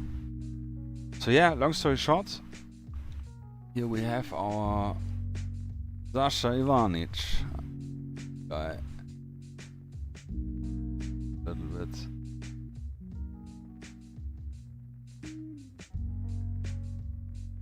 Yeah, I think it's really cool. He's not 100% accurate because he has an SVD and not the SICK SSG 3000, I think it was. Yeah, well, it looks really cool. Super happy again. We did tremendous job, I think. Super happy we managed to paint it from start to finish. Yeah, thank you guys for your patience. And yeah, the eyes are really nice. But easy peasy. Yeah, thanks for the fire. Fair. And the red eye of. Yeah, awesome. Nice. Good job, guys. Let me close my wet palette. Not that it matters because it's already dry. And let's have a little chili chat over here. Alright, cool. Yeah, success. 1 hour over the, no, half an hour over the target actually, which is okay, I think.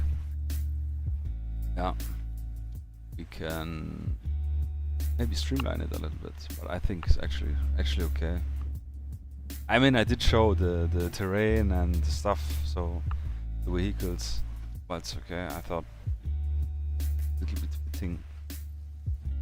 And yeah, that's actually it for today. Guys, have any question, any suggestions, any wishes for future painting table stuff? Yeah, nah, all good. No spamming at all. It's contributing. Don't worry, man. That's the least. The issue is me going everywhere. Yeah.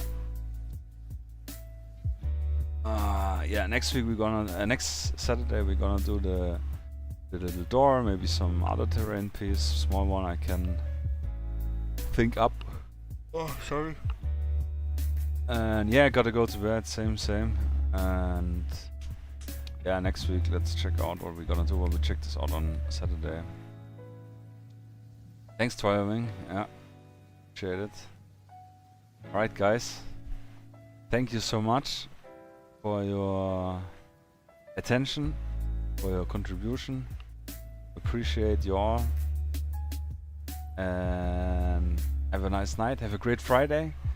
Have a great start to the weekend, and hopefully I see you again on Saturday. And that's it from the desk. Yeah, thanks, man. Thanks for this fire. Yeah, great that you learned a lot. I appreciate it. Yeah, it's glad. It's my mission. My mission is going forward. All right, guys. Take care. Have a nice evening. And not evening. Have a nice night or a nice morning in the States. Yeah. And I see you next time. Bye bye.